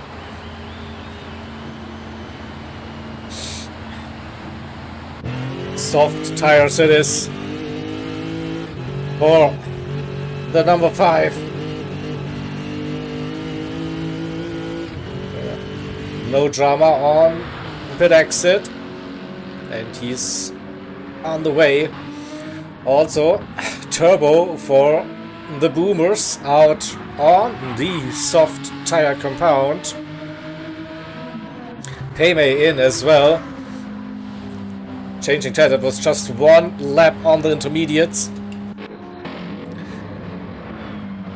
Cass for the Mekuga team also running on the racing softs. Here we go, Lemons for AHR. Racing softs it is now for everyone leaving pit lane.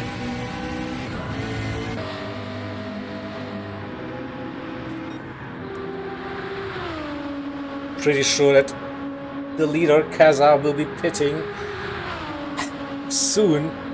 He comes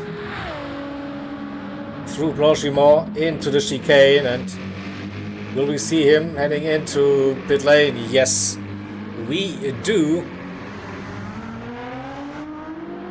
So, quick announcement here. The part 2 of the stream will end, and we'll go over to part number 3. As always, you don't have to switch the stream, you will be redirected automatically.